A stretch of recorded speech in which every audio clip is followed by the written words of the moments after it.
Well, this is take two, and I still greet you with the love and honor of the infinite creator. I continue to pray that each and every day, that each and every one of you will continue to accept and receive the knowledge, the healing, and the wisdom from the universe. And I must have been talking about something they didn't want me to talk about because they shut me off. So anyway, this is part two. The live stream got shut down and my whatever got shut down. So I'm back for this time around. Greetings and blessings to all y'all. And here I was getting ready to share a 20 with everybody, and then the live feed went off. So it's 9:25 Eastern Daylight Time, and so I'm going to share a bowl and see if anybody comes back on and catches up.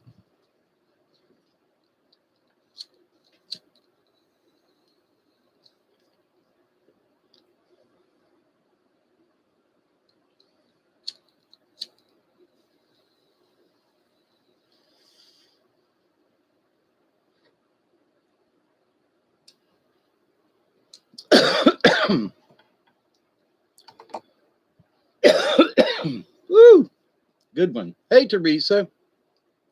I got no idea. I don't think they like me talking about the subject matter. And just 1 minute I was here, and the next minute they said, "You're offline. Bye." So it's like, well, okay. you know, which is interesting. I'm going to share this out. Okay. But I'm still here, Hope you're doing well, Teresa. Be right back. Okay. I ain't going nowhere. I'm going to hang out for a little while, but, So,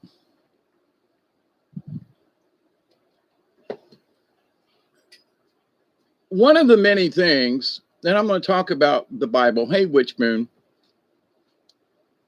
One of the things I as part of this part two, I talked about the Bible world, and I'm going to touch on that for just a second.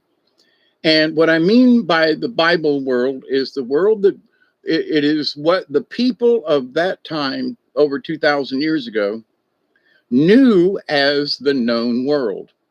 And when they came to the Americas, they called it the new world.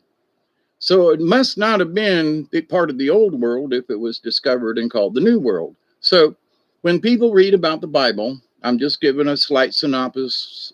Say that word again, synopsis. Hey, yeah, I'm sorry. They must not have liked about what I was talking about. But anyway, but in the Bible, though, now I want to make this perfectly clear. I read the Bible myself. There are certain Bibles that I would condemn because they really changed the Word of God. And so if you're a Bible reader at all and you've read the New Testament, hey, Johan, something screwy with the YouTube and stuff. So, I was on earlier and they just shut the stream down. So, but anyway, I'm here. My point about talking about the Bible, that I still find things in the Bible which are relevant to at least me. So I'm not condemning the Bible, okay? But what I am trying to tell people is that it's supposed to be the Word of God when, the earliest known, thank you, Teresa, the earliest known, was like 70 or 75 years later, they decided to write something down and all that kind of stuff. So, so this idea, though, that, God wrote the Bible. It's the Word of God. It's they keep stressing this because they don't want to say, well, it was a bunch of guys got together and we wrote down what we could remember, because that's kind of sort of what they really did. Let's be honest about this. So there are so many people in saying, well, but, when John said this and when he said that and when Paul said this, that somehow it's God's order and ordained. And if we don't do it, follow it, we're all damned and condemned to go to hell.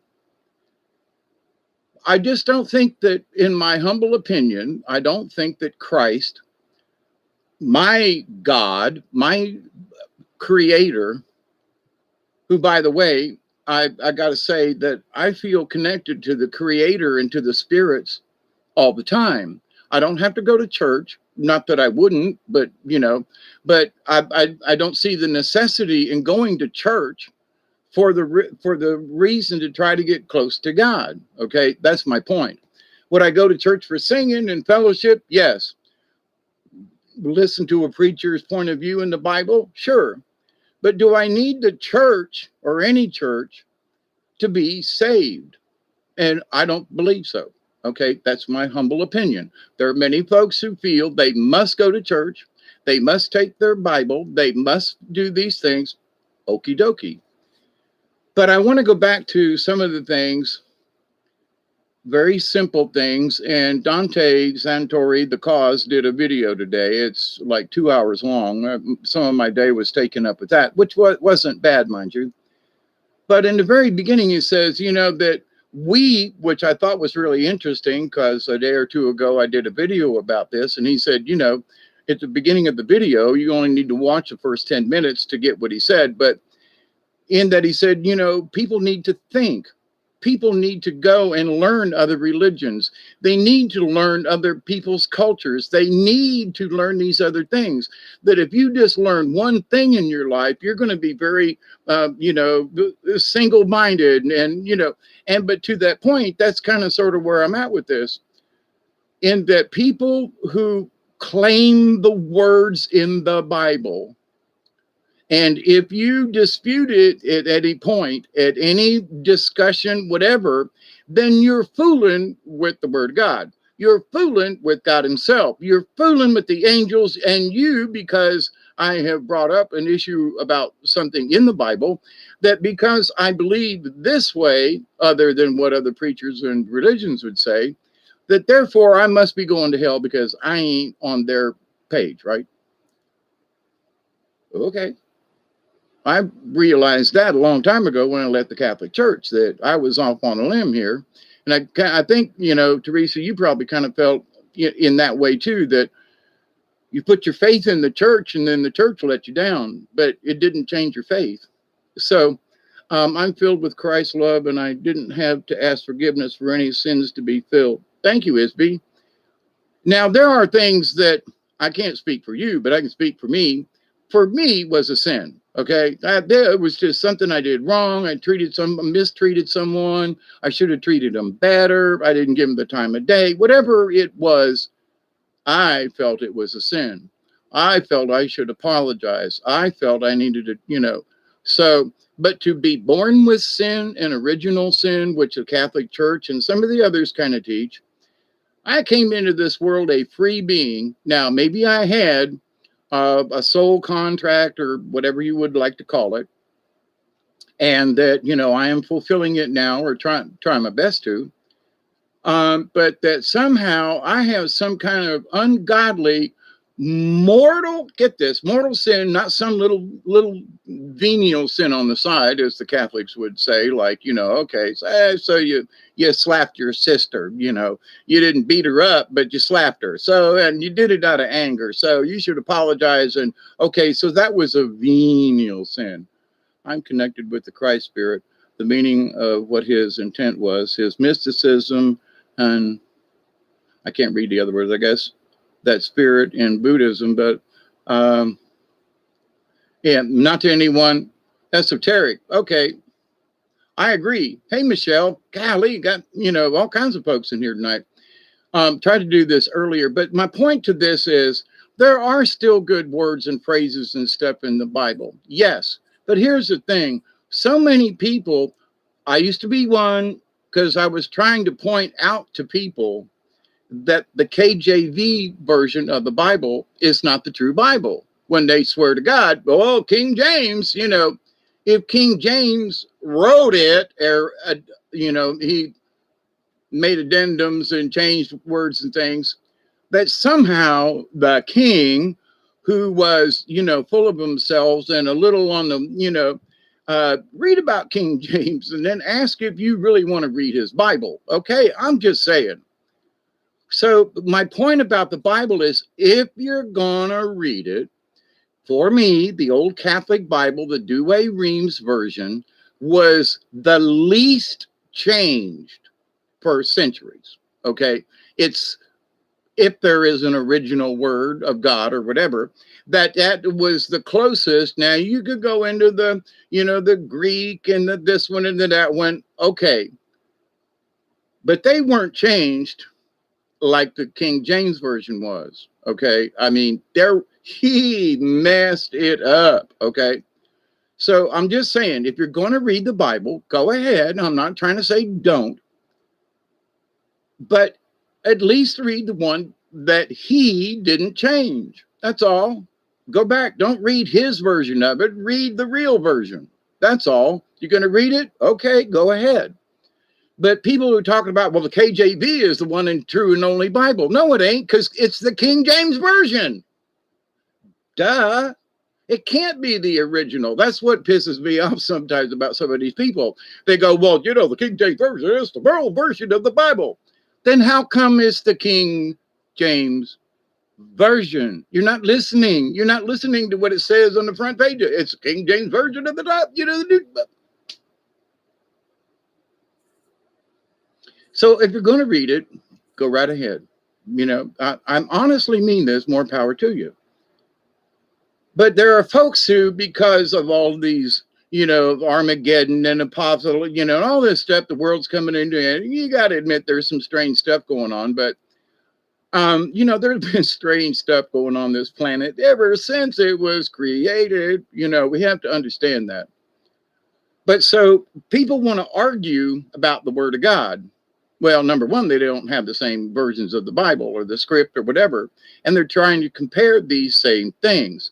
And it's like, hang on, slow down, slow that bus down. Y'all aren't even talking about the same version of the Bible or whatever, Well, my God's better than your God. Your God's dumber than mine. Hang on a second. So, as you know, I have been talking about this, but there are people who seem to be rushing to find a religion. And I'm thinking to myself, have you not paid attention, not to me, but have you not paid attention to the world?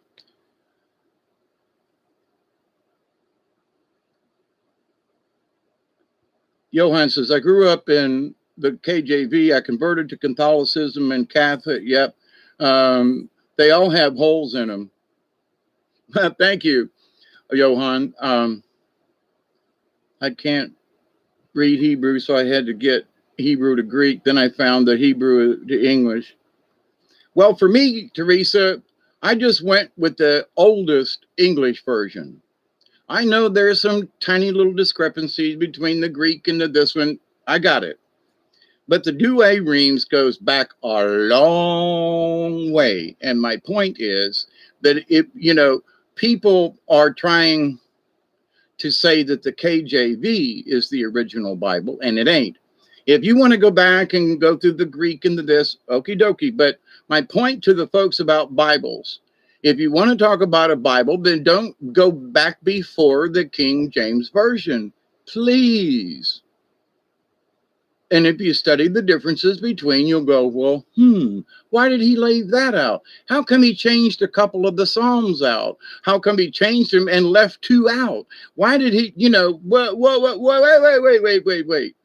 I don't want to read what he thought it should be, which is exactly what you're reading if you read the KJV. I want to read what was originally wrote before he messed with it. That's all. And if you want to read the Bible, then you should read the version before, which is the Douay Rheims version, because that's where he made the split. Okay. So he made the split. Guess what? Because, he wanted to divorce his wife and all this. He had this prince over in France that him and the prince were dallying around. He didn't really like the queen much, but he really liked that prince from France. Check up on it, read it. I did a thing on it years ago, but you should do your own research. So you want to trust this guy. The number one runs around on his wife. Number two, he likes, guys, but in this day and age, it's okay. I'm not saying it's right or wrong, but he's the guy that changed the Bible and you want to take his word for it. Okie dokie, So, but moving on from that. So if you're going to discuss it, then discuss the same version. Leave King James out of this. You want to know what's going on, and it ain't about Catholic. It's about the oldest version with fewest changes. That's the point I'm trying to make. Okay. Next, religion. People seem to be flocking to religion because religion and the Bible is somehow going to save them. From what? Well, okay. So you want to go become a Baptist, they got to baptize you, before they'll let you in. Hey, David Castle. I didn't accept KJV either. I can't stand the amplified something.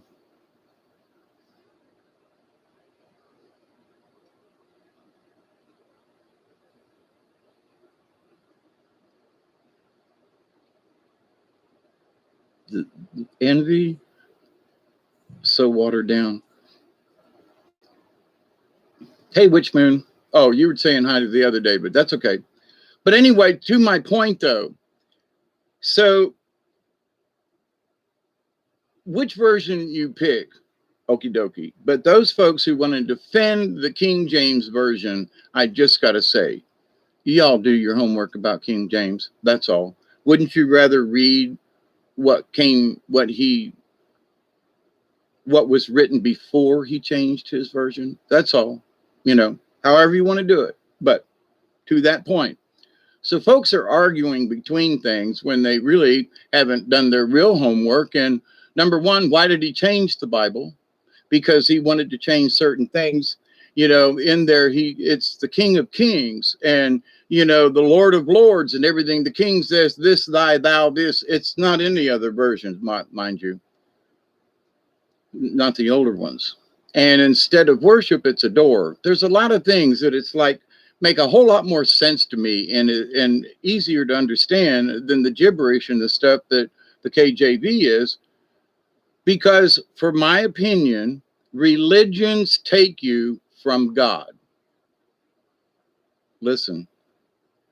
Because they teach you about the religion and that God's in charge of the religion. But God ain't in charge of the religion because God didn't make the religion. People made the religion. So this understanding that, well, we got to have religion. No, you don't. And for Teresa and I don't know about I can't remember about any of you all, but it's okay. You don't have to say. And I proudly say that I am still a warrior for Christ because that's one of the things I feel I'm trying to stand up for. Everybody's worried about the Bible when they're not paying attention to Christ. They're not paying attention to what he meant, what he was. Well, but the Bible says this, yeah. And in John, it says that. And, Paul says this. Shut up. I'm sorry, but shut up. What does John, Paul, Joseph, Peter, none of them have to do with what did Christ say or what was he reported to have said. That's what's important. What did Jesus say? What was his example? Not what John or Paul or Joe or Ringo or anybody else said after the fact. That's just, hypothetical. But people are taking this 2,000-year-old hypothetical and, but this is what God said. No, this is this guy's interpretation. And then somebody else wrote it down. You have to keep remembering that, right? That the Bible was written years later. Christ wasn't anywhere around, and some of the disciples, maybe all of them, were already dead. So these were stories that were being told. They thought they'd write down, and a bunch of guys got together. Right, what would Jesus do? It's a good tool. Yep. They put words into the Christ mouth too. Yes, they did. So, but let's just take the basics. So I am a warrior for Christ. And the Bible's a neat book, but that's it. Okay. Well, it's the history of the Jews and all that. Okay. So in my meditation the other day, which kind of threw me out of a second story window kind of thing, was that, all of these people keep talking about, oh, the world, and the Bible says this about the world. And I go, and the angels kicked me out of my bed and said, the world according to whom? And I went, the world. And they went, nah, the world. And I was like, yeah, but they were like, the world according to them who lived there 2,000 years ago. And I went, oh, as far as you could travel on a camel. Oh, as far as you could paddle before you got out into the, the Mediterranean. Okay, but then you got out into the ocean, and so, but this idea that, that, as I stated in my 5-hour video about the thing, but that the new world, the Americas, I honestly don't believe is in the Old Testament. I don't believe it's in the Bible because we're not included. Okay. I don't believe that China is included. I don't believe that a lot of places on the planet weren't included in the world of the Bible because it was a known area at the time. I don't think they knew about Southern Africa. I mean, did they literally travel all the way down to South Africa and back?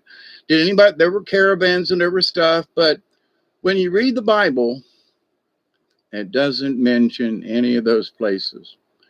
Egypt and this place and, okie dokie. But that's my point. It's the known world. All right. The Plains Indians, they live in the open plains. And if you've been out west in the open plains, you don't see many trees for a long way.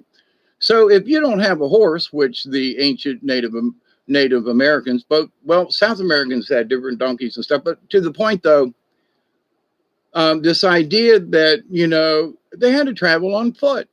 Literally, they had to travel on foot everywhere they went.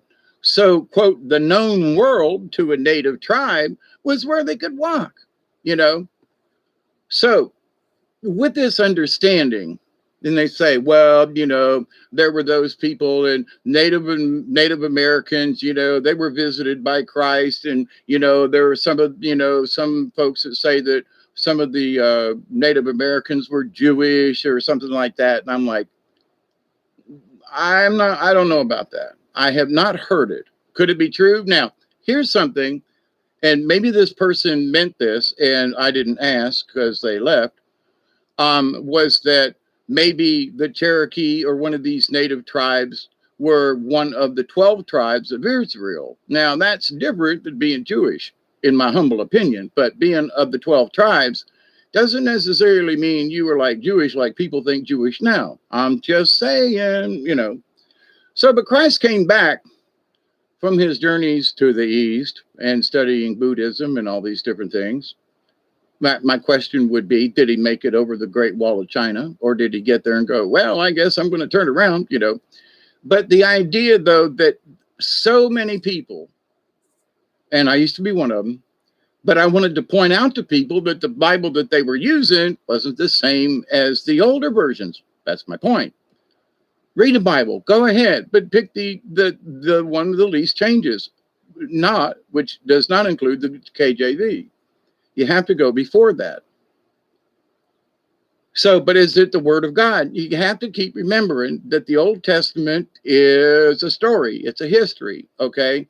What does the Old Testament have to do with me in South Georgia? It doesn't. Why? Because it was meant for the people who lived in the world of the Bible at the time, meaning that area, meaning Israel, Palestine, the Yemen, the Egypt, they lived there. The Old Testament and everything pertains to them, not to me, not to the people in China, not to the people in Australia, especially the indigenous.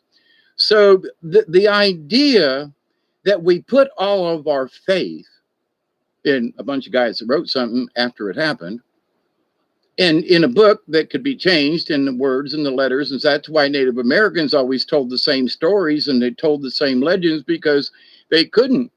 Was he a Sumerian? Could have been. But to the point, though, and you all have heard me talk about Sister Helene. She told me back in 1970 that, there's a lot of stuff the Vatican don't want you to know about Jesus.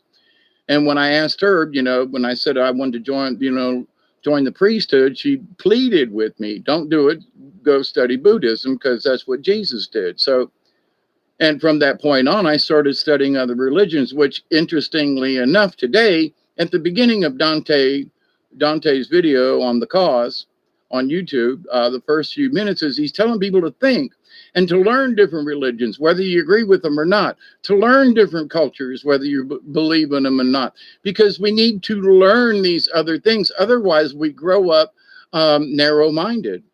And one of the things is, for example, so that this is my take, but I was thinking, he's telling people to think, and that's what I keep telling people. Think about this, hang on. Hey, Leon, how are you doing? Yeah, thumbs up to you too. I also embrace a lot of the Native American spiritualists. Yeah. Geneva version was even different than, it doesn't have the name Jesus in it. So, but anyway, we have to take what's in the Bible in the context with which it was written 2,000 years ago. So, but people are like, oh, what applies to now? Maybe not. So we, as quote Christians over here, are made to believe that, we over here have to do with what's going on over there, meaning the prophecy of the Bible, well, the temple and the this and the that, and it's going to come. And yeah, but does that mean it's going to come over here? Or is it going to come to the 12 tribes of Israel? What the Bible and everything represents. Well, it's the story about these people, and it's the story about the this and Abraham, and I got it. But it ain't here. That's their story. Is it a true story? I don't know. I'm still watching, right? But the idea that what it means to them in that part of the world does not mean the same thing to the rest of the planet. Why? Because we don't live there. I don't know what it feels like. People who've never been into a South Georgia swamp can only look at movies and think about what it must feel like. Until you go swamping with me, you don't know, period. I'm not trying to be ugly. That's the way it is. But if I went to the Holy Land and I went to this place and to that place and whatever the place, I could feel a connection there. But when I come home, I ain't going to feel the same connection because the connection is over there. You follow me? Now, I might have a long distance connection and an affinity and memories, okie doke. But my point is that what's in the Bible refers to them that live there in that region, territory, part of the world. Does it have anything to do with us over here? We're the new world to the Testament, okay? If we're the new world, then how could they know that that which was written about their tribes, their history, should not include us? Because it doesn't. What about the 12 tribes? Yeah, okay, so people keep saying, well, maybe I'm one of the 12 tribes. Maybe you are. But then what does that mean in the long run? Are you going to go back to the Holy Land? Is that where you think you really belong? I mean, is that going to make you closer to God? Is going to the Holy... I'm not trying to be negative now. I'm asking a serious question. If you go to the Holy Land, are you going to feel closer to God? I'm not saying that you will or won't. I'm asking, would you? A lot of it's true too, David. We have to read between the lines and decipher.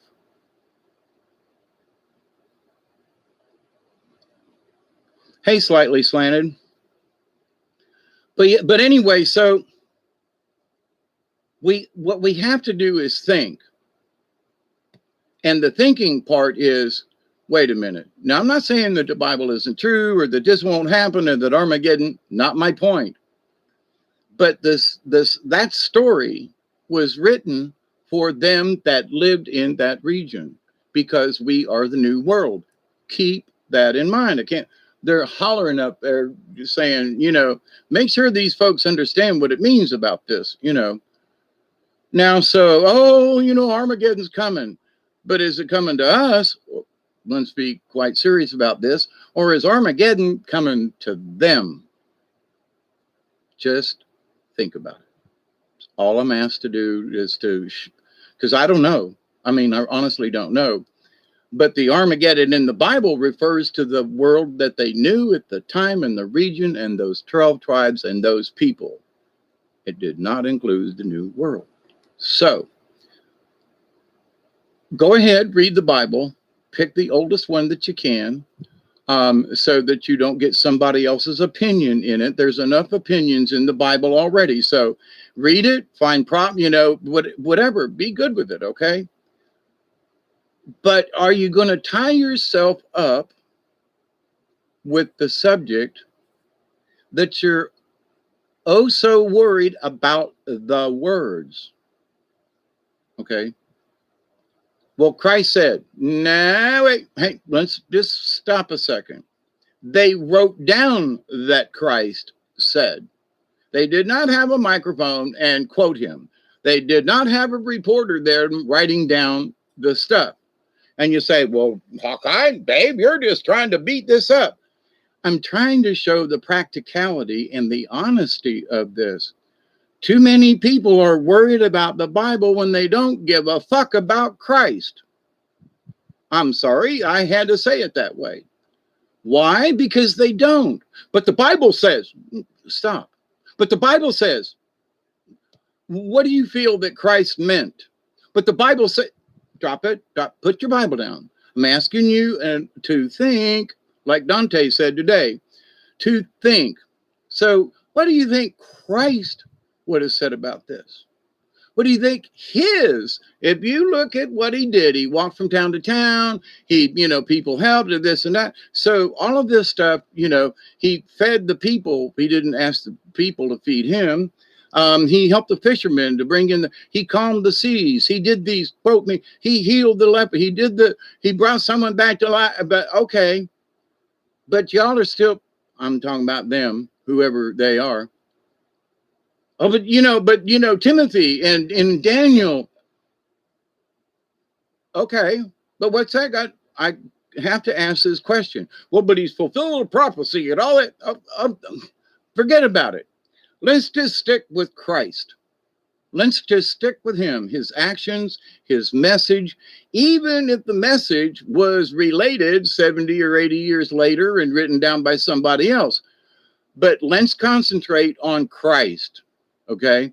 Well, was it Yeshua, Yahweh, Jesus? There were no J's. Okay, fine. Then let's just call it Christ. Now, Teresa and I both, we believe this, and I believe there are some other folks out there. But I believe, as many others do, that through Gnosticism and the actually older than Bible kind of stuff, was that Jesus or the Christ consciousness has been here many times before the crucifixion and many times since. And I have believed this for a while now, that folks say, well, when Jesus comes, and I'm like, he's already been here. He's looked around and said, you people are full of shit. This is not what Jesus would do, by the way. Condemn each other, well, I'm a Catholic and you're a Baptist, but, and if you don't vote, So this idea, though, that it's all about the Bible when it should be all about Christ. But the Bible says, drop it. Drop it. I mean, honestly, drop it. Because you're all into the words of the Bible, which somebody wrote down. You're assuming it is the word of God because it's printed in red in your Bible, right?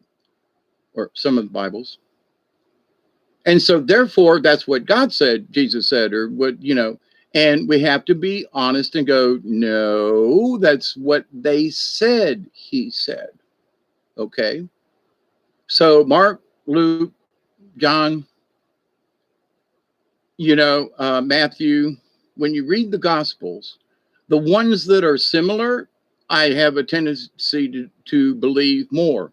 Why? Because if this guy is telling a story, and this guy is telling a story, and there's only a couple of things that differ in the story, then maybe that story's true. Whereas one of the other apostles are talking about it, and he kind of relates similar, but not. And it's like, well, and then there's other things he just leaves out. So, but here's the thing. So the Spirit of Christ is with us always if you believe. You don't have to have a Bible or a religion. You just have to believe. Now, you've heard me talk about my grandma Raleigh, and that she was not a religious person, but she was very spiritual. When she passed away, she glowed all over. I know she went to heaven, but every preacher that tried to come and comfort her in her last days, they all wanted her to repent her sins before she died. And I just, almost slapped the one guy. And the Catholic priest was just horrible. But anyway, well, you're not a Catholic. I can't help you. So the truth, I think, is all about our journey to God. When we complete that journey to God, our one true self, we reproduce Jesus, the light, via heart and mind. The Christ told me I could discern truth by his love filling me when I read it. But here's the thing, Isby, and for everybody, I can find really good words of Christ in some of the things that other people have written, not just the Bible. So sometimes there's something that is very enlightening and you go, wow, I wonder if this guy was connected to the universe because of how he explained this spiritualness or something, and it's like, wow, was he inspired by God to write this down? And I mean that honestly. So I think there's inspiration in a lot of people, not and written word too, and not just the Bible. There are things written in Buddha, that there's things that Confucius, there's some really, honestly, when you stop and listen to them and look at it and you go, wow, that's really interesting. So, but if you believe in the Christ consciousness, it includes other religions. What? So if you say, well, I believe in the Christ consciousness in the Bible. Well, okay, but what about the Buddhist? So, but, well, wait a minute, wait, Jesus can't, we know, whoa, you've got Christ consciousness and you're bringing Buddha into this? Yeah.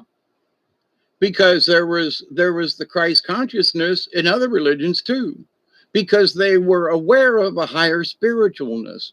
They were aware of being, as human beings, we need to do, we don't need to be so selfish. We need to help other people. We don't, that there's just so in that. That's why I say that the Christ consciousness has nothing to do with a particular religion. It was given a name by, quote, Christianity, but the consciousness of it, the spirit of the Christ, lives within us all. And in Native American, and I mean North, South, and places in between, and Native tribes, not just in the Americas, but they understood, you've heard me talk about this to the point of ad nauseum, but it's important that when your connection with nature and the Creator, you understand that this consciousness is with you all the time, if you allow it to be. So people are going to religions to find it, when just, you don't have to even go outside, just believe it. Think about a tree or a flower or the fragrance of something, Christ is love. Learning how to love self and others unconditionally and without judgment is the journey. Yeah, see, that's one of the things that gets me about this, is that all these Christians will, tell me, well, you can't be right about this because, you're blaspheming. What am I blaspheming? I'm blaspheming the Bible. I'm not blaspheming Christ. Far from it. I'm trying to explain that Christ is more than this Bible who they keep changing the print on. So be love, It's 10:05. We got 15 minutes before 20. But anyway, so in this, we have to think to ourselves just a little bit. Society tells us we have to have a religion in order to be saved. I mean, who out there is going, no, you ain't, it's just, all you got to do is just believe. Well, me, probably, I don't know anybody else at the moment, but to the point that, well, you must follow this. Now you need to follow your heart. Now there is one rule, T minus 15. Thank you. And I keep going back to this. There's 10 commandments in the Bible. Well, okay, 2 of them are for God. You must believe and only believe in the God that they tell you to believe in. Think about that one. If you try to believe in something else, and it's not a minor sin, it's a big one. So, and to keep holy the Lord's Day, well, to those of us like me and many Native Americans and monks and sisters and, folks, the Lord's Day, and we really want to get down to it, is every day. It's not just one day a week. Oh, Jesus Christ, what did I do to you, Steve? Anyway, but to the point, though, too many folks, too many people, it's all about the religion, and it's all about the Bible, but they don't really talk about Christ much. Well, in the Bible, it says, yeah, but let's talk about Christ. What would Jesus do in this situation? And a lot of times he would be appalled if he hasn't been already and, thrown up his lunch a time or two, at least in the back of his throat, and went, what is wrong with you people? What is wrong with you people? Did you just miss the whole message? And I would say yes. Why? Because his message is obscured within the text of the Gospels. What? Yeah, the people who retold them, the people who wrote them down. Okay. So in that, later on Paul and this and that, you go, well, So these are opinions, and many of us know that there are many books that were left out of the Bible because somebody made a decision, right? So we go through this thing and we're arguing about the semantics of the book, the religion, and the teachings, but nobody's talking about, well, Jesus, cured the lepers. Christ brought that dude back to life.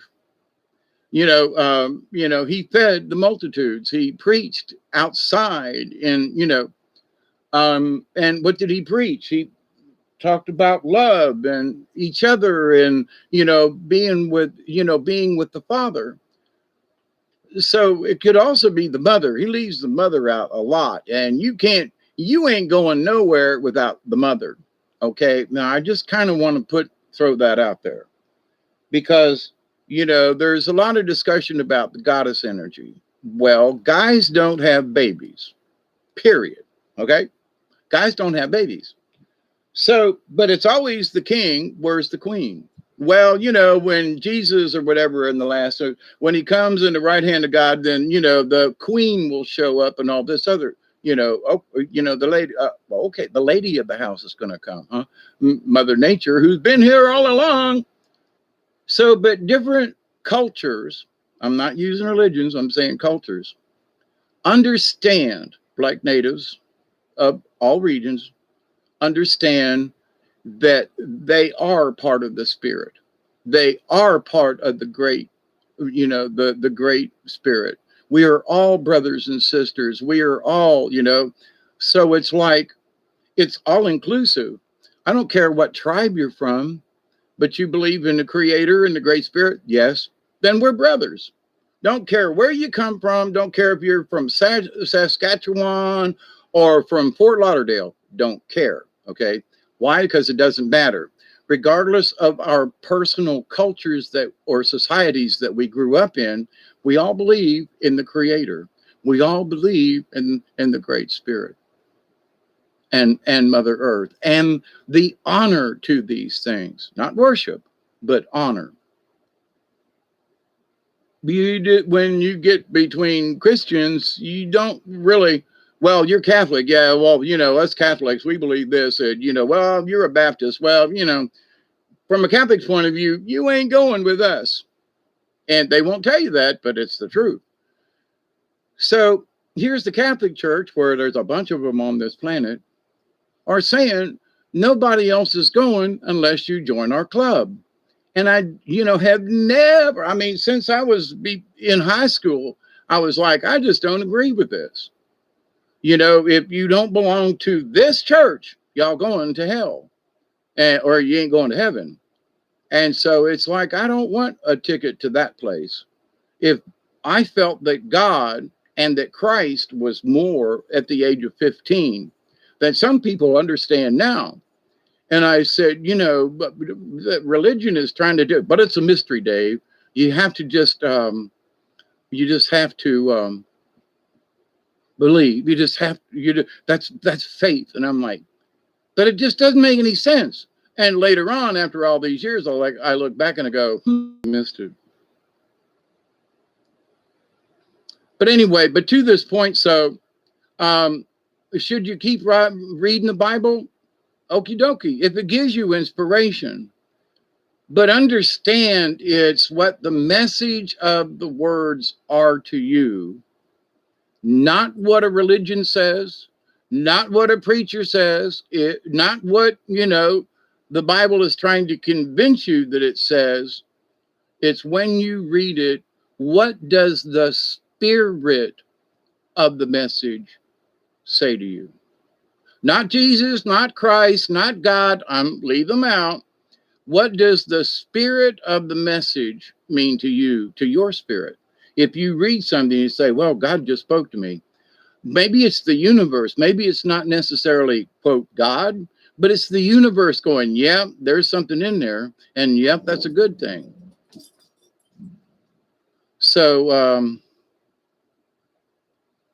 but anyway, with this, okay, if you think you need to be a religious person and you need to go to church, I'm not saying don't.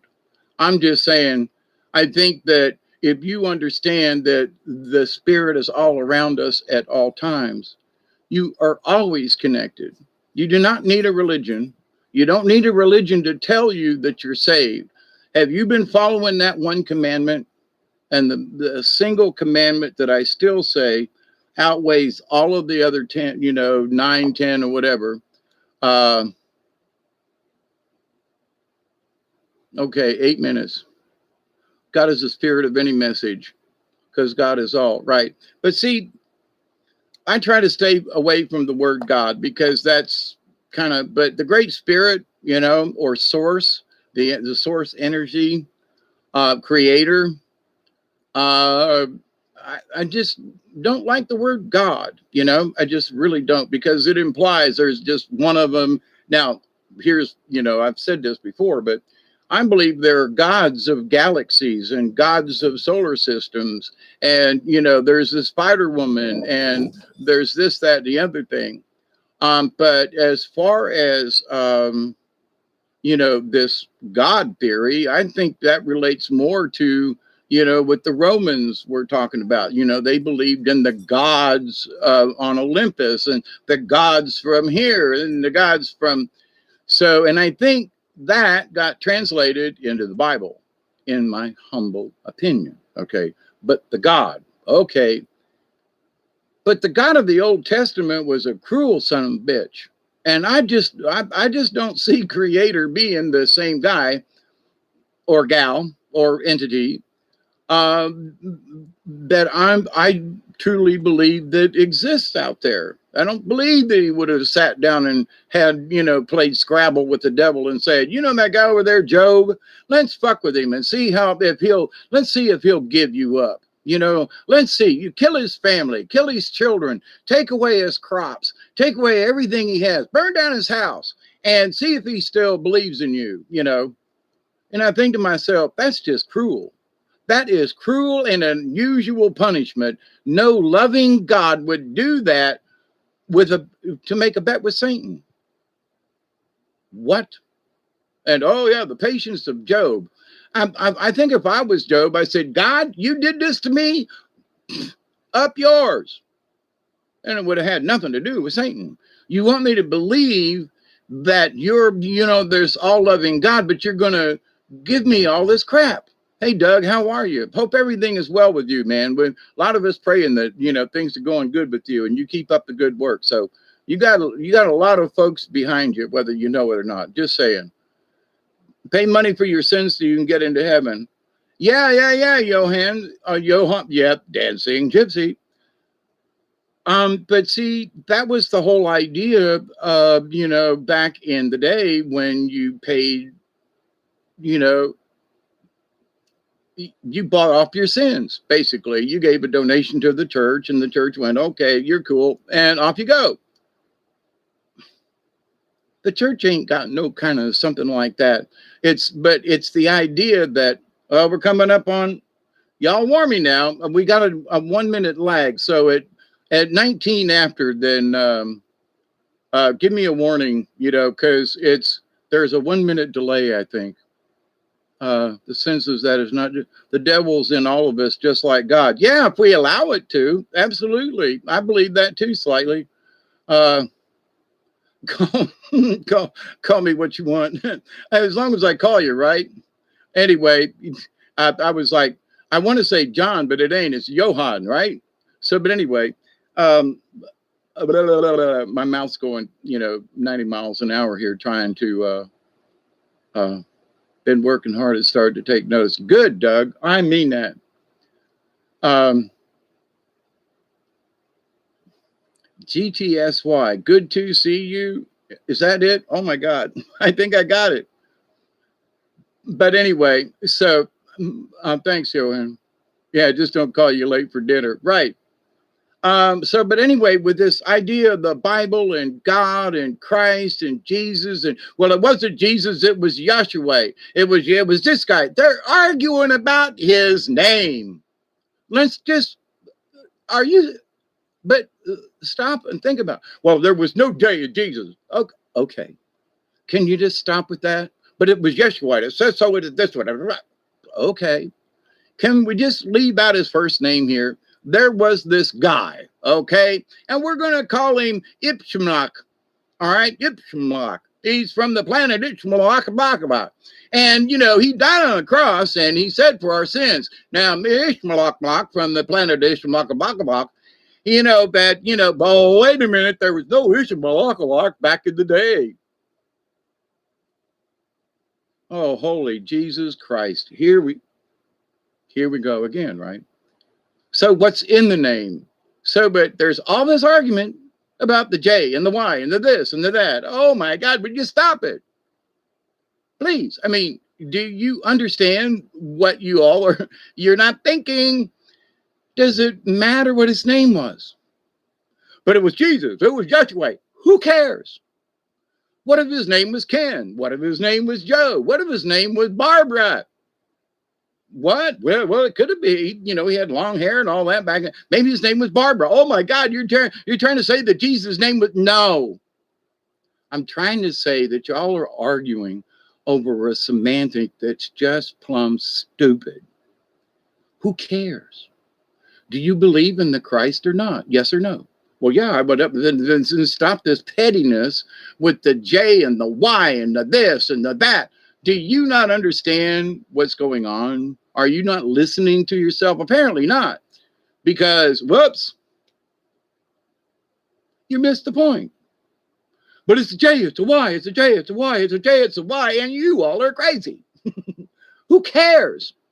Honestly, because it could be any. Okay, his name was Dave. Well, Dave was hung on a cross on Friday. The local news says Dave was hung on. Wait.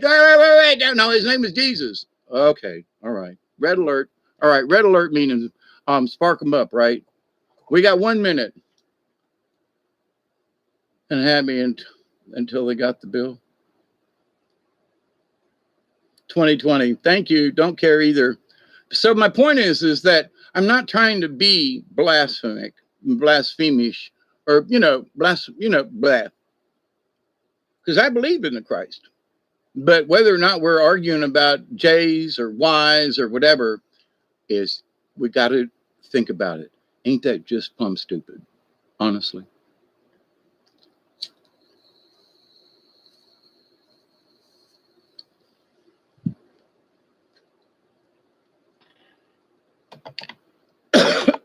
For example, cheers. For example, there was a man that was hung on the cross. What was his name? His name was Everyone. What? Yeah, the guy they hung on the cross, his real name was Everyone. Well, what do you mean? Well, because he represented everyone. Hey, Ed. Well, what do you mean by that? Well, what I mean is that, his name was for everyone. His name is everyone. It includes everyone. His name is everyone. And he died on the cross for us. Well, I thought his name was Jesus. Well, okay, if that's what you want to call him. But to the point, though, what's in his name and the argument of the J, the Y, the stuff, when they're missing the point of who he was. You see? So am I preaching right now? You betcha. Because them people who will have that argument, I just look at them and go, I'm praying for you both. Because you've missed the boat. What would Jesus do in this situation? I think he would be Mo of Larry and Curly and go blap, blap, blap, blap, blap, and slap them and go, you guys are just not paying attention. You know what I mean? It's not about the name. Well, I got this pair of Nikes. Okay. But did you get a pair of shoes? Did yeah, but they're Nikes. So you can't there's no other tennis shoes other than Nike. Well, the N didn't, there was no N's back in the day. But okay, it's Nike. So it's Ike or Mikey or something, the tennis shoe named after a what? But my point is that, is it all in the name? Well, if you don't have Nikes on, then you don't believe in tennis shoes. Well, if you don't believe in Yahshua, then you don't believe in the true Christ. If you don't believe in Jesus, then you don't believe it. It's all in the brand name, right? Think about it. So those folks who are arguing over brand names, some think John the Baptist was the real Jesus. Yeah. And here's the thing. If you've watched Dante, it could have very well been a scapegoat that the real, quote, Jesus, was not, in the Garden of Gethsemane when the guards all came and all that Jesus was not really there. But there was someone else that took his place. Think on that one for a minute.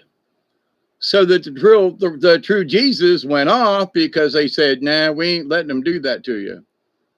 And was, so there is that. But back to the point of but what did he do? What was his acts? What acts? And I'm going to ask you a question. Actus,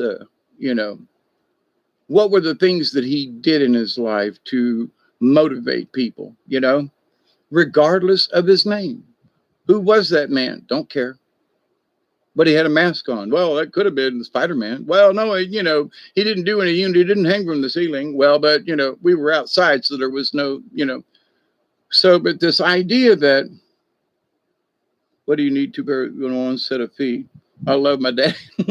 yeah, but, sometimes shoes, get a hole in them, or you got to go, you get 2 pairs of shoes, one for outside, and then one for, your Sunday go to meeting class stuff. But anyway, I get it. But this understanding, though, that those folks who are seeking God through the Bible and through a religion, whichever one they choose, and for society, you got to say, now, I grew up in the Catholic Church like Teresa, and some of us did. And Johan, I think you said you went. Anyway, but so there are folks who you had their bouts with the Catholic religion. And I've said this before, and I mean this, I do. The Catholic Church is nothing about Jesus or Christ, okay? It's all about the ceremonies. It's all about the sins. It's all about the power. It's all about, you got to go to this guy to talk to God. You got to go to church and, you got to bow your head. I'm like, wait a minute. I could see bowing your head in reverence, but this idea is like, oh, I have to be on the ground and God is all powerful. And if I don't do what he says, that, I'm going to be punished. And, and I'm just like, well, come on. And then I learned, it seems, somewhere along the line that God, the Spirit of God, Source, the Great Spirit, was so much more than what the religion was allowing me to believe. So religion kept me, and it keeps others, in a cage, because the heaven they want you to go to is the pearly gates. It's golden, blah blah blah. You're going to sit in this prison when you believe that what this church tells you. Think about that one. I don't want to go to a gated community. I want to be able to be free to roam the universe, right? So my spirit afterwards, oh, but I want to go to, I'm going to go to heaven. Yeah, but I don't want to stand in line and see what St. Peter says. Don't care. I really don't. Because what matters for me now is how good I do in this life, so that when I do transition and pass over into the next, I'll go, wow, that wasn't too hard, versus getting dropped, from 1,000 feet up onto your head. So, but in this understanding, I think Christ was trying to tell us that, the Spirit of the Lord is with you at all times. He didn't say you had to go to the temple. He didn't say you had to do these. At the end, they say, well, he said, do this in memory of me.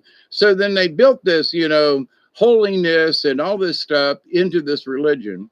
And like I've told people before, and a lot of folks still don't get this, but whether they do it now or not, I'm not sure. But back in the day, the altar at Most Holy Redeemer and the other churches that I said Mass at had this little square about this big, okay, square, and it fit into the altar. Then I asked what it was, and they said it was a relic. And I said, a relic?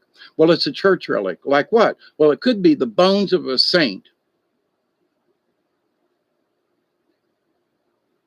In this little piece of rock are bones of some dead guy or girl, a saint, Saint Teresa, Saint Bernadette, okay. But there are bones of a dead person in this little brick right here. Yeah, we put the chalice on it, and that's what we say Mass on. So they can't say Mass unless they have this dead person to say Mass over with the chalice and everything.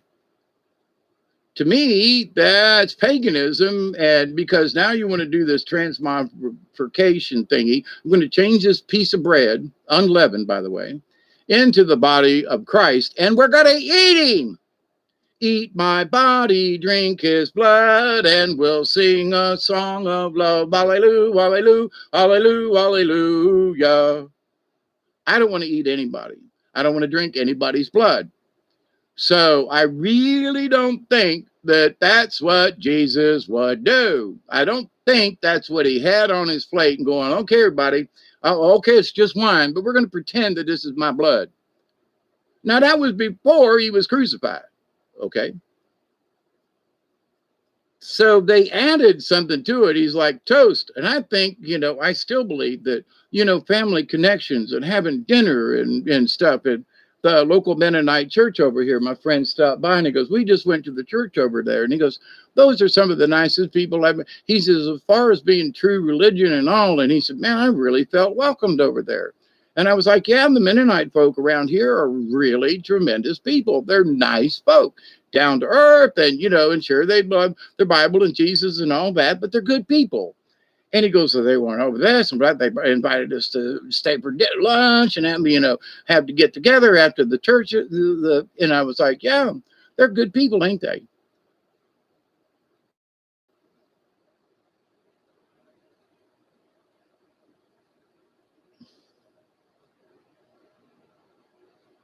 Ritual and power, it's actually dark magic. Exactly.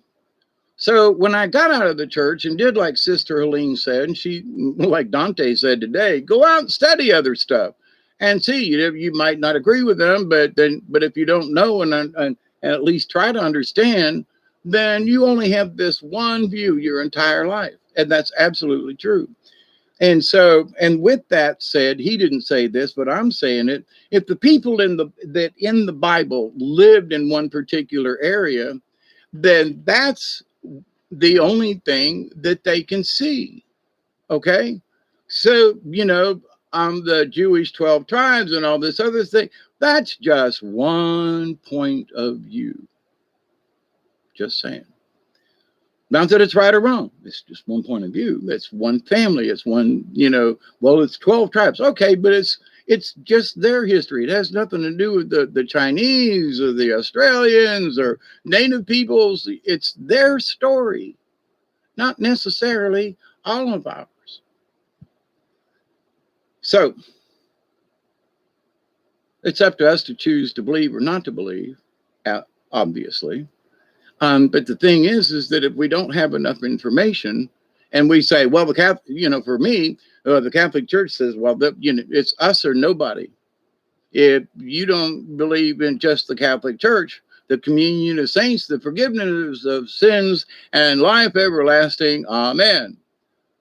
And I was like, I believe in the life everlasting. I believe in the thing. But see, they don't talk about life everlasting.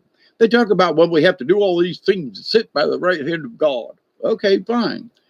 But wait a minute. Where is the right hand of God? If we all try to sit at his right hand, he's going to be way over there. And then the last guy is going to be way over there. You know what I'm saying? So, but this idea, the righteousness of God. Okay, well, so what? Right hand, righteousness. Okay, so I kind of get the right thing.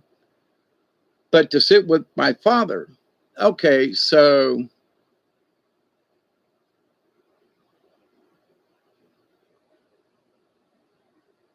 what do we got to do to get in the house? In my Father's house. Okay.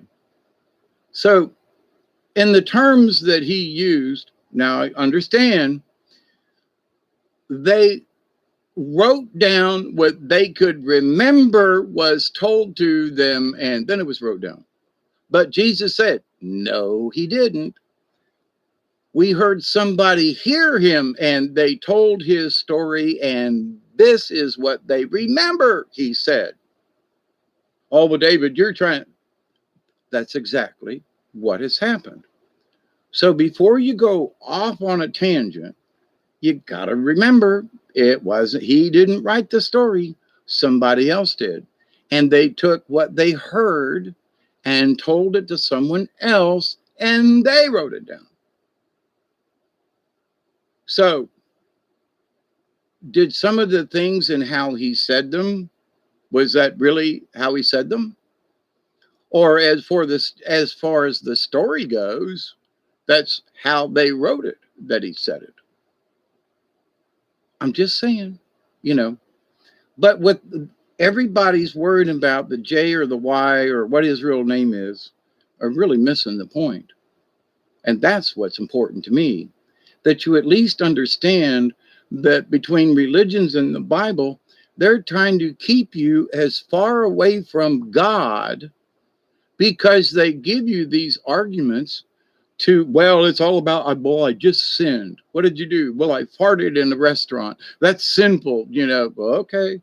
To some religions, women who wear skirts or, you can't wear pants. You cannot wear jeans. You have to wear a dress, skirt, something like that. And it has to be a particular length, like mid-calf kind of thing. Now, if you want to believe that, fine. But if you're going to tell me that the Bible says that unless you dress this way, you're going to hell, I'm going, no.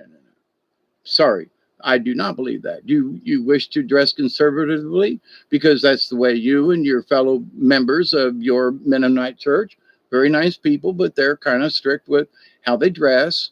No problem. If you want to believe it and go along with the rule, okay. But the idea, though, that everybody else, there's a lady over there. She's wearing shorts. She's going to hell. Sure as hell, she's going to hell. Why? Well, because, and Paul says, and this guy and that guy. Okay. Do you think that now, I just got to say that there's some pretty risque things that they wear these days, right? Or don't wear. So, but whether or not they would say, well, that's immoral. To whom? To you or to them? Or, well, it's immoral to the Bible. The Bible says this. You know, and God was like that. Okay. Well, God made it. He put us on this earth naked. Okay. Just saying. So, you know, I didn't come with Pampers, you know. And so this idea that somehow, you know, being naked is nasty. When I talked about the other day, when this tribe down in Africa, there was all these men and women, you know, that were topless. Women too, men too. And there were hundreds of, maybe 1,000 of these tribes that have got together to do these ceremonies. And, oh, but they're Africans, and the women, or their boobies are flopping around, and the guys' junks are kind of, you know, nobody cared about anybody's anything. That was what was so amazing. It's society that has deemed what is moral or immoral. Did the Bible tell us, well, you know, hey, you got to wear clothes? Yeah, naked as jaybirds. But the idea, though, that, you know, when you take a bath, you know, well, God can see ya, you know, pull that curtain and take your shower, but God can still see you because you got your, you know, you're naked. I mean, there are those who go that far, and it's like they're afraid to get naked in the bathroom because they're nude. That's just, see, that's going way too far. Now, should we parade naked down Main Street? You know, if you're Lady Godiva, go for it. You know, public nudity. If somebody wants to take their clothes off and be nude, unless it's lewd, being nude and being lewd is two different things, right? So, but this idea that, oh my God, there's a naked person. Okay, you know, they years ago, and they're still onto this thing, breastfeeding with women. Oh, they're breastfeeding in public. So it's a natural thing. The baby's hungry. Her boobies hurt. She needs to, you know, oh, but yeah, but you're nursing her right here in public. It's natural. And, you know, but, oh no, can't have that. So we saw a baby, you know, nursing on a nipple. Ooh. Oh, yeah. Okay. So what's so immodest about that? But it's the thinking in here where I would say, oh my God, that's beautiful, you know. And mama is so caring for her child that they have these little towels and stuff, you know. But the idea is that, you know, she's not going to let wherever she's at bother her by feeding her child, because it is a natural thing, versus I must be afraid to feed my child anywhere unless it's in behind closed doors with the curtain shut and everything. You know what I'm saying? But who made us feel that way? Did God make me feel immodest? Did Jesus say that that's immodest to breastfeed your children? I mean, just seriously?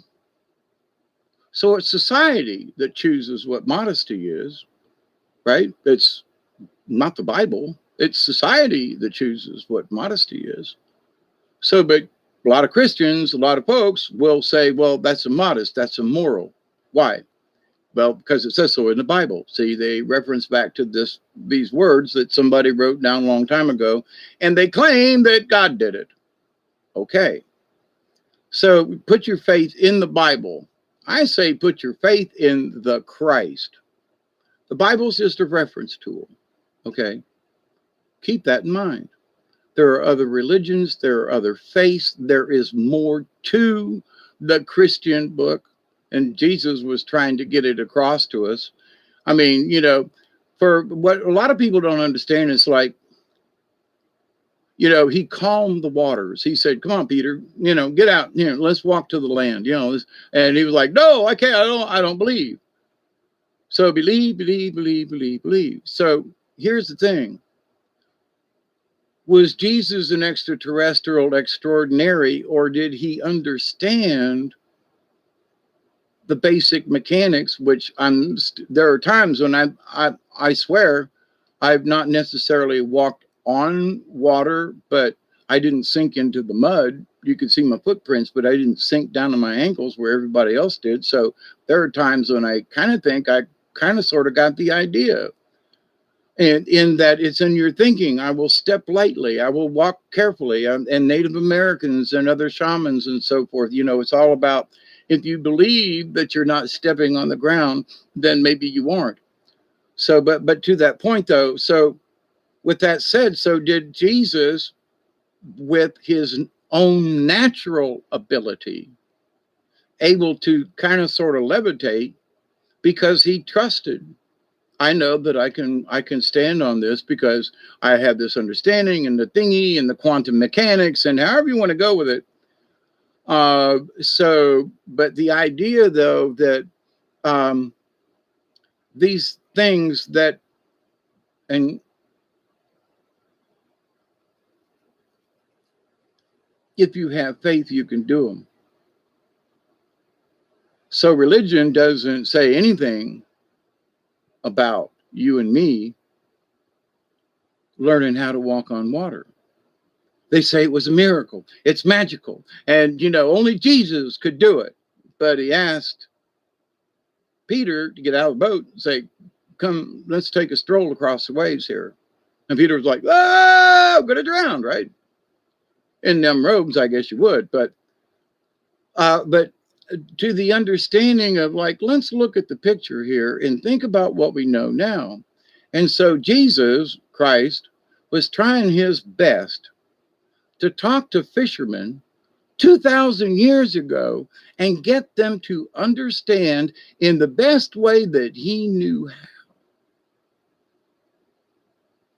The best way that he knew how to get this point across. In my Father's house, he used euphemisms and stories and things that they would understand, right? The parables.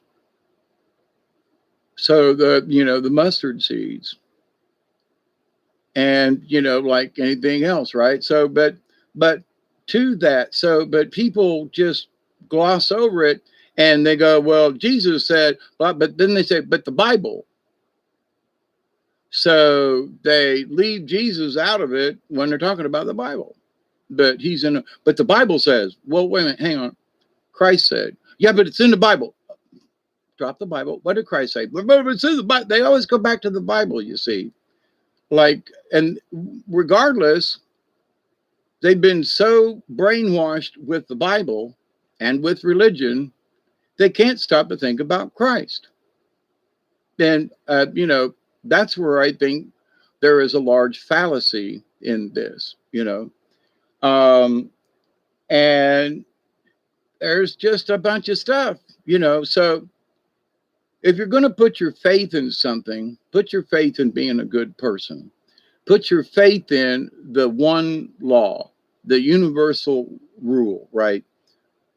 To do no harm to anything unless it's absolutely necessary. I mean, if you're getting eaten by a shark, fight back. You know what I mean? The shark doesn't necessarily,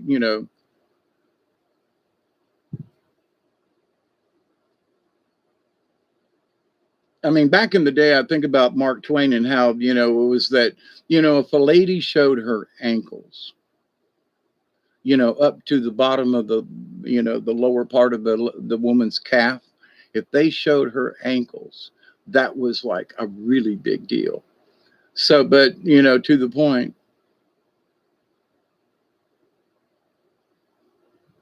what if it was normal for women to walk around topless?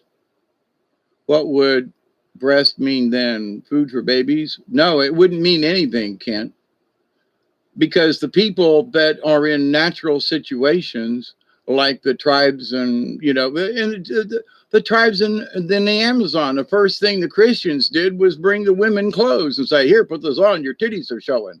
They were like, what? I go like this all the time. Look at grandma, hers hang down to her waist, But the thing is that it's not an issue until society or someone else makes it an issue. To those people who live like that, it's just their chest. It's just who they are. I've seen some men have bigger breasts than some women, especially these days. I know this is a weird time to bring this up, but I just want to kind of drop it in here. In watching the football games in certain athletic sports here recently, and watching cheerleaders and folks, and I just kind of like, I shook my head and went, what? I honestly don't mean anything about this, but here's what I find is interesting. All of the young girls on many of the cheerleading squads had no chichas, no boobies. I mean, they're all almost purely flat chested. Every single one of this in Florida State girls last night, this one, that one, this one. And I'm like, back when I was growing up, half of the women had some kind of boobies because that's why we watched the Dallas Cowboys cheerleaders, because some of them had boobies. Now, I don't mean this badly. I'm saying that they don't have any at all. Is like, I was like, what? All these 10 girls, none of them had any kind of breast material. They were all cute and all that kind of thing. Not my point. When I was growing up, half of them had some kind of boobies. Okay. My question is, because we've talked about hormones and things and stuff, at least we used to. My question is, has the hormones in our foods done this to women without their knowledge? Because I wasn't trying to like look at boobies. That wasn't it. I was looking at the cheerleaders and going, oh, those squads getting in that. But then I was like, well, wait a minute. Every one of these girls is flat chested. And then another football game, another thing, and I was like, all these young women, only 5% of them have any kind of boobs. And my question in my head is, how did this come about? Not that they don't have any, but, I'm like, so way back when, with all the hormones and the growth and the this and the that and the chickens, we've talked about this. But to the point is, though, that from a physique point of view, something's changed in the women, the younger women these days. I mean, I'm shocked. Not that I didn't see boobies, a nudist camp. Nah, it's already here. If you come and we need to lock the door or the gate up there in case you want to run naked. I don't care. And there's plenty of woods where you can run naked. Nobody will be there. But that's not my point. But my point is with these young women, I was like, oh my God. I'm talking about A size, maybe a B, on a bra. And I'm like, these poor ladies. And they're all cute, they're all talented. But as you look down the line, it was like, oh my goodness, what is happening to the young women of today that they all look like this? Just saying, it's just an observation, okay? But when I was growing up, man, it was all about the boob, and they're, the Dallas Cowboys cheerleaders and, back in the day. But all these cheerleaders now, just interesting. So I'll get off of that topic. But between me and you, just look for yourself. Not that I'm looking for boobies. I'm looking for what? Women's physical changes in general at a particular age. That's what I'm looking at. So what time is it? 10:49. All right. So, I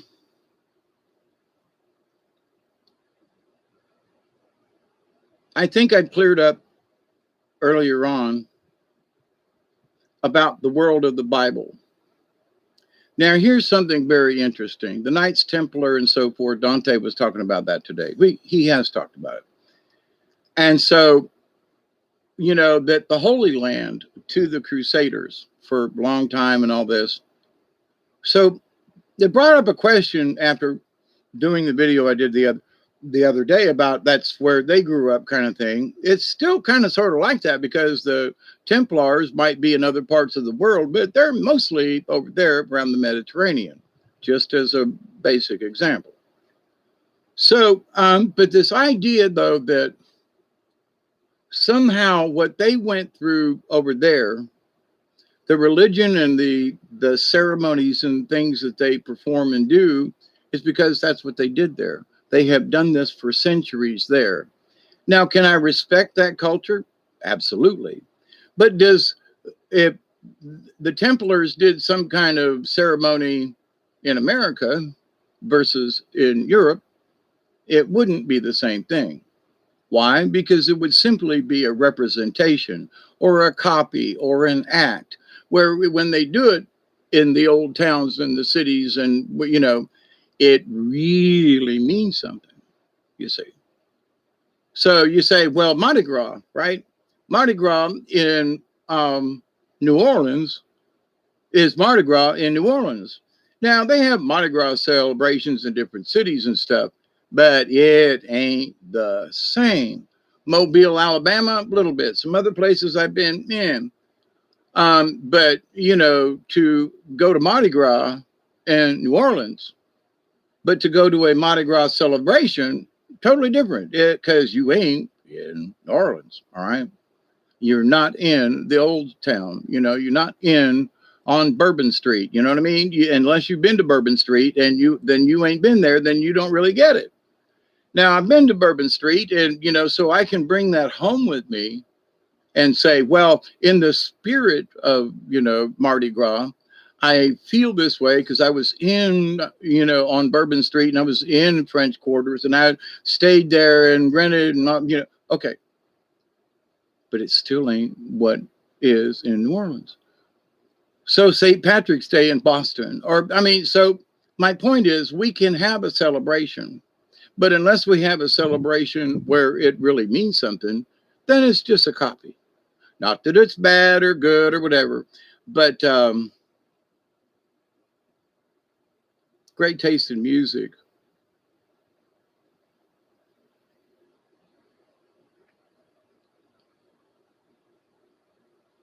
So what does that mean to us? Well, it means we need to put things into context. What's important to those folks over yonder, the building of the temple and all this kind of stuff, what does it mean to me? What does it mean to you? Should it mean anything to us?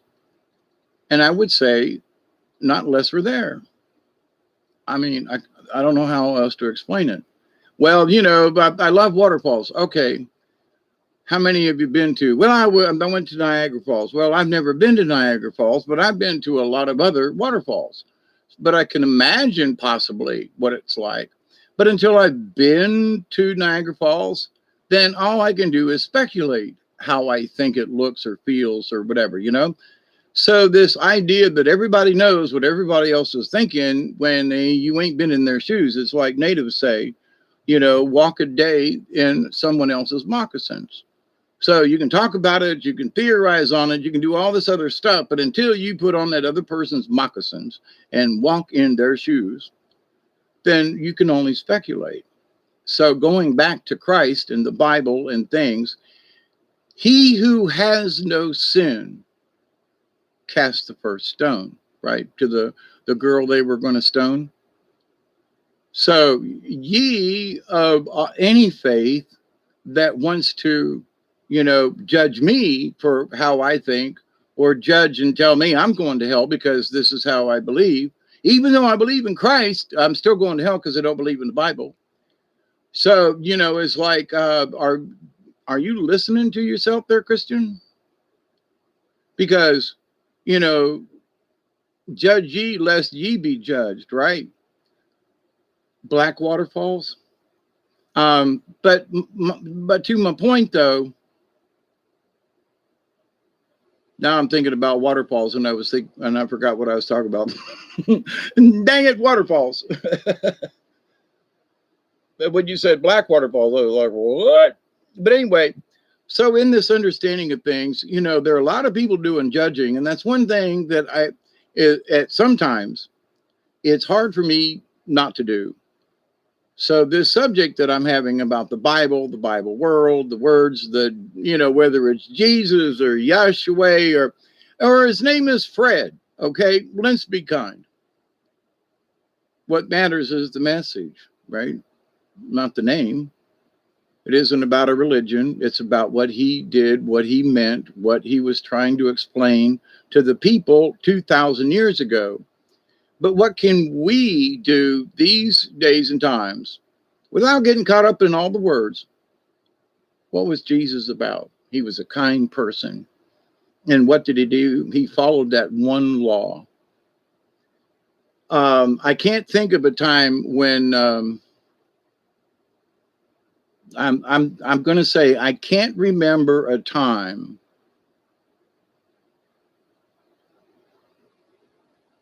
I'll have to look this up because my brain is going, In my Catholic Church teachings and readings and so forth, I don't remember Jesus really saying, you got to do with the 10 Commandments. I will check on that. But he wasn't so much about that as about what he was trying to teach. For example, the mustard seed, and if you throw them on the side of the ground and you don't, and it was talking about these different things. So, the parables. And, the parables of the three servants who were given talents, for example.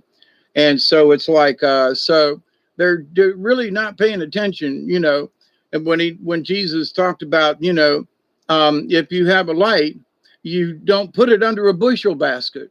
You put it on top of the bushel basket so the light can be seen. I mean, what is in that parable? Stand up and shine your light, your bright light, so all can see. Don't hide it in the shadows, right? And so, yes, love one another and be kind to one another and follow that number one rule. Be nice to all things, just that, just saying.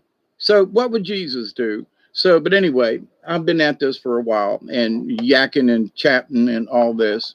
Even talked about, breasties. But in a religion, so in South Africa, where the natives didn't know that they needed to cover their breasts because they didn't have a problem with it, are going back to the old traditions. And I think, yeah, good for you guys and gals. I mean, folks, good for all of you, because you're not going to let society tell you, look, I'm a girl, so I should wear a shirt. Yeah, but that's not what we did. We're trying to, and they all say, hey, I'm taking my shirt off. What about you? That's that. And the guys go, well, they get a good look. And after that, it's just natural.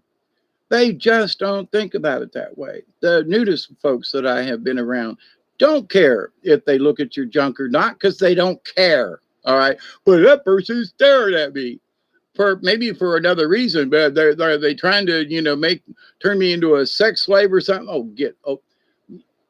There are some people that might be like that. But to the point, though, when you have these large groups of people who just don't see it that way, it's not immodesty. They don't see where it's wrong. It's just you don't have any clothes on. But it's immoral. By whose standards? Again, so I'm not going to go back into that. But to the point, though, that we need to think about other people's feelings and their religions and what their beliefs are, because if you see a bunch of naked folks running around and doing ceremonies in South Africa, you go, oh, those people are savages. No, they're doing fertility rites, and they're honoring the earth. And, they feel that what is on them is important, and they're not going to wear anything that isn't important. Whoops, wait, what? Yeah, okay. So wearing nothing is you are doing your ceremony in what God gave you when you were born, without any kind of external stuff, without any kind of fluff or whatever. You're just going to go out there and dance. So, but anyway, so with that said, if you could understand the way they feel, you wouldn't look at them as being naked. Okay. You would look at them and say, those folks are natural, right? But to me, they're naked because they go, oh, stop it. They're natural. Well, what do you mean by that? They went a la natural, right? So is it wrong? Only in society. Is it wrong that Jesus would say so? If he went down there to South Africa and the whole nation was like that, would he go down there and go, hey, look, y'all got to put clothes on or I ain't going to talk to you because y'all are naked. That would be his one person's opinion versus all these thousands of people, right? So it's like, well, wait a minute. But we're not lewd. We don't go out and do things in public. We're not hurting anyone. This is just, we were raised like this. So you think that Jesus would like, okay, y'all are going to hell because y'all ain't got no clothes on. I just don't think so. I mean, I just don't think so, because he would understand the other people's cultures. Okay. So, I mean, there are people who can wear clothes and be lewd and be nasty. I mean, there are some folks who can wear clothes and it would be so sexual. It's like, you know, they'd be better off to take the clothes off. They're anyway, strippers, you know, the old day of taking 14 things off, you know, but anyway. It was all about in the taking it off, right? It wasn't just say, oh, I'm taking off my jacket and I'm naked. No, it was the whole sensual thing about disrobing of this and of that. Anyway, but to the point, it was about the clothes, not about the person. It was the removing of all of these layers of clothes. Society thinking how we are to the point. So, but would Jesus condemn them folks because that's how they grew up and how they believe? No, I just don't think so. But the people who wore all these robes and everything all the time and all you could do was see their face are going to go, them people are immoral. Hey, Brandy. Turn the other cheek. Yep. That is Christos spirit.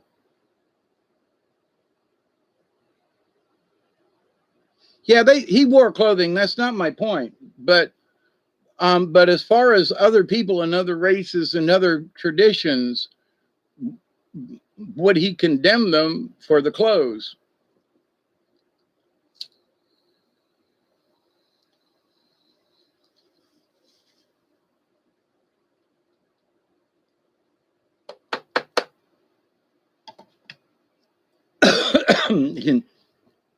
As some of these Buddhists and back in the hippie days, at least, the Hare Krishna, they didn't wear nothing under that saffron cloth, let me tell you.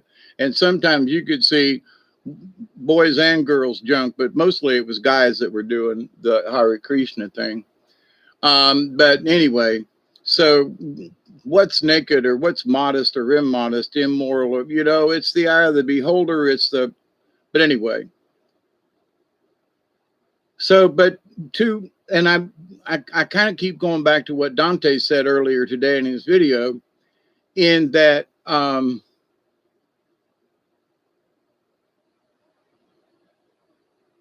we have to think about other people's religions, how they live, their societies, their cultures, because if we live like this all the time, then we're only going to see like this, right?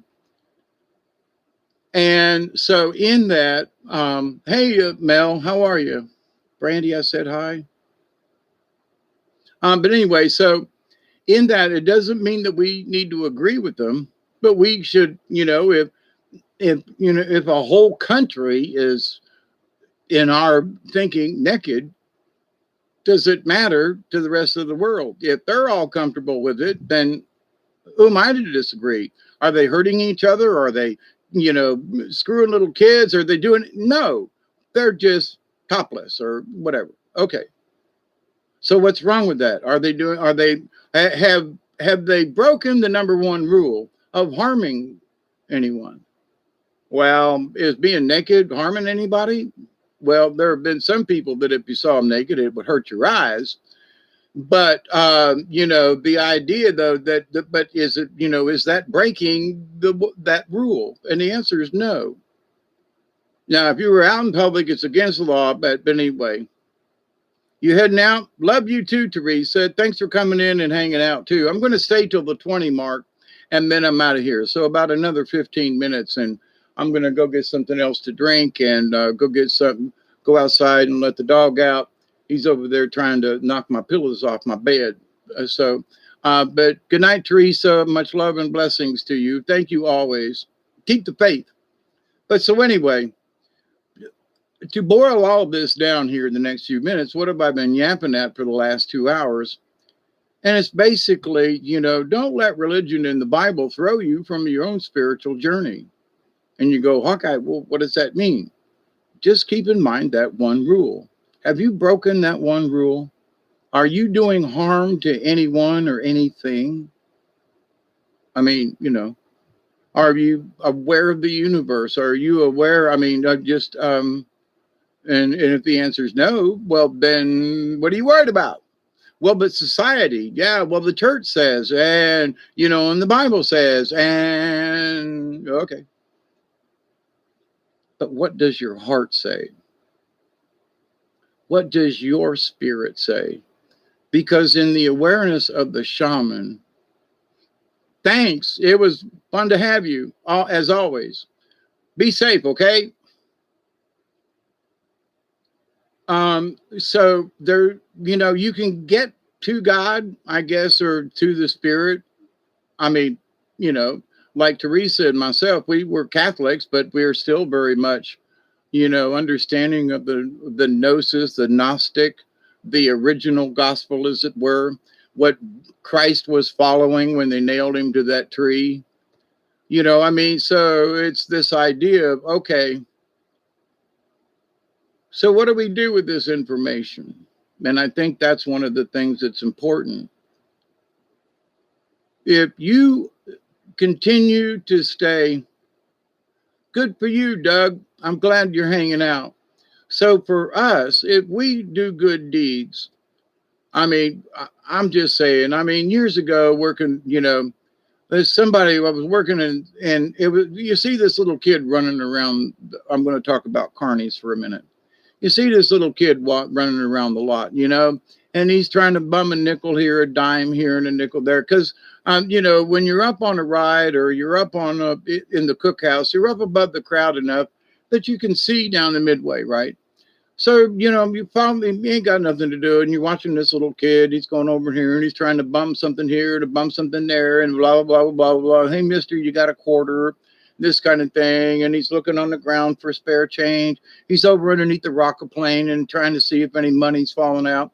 And when you come to find out, you see, so what he wants is that he wants a hamburger. Okay. And he doesn't have any money. So he comes up to the counter when I'm there and says, mister, how much is one of your hamburgers? And I go, $1. And he goes, and then he puts all this change and dumps it on the counter. And he says, is this enough? So I counted up, and it's 90 cents. He's short a dime. So I've just watched this kid go all the way to bumming a nickel and a dime and whatever he could get, because he wanted a hamburger there at the cookhouse, right? So am I going to tell him, after watching him, now I have done this at times, well, you need another dime. Oh, but mister, I ain't got one. So now, as a person, if I'm a good person, and unless I just got to have that dime, I can say, because he didn't count it, he couldn't count it. He asked me, sir, is this enough money? Okay, so we got to establish that. He's hoping he's got enough, okay? Because he ain't counted it out himself, but he thinks he does. So do I deny him the hamburger because he's a dime short when I've watched him try to collect enough money to buy a hamburger? Well, the hamburger and the bun and everything is about 50 cents cost to us and so forth. So we're making about 50 cents off each hamburger. Now I know this because my parents are running it and I'm there, so that's about what the margin is. Sometimes a little better, but so is 40 cents enough profit off of that hamburger that I let this kid slide? Or do I insist that he go get another dime so that he can buy this hamburger? You see what I'm saying? So how strict are we? Now, there was they had money in a little change box thing, and there was no cash register, And if we were a dime short somewhere, we dropped it, left it, whatever. A dime did not break the cash register, nor was there some kind of thingy that, like being, if I was at Dollar General and they were trying to ring me out of something. No, everything's got a barcode, it's got a set price. See, but when you have personal, so what's this dime difference? He doesn't have enough money. So do you let him slide and give him the hamburger with an extra piece of cheese just because you can? Or do you demand that he go get another dime? I let the kid have the hamburger. My adopted mother, Bessie, would make him go get another dime. She wouldn't let him slide. They're $1. That's the price. He's only got 90 cents. But we can let him. But then if we let him slide, then everybody will want to be, everybody will want us to let him slide. And I would look at her and go, Ma, he can't count money. Do you not get it? He thinks he's got enough. Why blow he wants one of our hamburgers. He could have spent it down over there. He could have went and got a candy apple, but he wanted one of our hamburgers. Now you're going to tell him to go away. She made him go get another dime. I went out back and slipped him the dime. Okay. So, and that was my adopted mother, right? So my pops, on the other hand, would have seen it my way, and he would have went, well, you're a dime short, but here you go. If you get a dime, bring it back to me. Bessie was like, nope, if you don't have that dime, you ain't getting it. So in this, have we done anything wrong? So in life, you go, well, now not everybody has that kind of control or whatever. But in that sense, that is an example. It did happen. And, it is up to us whether or not, well, you only got 90 cents and it's $1. And the kid's going, oh, crap.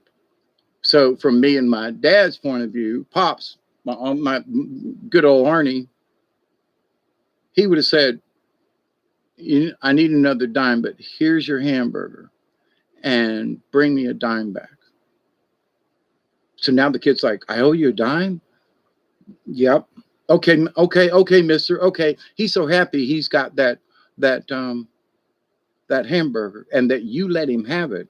Now, not everybody's like this, but I'm saying I watched the kid, you observed him. It wasn't just somebody that just walked up, I watched this, observed the kid, he's been on the lot several times. He came out on Sundays and was helped do, clean up the lot and stuff. So I've seen this kid, right? So it's not just some wandering up, I've only got 90 cents.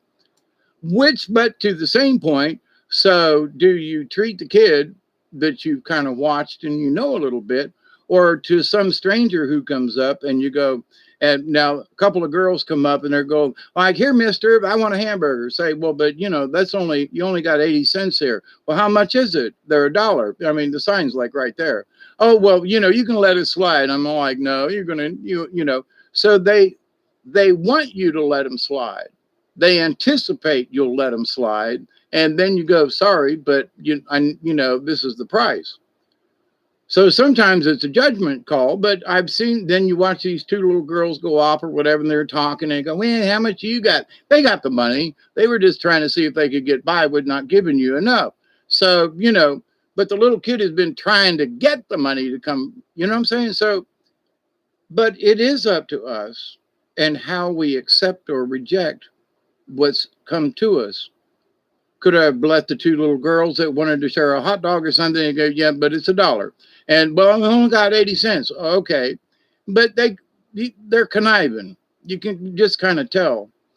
Where the other kid who plops his money up there going, count this for me, I think I got enough, is different. He ain't hoping he can get by. He's hoping he's got enough and that you'll give him change, right? So, yeah, I think I need a boost, actually. How much time do I got? 6 minutes, basically.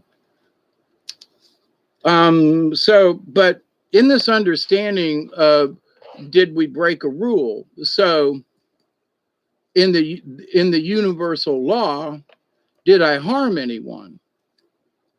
Well, I could have said, you know, you owe me another dime and that's that. Is there any harm in that? Well, the kid was hungry. He wanted one of your hamburgers. So, and you denied him the right, or you did, you know, so there's denial in there somehow, you know, and I don't mean in Egypt, right? But so the denial of someone or for whatever you have, I mean, I'm full. I've had hamburgers, hot dogs, and a corn dog or two that night. I've had my sodas, and I'm working, and this little, you know, this kid's out there. We call him a, you know, lot rat, and so he's out there, and I can tell he wants a hamburger. I'd have gave him one, just gave him one, but then he would expect it. But if he's got 85 or 90 cents and he's close, he's getting the hamburger because he'll notice it. He'll come back and he won't take me for granted. Hey, Mr. Dave, Mr. Dave. They used to say, my pops, Mr. Arnie, Mr. Arnie. Hey, so, you know, is there something I could do for one of your hot dogs? You know, I really want one of them corn dogs. You need some trash carried out? Can I do something for you, Mr. Arnie? And he'd find something for him to do, whether he needed it done or not. And he'd say, well, you know, look around the cookhouse here. See all the garbage and the trash? If you'll pick it up and keep it all clean for the next 10 minutes, I'll give you a corn dog. Frost Top Owner gave me 3 burgers for free last year after a storm. The credit cards were down. Let's pick up. Yeah, see, there are choices people can make when they can. You know what I mean? But if the cash register was up or something, he might not have been as inclined, because then he would have said, well, you know, we'll swipe your card. Just, you know, and see, you have to count. You know, if you start out the night with, you know, 200 hot dogs, and that's what you've got in the, you know, you take them out of the freezer and they're in the, you know, how many hot dogs you got. And you can always pull more out if it looks like you're going to run out. You know, by 9 o'clock, you know, if whether or not you need to go pull some more hot dogs or hamburgers out of the freezer, and you know, because you don't want them thawing out in the refrigerator for too long. So you want everything fresh. So if by 9 o'clock it looks like, you know, you've already sold, you know, 3/4 of what you pulled out of you know, for that night, for what you and hope to sell that night, and you've only got 50 left, and it's 9 o'clock, and you look at the lot and it's full, there's a good chance you're going to sell them 50, and you might need 25 or 30 more. So you get a few more out, you put them in some water, and you thaw them out, and you get them ready, you know. So anticipation, you might not sell the next 50. But my point is, you know how many hot dogs, you know how many buns you've used, because you've used one for every one of the hot dogs, unless there's been, you know, a tear or something like that. But so the corporations, they have to, you know, they have to attest for every, you know, cup. And that's why they can't give you a cup, because the cups are counted. And so they have to account for all the cups. And I get that, because we used to do so many cups, and we'd count how many cups we had. And then that told us how many drinks we sold and how much, quote, money we should have gotten out the Cokes. So if it was a really hot night, lots of Cokes, lots of lemonade, and, you know, so you tallied up how many cups you used. So that's part of the deal. But, you know, if we were shy a cup or two, we could have gave it to one of the ride jocks or something, or one of the cups could have been bad, and so it was still an average. Well, we lost a couple cups here and there, and I gave what you call it a cup. Okay, so we'll just, you know, 10 cups was used somewhere else. So, but we used 200 cups tonight minus 10 to whatever, you know. It's not about the cost of the cup. It's how many that gauges you for your drinks. Okay, enough of that. But with that said, it's 11:19, so one more minute. Yeah, the universe will take care of you sometimes when you least expect it. I mean, I had my neighbors show up the other day, and they brought me some deer stew.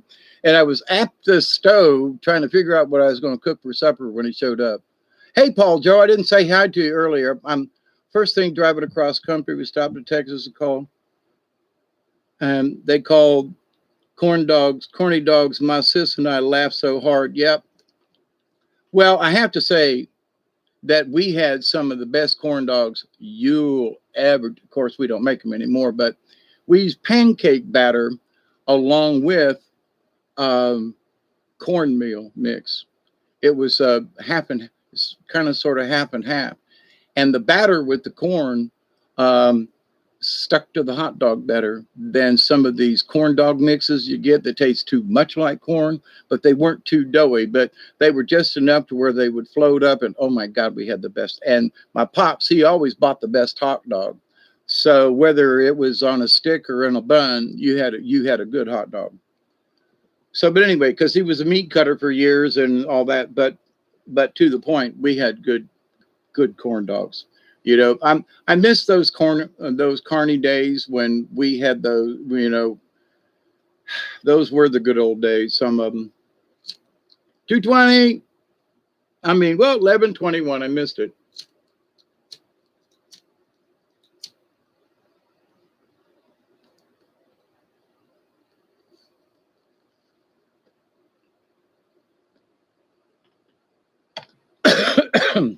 So about this and the carny and the drinks and the hamburger and however you want to look at it. Hey Tracy B, Yum State Fair corn dogs. Yeah, there's to me about the only place you're going to get a good corn dog is at a good carnival. But anyway.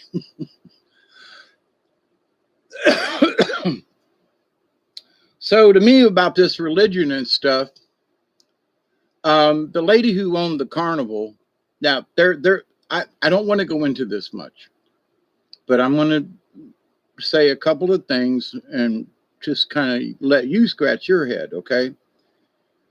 She owned this little carnival that we traveled around all over the state of Florida, all the way down, you know, Fort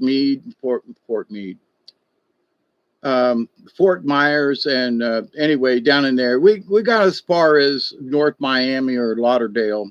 Um, what's the secret to making the corn dog?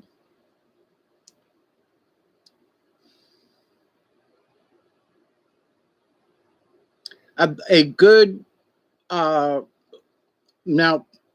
if some people don't like Jiffy Mix, okay, but the Jiffy Mix cornbread, the sweet cornbread with some pancake batter, okay, very light pancake batter mixed together.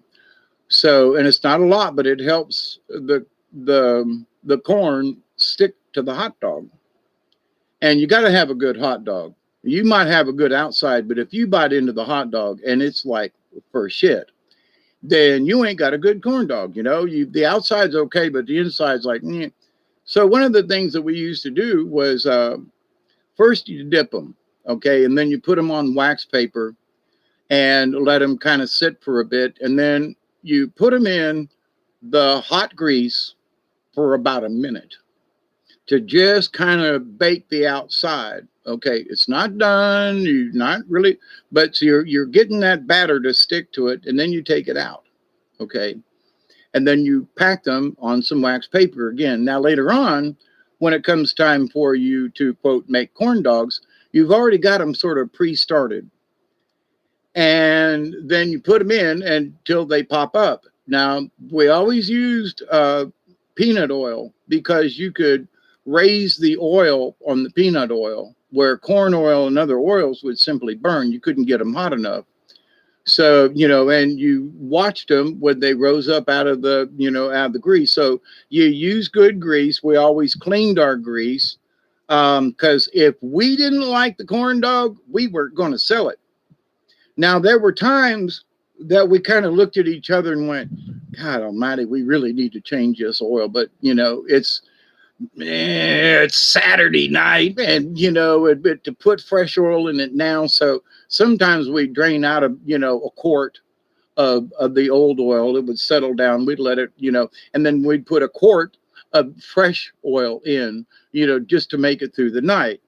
But we always changed the oil out. We always, you know, did for us. If we and we did, we ate them, and so did everybody on the carnival. But to the point if they weren't good enough for me to eat. Now, there were other people that ran cookhouses and stuff, and they bought frozen corn dogs from someplace, right? You know, Walmart or Sam's Club or whatever. And some of those were like tolerable. But, you know, about the pancake corn mix thing, I can't remember like what the ratio was, but we tried just doing it with the cornbread mix, and it just crumbled off the hot dog, and that don't work, right? You got to have something to kind of hold it together. So a little bit of flour, a little bit of pancake mix to kind of give it that consistency, but still it wasn't pancake batter. It still tasted like, you know, a corn dog. And it was the Jiffy. I'm not sure if she used Jiffy mix, but the people who didn't care about the corn dogs would just go down to the store and buy them, cook them up, and send them out the thing. Not so for us. That's one thing I got to say about Bessie. She, you know, she was like, if I'm going to do the corn dogs, then I'm going to make them this way, and because it's my reputation. And they were on the carnival for a good 15 years before, you know, Pops got sick, then Mom's got sick, and then, you know, she passed away, and the carnival, you know, sold out. And anyway, but to the point though, you know, you go back to the same town year after year after year, people go, hey, Mr. Arnie, I want one of your foot-long hot dogs.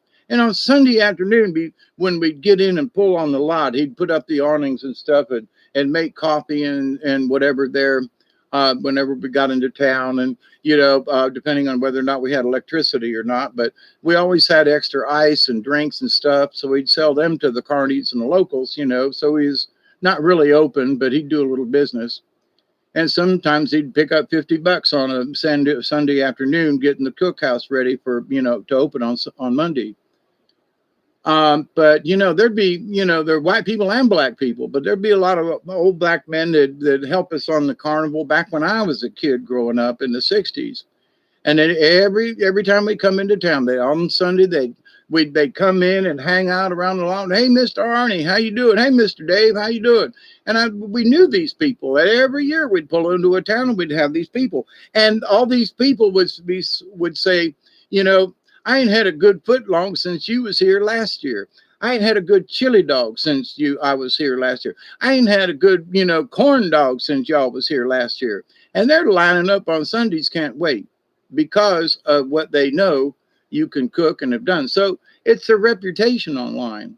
So when you feel that kind of connection to something, you don't have to be a superstar, but if you are concerned about you getting the munchies, right? But so anyway, you know, if you really want to make some corn dogs, get a good hot dog. Don't just buy, you know, the Bar S Frank. Go ahead and get an Oscar Mayer. And unfortunately, you can get an all beef one. That's okay. But the ones that really were like the mix, you know, it was like Oscar Mayer Classic. They're like $1.25 a pack at the dollar store. They're really cheap, and they're good hot dogs, right? So, but you don't want to get a really fat one, because then when you're cooking the outside, the tips on making corn dogs, right? When you're trying to cook the outside, you'll burn the outside before you finish cooking the inside. So you just want a regular size hot dog, not a little thin, tiny little thing, but just a regular size hot dog with a decent size, you know, dip it in there and she'd dip it in and hold it kind of sort of like a candle in a way, but hold it a minute, then dip it back in there for that double dip and then twist them. And sometimes she'd put them right in the grease. Okay, she'd dip them and put them in the grease, 30 seconds, a minute, not long, because all you want to do is get it hardened. So, you know, and the hot dogs need to be room temperature, not in the freezer. Or we would put them in the refrigerator during the summertime, and we would still, before we cooked them, we would put them under the sun lamp that kept the cooked ones warm. Okay. So if he was really busy, we'd put 10 in at a time or 12 at a time. and then we'd have them stacked in the corner there of the window in the cookhouse. And so somebody want one, you'd go, yeah, and you'd sell them one that you out of your stack. So then when these got done, then you put them hot ones in the corner because you don't want to give somebody a hot, corn dog just literally right out of the the grease. They'll burn them, right? So, but anyway, but the first thing is just drop them in that grease long enough to get a set, and set them off to the side and let everything kind of just settle. And we used to put them in like a beer tray, or a 24 pack cardboard thing. Just line it with, some wax paper and drop them in the oil, let them cook for a minute, take it out, and drain them, and then, put them on the wax paper, and then just let them rest. Put them in the refrigerator for a little bit. And so we'd do them in the afternoon, get these pre-ready, and then just put them in a refrigerator on the shelf. And then when it came time to cook them, we'd bring them out and put them under we had 2 heat lamps, right? Or maybe it was just one. But anyway, put it under a heat lamp or let it settle if you're just doing it in the kitchen. Just let it come to room temperature, all of it. Let it sit out for an hour or so and then cook it. Because if the hot dog's colder on the inside and the outside cooks quicker, then the hot dog ain't going to cook all the way. And the outside, so it's going to taste weird. So you want everything to be the same temperature. And don't nuke them. Don't do that. Nope. Don't do that. But the oil is very important. And if you're not allergic to peanuts or peanut oil or anything like that, use peanut oil. Don't use corn oil. Don't use that. It will burn and give your corn dogs, even though it's corn, use peanut oil. You will be, greatly satisfied. If you got lard, okay, but, we used to use peanut oil. But anyway, so how about that? Growing up, we had a corn-fried chili dog in Eureka. I've been to Eureka, California. Unlike eating a chili dog, yeah, on the dock of the bay, yeah. I get what you're talking about.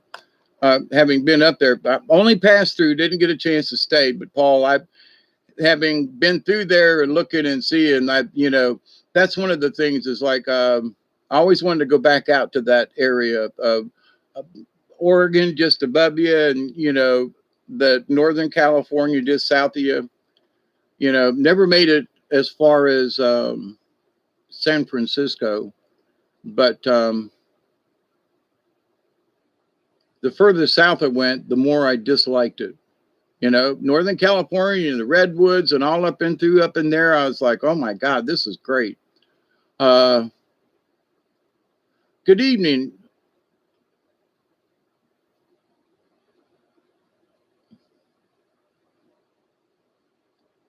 A package labeled corny, and it's labeled corn dogs. Yep. But anyway, so, but me, I get off on a tangent. Yeah, the redwoods up there. There was this state park, I don't know, hour or so drive south. Yeah, the Redwood Curtain. Yeah, we were right on the coast, and I can't remember the name of this state park. And it was right on the coast. And you went down this little road, and it got even smaller, and you went through some old trailers and some old hippie places up there. And then all of a sudden you started up this little incline, and then the tree line broke. And out of the tree line we came, and out to the, I don't know, maybe a half a mile wide in places, just guessing. It could have only been a quarter mile, but from the tree line to the cliffs, to the edge.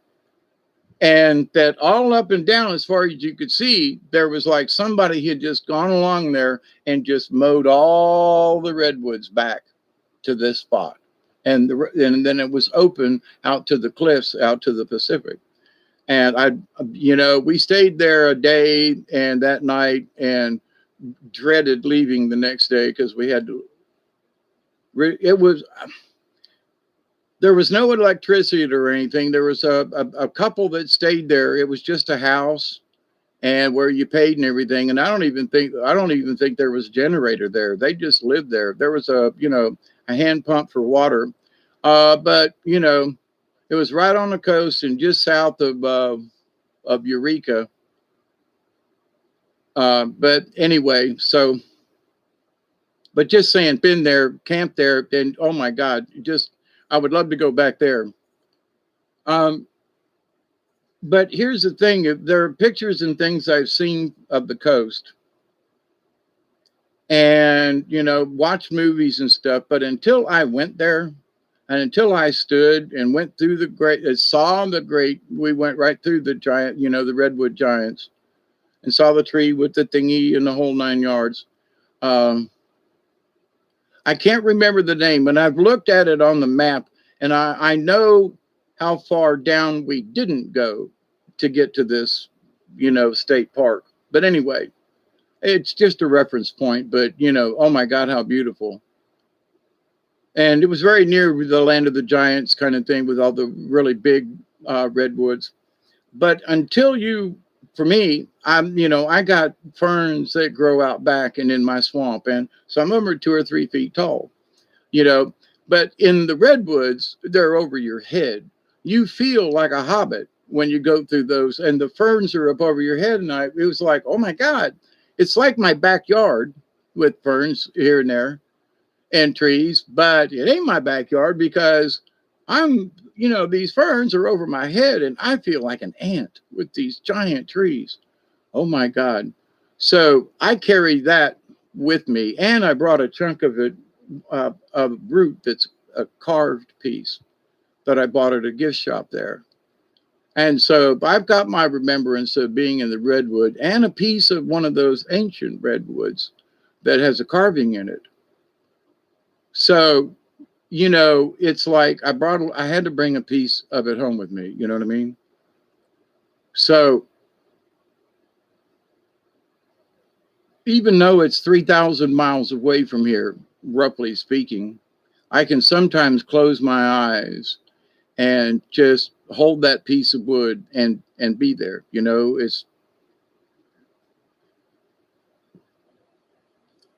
it's very possible that I'm kind of sort of doing an out of body experience while I'm experiencing it. With my eyes closed, I can feel like I'm standing on the cliff. The smell of the ocean smells different than the Atlantic and or the Gulf of Mexico. It's just there's a different feel. I know it's the ocean, and I know, but it was different. Don't know how to describe it, but it was different. It's still the ocean, but it was different. I think it has to do with the temperature that far north and so forth, being that, you know, the Gulf Stream and the Gulf down here, the water is much warmer. There's just, you know, so there's more salt in the air or something. Not quite sure, but it was different. Not in a bad way, just different. So, but having been there and experienced it, then I can say, I might not live there. Yeah, transcendental meditation. Yep. And now it's just like I close my eyes and just remember that time on the cliffs, and it's almost like I'm right there. I don't have to go into any kind of anything. The more I became aware of this universal thing, and the more for myself and my shaman stuff, you know, about my connection with the quantum energy that's always around us all the time.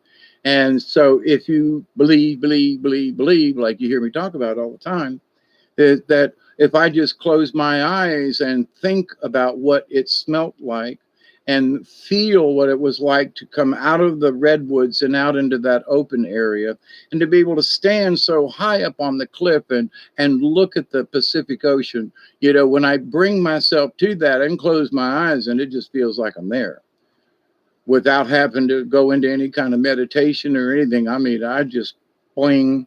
So, you know, in my older age, it seems like there are certain places that I've been and certain experiences, and then I can just close my eyes and like maybe there's a taste in the air or something, or there's just something about the place, and that you know, my consciousness is there. So, but anyway, maybe in another timeline, you were hugging a redwood at that moment. I don't know, David. I honestly don't. But I dream of hugging a redwood. Yeah, but they're huge. Oh my God. You hug a piece of bark. You don't hug the tree. You hug a piece of bark. It's different, let me tell you. And I was talking with my next door neighbor the other day. He came by. They brought me some wonderful deer stew. Oh, and the other day, I think I said it in my last video, big deer standing right on the edge of the, yeah, that just right in the edge of the yard there. It was great. But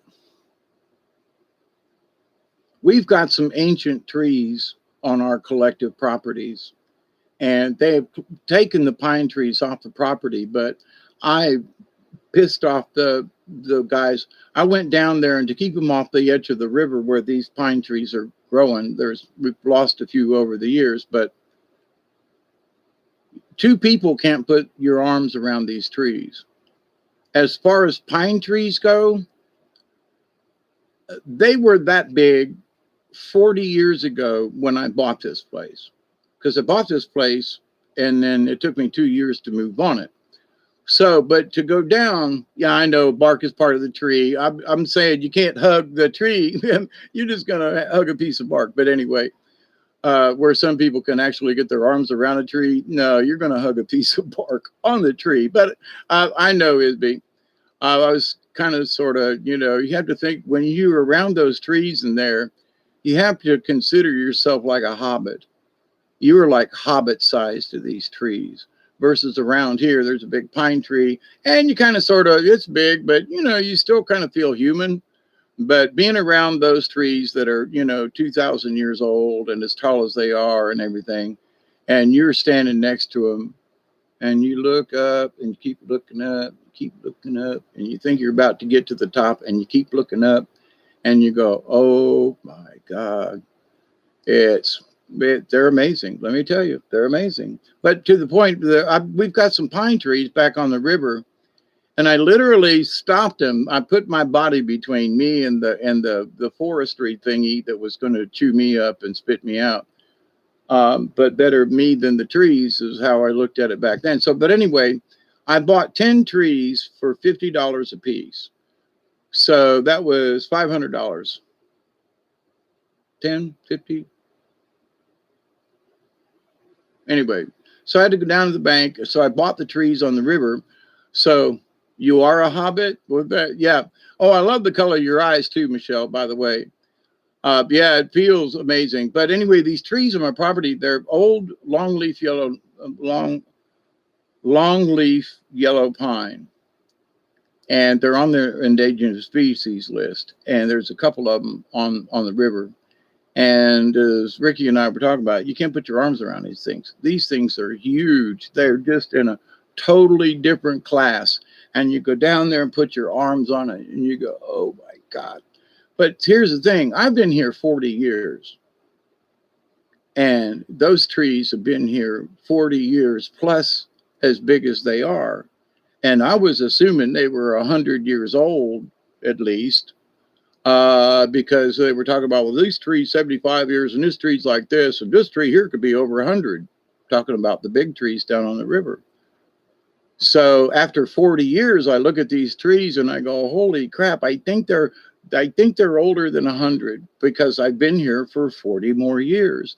And we've lost a couple to storms and lightning, but there's still quite a, 6 or 7 of them down there that fall into this category. Now, I haven't checked after the storm, but they were up.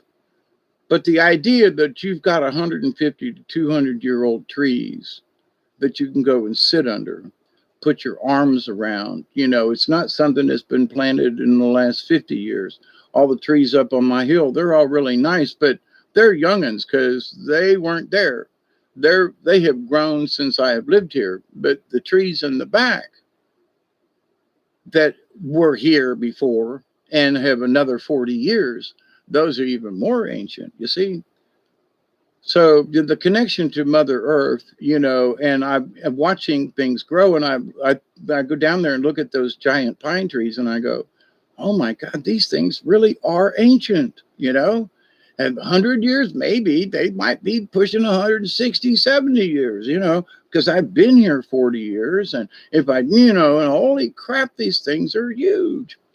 And we both agreed, my neighbor and I, we both agreed that we were glad that we did not let these, we did not let the um, foresters go down and mangle up the river. When you have dreams of things in places you haven't been to, how is that possible unless you've been there in another time? Your mind is making that up. You have memories. I agree with that, David. There are times in my dreams that I ended up being later on. Now that was weird. And, and go, I've been here before. And then you go, wait a minute, I had a dream about this and blah, blah, blah, blah, blah.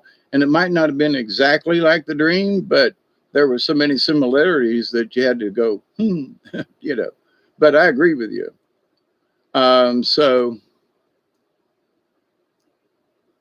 it's sort of like on the same wavelength, David, is that there are sometimes, I've talked about this, in that when I did that thing about the Vikings and the sword fighting, there was just something about the sword fighting, which I had never really done before. I knew some people who did fencing and things, but, it just, piddled. And then to have that, master of, sword fighting and so forth and that kind of thing, tell me, goes, who taught you that? How did, I was like, in another life. And so there are things that somehow we just know how to do. It's like, I'm good in the woods, whether it's, up north or down here. Now, I've been in I've been in all kinds of mountain areas. I mean, I've camped in the Bitterroots and, in Idaho and there in Montana and we camped at, about 20 miles from, the Donner, where the Donner Party was, in California. And, in July, there was snow on the ground that year, 1999. Was on Lake Powell, Lake Mead. Which one is there at Hoover Dam? But anyway, where all that white is now that you see, there was no white. The lake was full. And when my brother and I were jet skiing on there and up above the dam, and to see the way it is right now and so forth, it's like, in my lifetime. And I was there on jet skis, and now the marinas aren't even there. And, it's just, oh my God, the difference. So, for me to go back to that area and see it now, I don't want to go back because I've got pictures in my mind, and somewhere I have actual pictures of, I had purchased those underwater cameras kind of thing and developed the film and all that. So somewhere I have actual pictures of us, riding on them and being in the lake when it was full. So, but to have experienced that, I have that memory, and to look at the pictures, which I saw something today, and I couldn't watch it. I just had to turn it off, about how much water there was and what and all this kind of stuff. Well, right, this is intriguing. I love to dream, but I don't always remember. I wish I could remember more. Yep, there are sometimes, now I gotta say, in life, there are some days that whatever it is that you go through that day, and it doesn't have to necessarily be a really bad day or a really good day. It's this, at the end of it, you might go off into some kind of dream, whatever, and like relive part of the day. Or my friend and I, we always worked on different machines and stuff. So for a couple of years after I got off of work, I would wake up and, thinking that someone had called me on the internet to go out to one of the cells that one of the machines had broke down. And I'd wake up and go, what the was that? Who's calling my name, to wake me up out of a dead sleep? So there are things that we dream about that sometimes interfere. And I mean, like, this is years later, whatever it is, it's replaying something. Now, did I go back to work? No, the plants have closed. Hey, Richard. But one of the things, try to set your intentions to have a lucid dream before you go to sleep. That's one thing. Here, the simple trick with self hypnosis is that give yourself the simplest task. Now, no offense, David, but if you say, well, I want to have a lucid dream, I mean this with respect. But to my brain, I would go, what does lucid dream mean? My point is, to the brain might not know what you mean by lucid dream. You do, David, but someone else might go, I want to have a lucid dream. Your brain might not be able to comprehend what you mean. But on a simpler scale, but in the same realm, you tell yourself, I wish to remember my dream. I want to remember at least part of it. I want to remember my dream. Help me remember my dream. So regardless of what it is, whether it's lucid or not, what you basically want to do, lucid or not, make it simple so that your brain can understand, like a baby robot. If you try to give it, okay, baby robot, I want to remember a lucid dream. And the robot goes, well, what do you mean by lucid? We have 482,329 versions of lucid dreams. And so we have to keep it simple for the self-hypnosis, in that I want to remember my dreams. Help me remember my dreams. Now, it may be something you really don't want to remember. So, I could say, for myself, I say, I want to remember what's in the important parts of the dream. If there's something important in a dream, I'll, help me remember, So it's more of a thought than like a word thing. But anyway, now, if you know what it means to have lucid dreams, or however you want to describe it, but in all the sessions and everything and all the learnings I've learned over the years, the simpler you keep it to your brain, the easier it will be able to remember and give you what you want. Okay. So, but anyway, there's 10 cents right there. You gone? Okay, Isby. Yeah, I was going to get off after the last 20 and I'm still here. But anyway, but with the lucid dreaming and everything,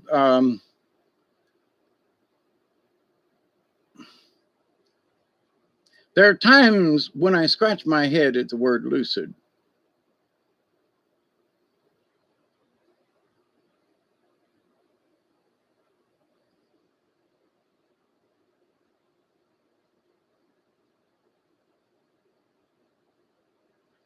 So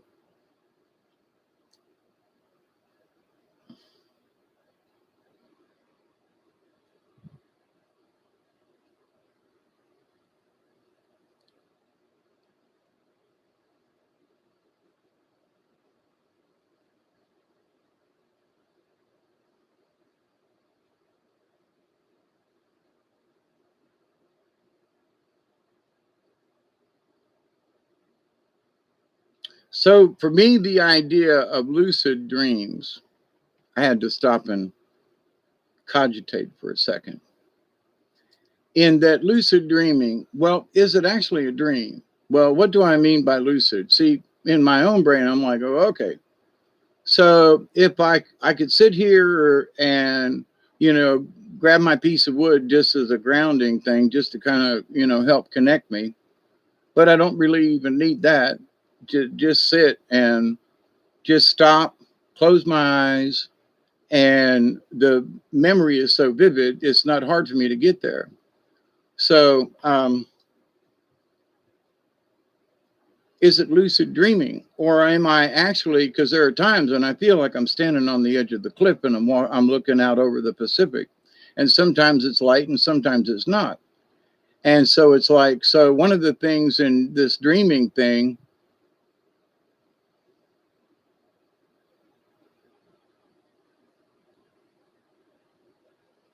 so the lucid dreaming, is it actually a dream, or have I just, have I done the shaman thing and walked out there? So is that lucid dreaming? Is it a dream, or am I actually there? Because I'm still awake here. I know I'm still awake here, but I feel like I'm standing on the edge, and I can feel the ocean breeze, and I can look to my left and right and see the tall grass. And, so Am I there? For me, I do think I'm there because of previous experiences. And I've talked about that when I did some experiments with some folks years ago at the radio station and a couple other places. But, I showed up and we could verify it by the clock and where I was seen and how I was seen. And I was still at my house in Berlin. And I was also at the radio station in Tipton. So I bilocated, right? Two places at the same time. Now, I was more aware of being in Tifton than I was aware of my being at home, but I knew I was home because of what I was doing. I knew I was at home because I'm doing this. But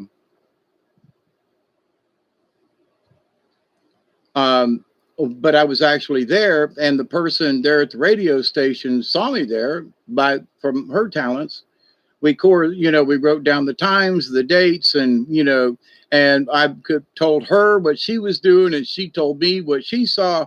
So it was verified, at least by us, but it was verified. It was verified for me. So I know I've been able to do this for quite some time. I mean, this goes back to the 70s, okay?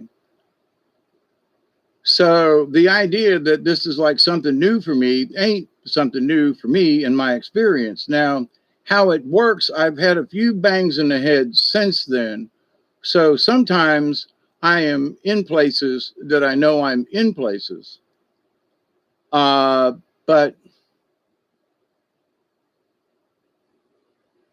because of my brain trauma, there's sometimes I hesitate and go, wait a minute, is this one of my messed up dreams or is this a for real deal? So there's the thing where I just accepted that it was real, where now I go, what is it? So my brain is there, but somehow there's another part of my brain that's questioning whether or not I'm there. But anyway, so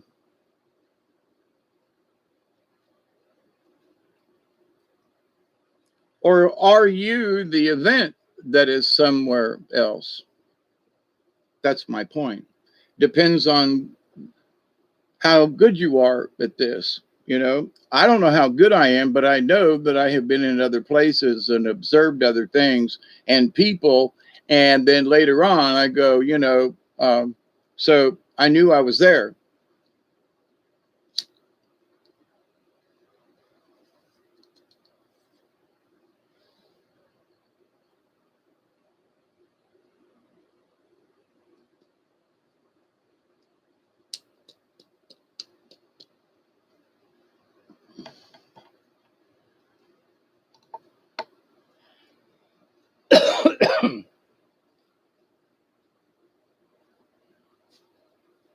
Oh,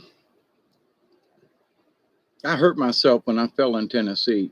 It feels like my shoulder's still out of place or something. But anyway, enough complaining. But with the lucid dreaming and so forth, it's like when I listen to other folks talk about it, I want them to explain to me, I mean this nicely, explain to me what they mean by dreaming. Okay, because they're Native Americans and they go into the dream world. Okay, but you can be asleep in the dream. I mean, you don't have to be asleep to be in the dream world. Okay, so what do you mean? Kind of help classify what you mean by dreaming, just so we're clear. Do you mean asleep dreaming and that it's lucid? Hey, you're back. Good, you're safe. Or is it all in our head? Sometimes it is in our head, but here's the thing. If you're here's something that you have to understand. We are always connected to the universe. Now, there are folks who would say the Akashic record. Okay, all right. I'm just going to say you're connected to the universe. With the cards and the native things, it's the great silence. It's the void. It's in the dream time, but not necessarily asleep, but it's in the dream time. And all answers to any question ever asked is already there. So if we allow ourselves, we don't push ourselves, we don't, overextend ourselves like, you're going to teach me what's here. Nah, you kind of got to just like let it come in. And so if it's your story, if it's your Akashic record, because my record ain't your record, and your record ain't Richard's, and Michelle's record ain't like Paul's. There are similarities, but it ain't the same because we have our own record, our own lineage, however that goes. But in the universe, it's like, you hear me say accept and receive. It's always there. It's always on. You don't have to go meditate to get there. You don't have to close your eyes to get there. It's just there. So if you have a question, you don't have to be in some kind of, for me, it was like, I don't have to go out and dance around a fire and do all these things to receive messages from the universe. I have learned that lesson. And not that I don't like dancing around fires and that kind of thing. That's not it. It's that once I reached a certain point in my understanding, it's like, oh my God, the ceremony is in my head. So if I kind of sort of live my ceremony,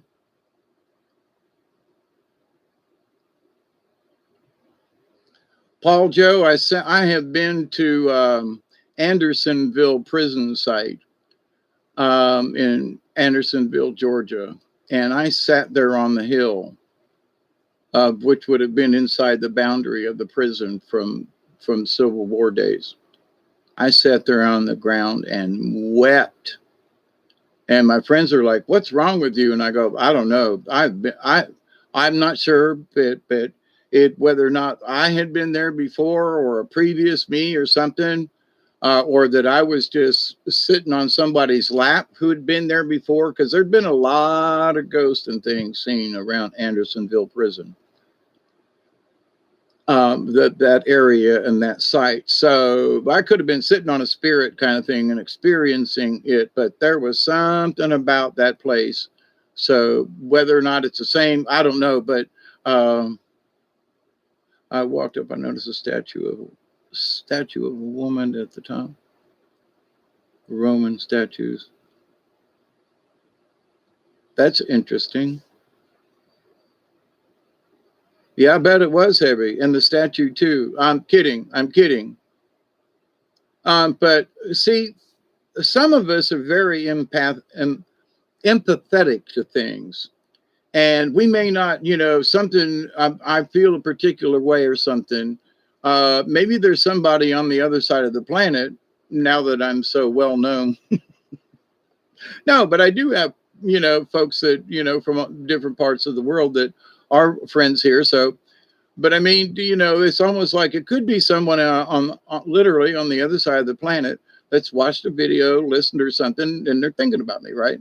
So I'm like, wow, I wonder where that thought come from, So was it mine, or was it somebody, because my connection to the universe these last few years is always on. There is no meditation. There is no trying to find this. Now, there are times when, like, somebody says, why don't you do a card? Or let's do a card reading. For my mental state and my connection to that, which is asking participation versus just listening, I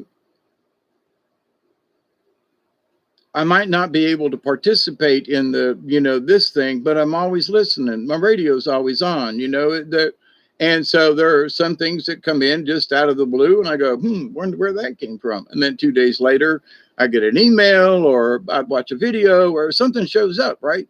And you go, wow, that's what that was, right? So, but when you allow yourself to be open all the time, and there are many folks who, and I used to do this, so I can speak from this, but had to do a ceremony, had to light some sage, had to do with this, had to do, a blessing, had to do. And after all these years, it's the prayer is always there.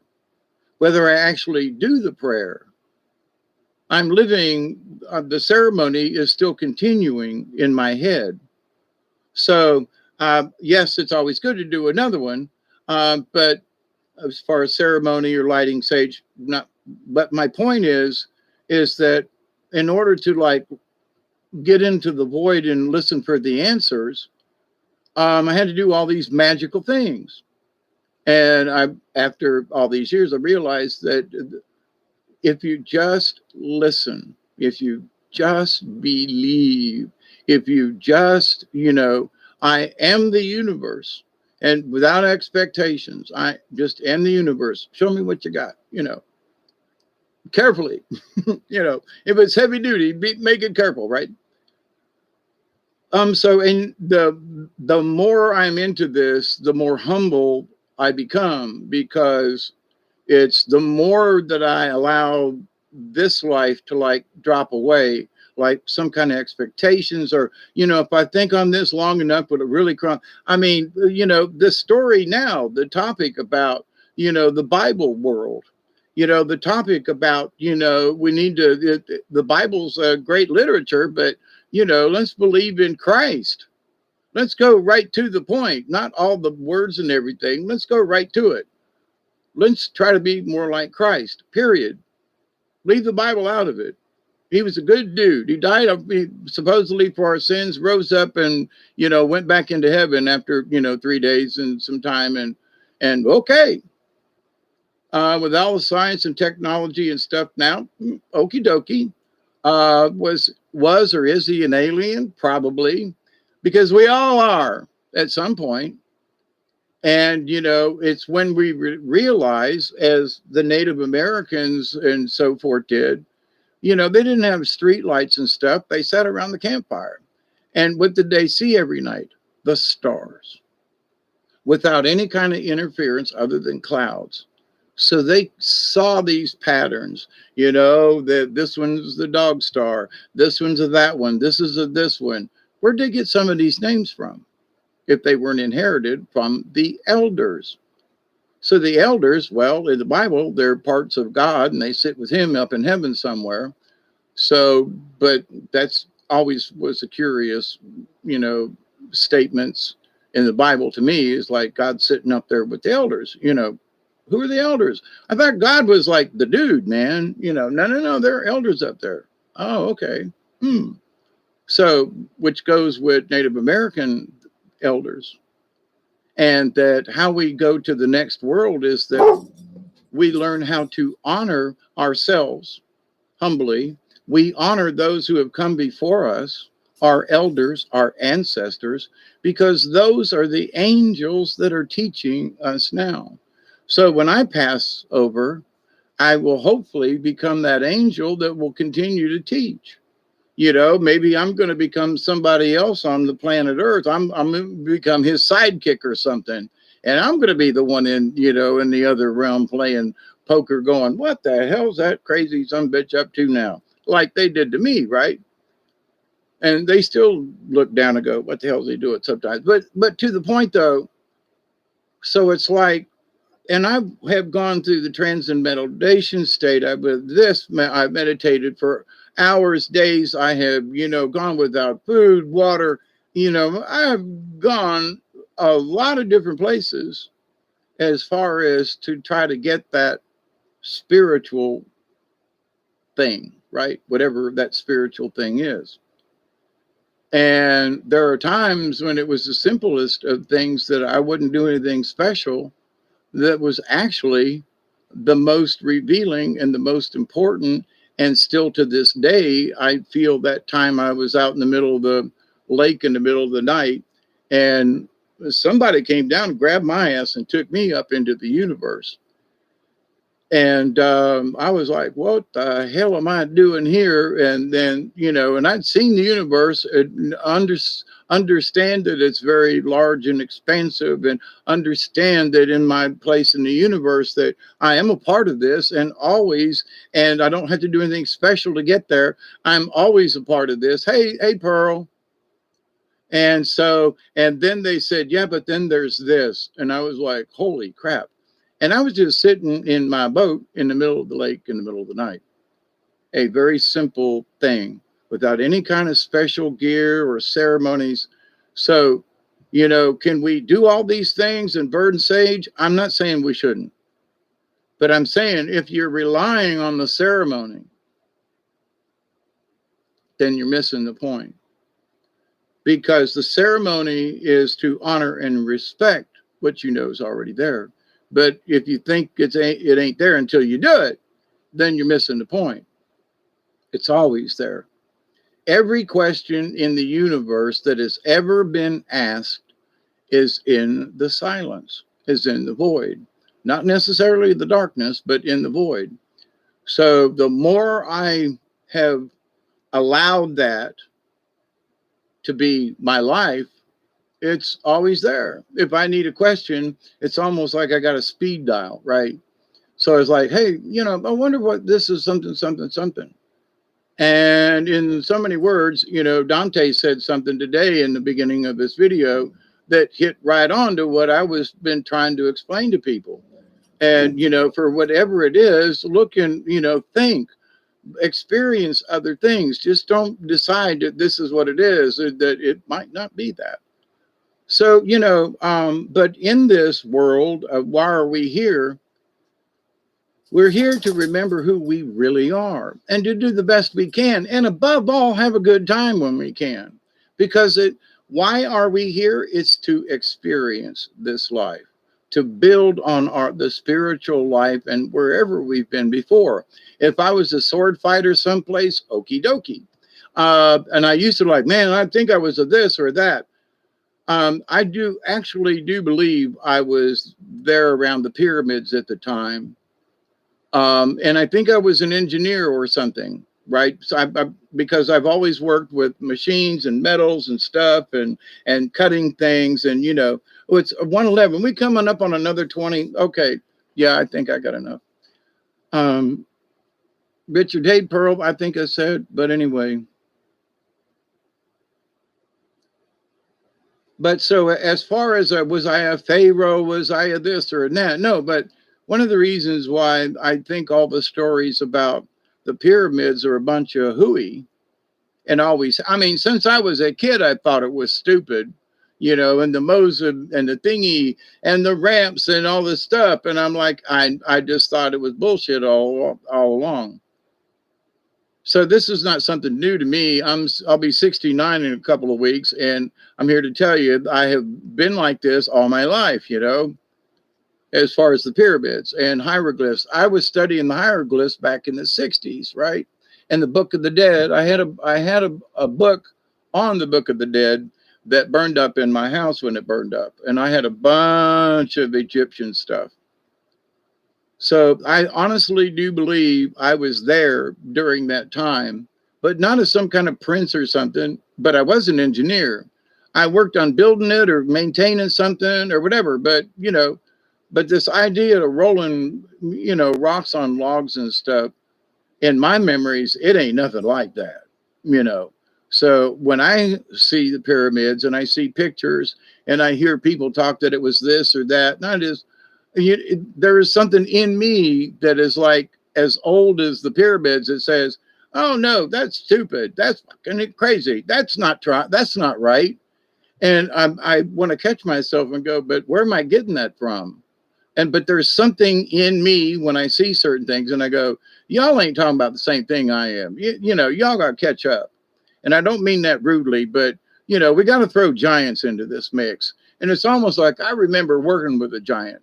And he wasn't ugly or stupid or anything. It was like, you know, they were there to help us. And there was other kinds of machinery and things and like laser kind of technology, you know, for where some, but on some of these rocks and cuts, there are circular cut marks into a corner. Now, I don't know how the hell they did that, but there are circular like grind marks, cutter marks. If you were cutting a brick in half, and you were using one of them blades and you look at the brick, you would see the circular marks on the brick. It's like that, okay? So they use something other than some kind of chisel and whatever, right? Because of their marks on the rock that say so. So, but somewhere in a deep memory or whatever, every time I hear some of these folks about this, I just go, y'all are just full of shit. No, it ain't like that. No, they didn't. It's not like that. No, it wasn't for that. No, it not. Well, it was like this. No, it wasn't. There was a whole other reason, and it was built from the ground up, from the inside out. But anyway, because otherwise, how they get them big sumbitch and rocks in there? We can't do that today. Just think about that. So, but to this larger point is like, so there are certain things that, like, there's a certain period in the Middle Ages. I can't tell you where, but I was a sword fighter. Don't know how good. I must have died, but was I a king or a prince? I don't know. That's not important. But what I do remember is that I was some kind of sword fighter, and it feels like some kind of crusade or something. I was on the good side. Okay, that's my point. Whoever I was fighting with, or whatever we were fighting for, I was on the good side. That part I do know. But over the years, well, was I? There are people saying, I'm the spirit of King Arthur, and I go, yeah, okay, along with this guy and that one and that one and that one, but okay. Now you may have been around the round table or something, but all of you were King Arthur? Okay. So for me, I've not tried to figure out who I was, but maybe more what the period was and what I might have been doing at the time. Well, I was King Arthur. Well, maybe I was in and around that time. But was I King Arthur? Well, maybe I knew him. Maybe I fought with him. Maybe there was, so, but am I King Arthur? No, I don't think so.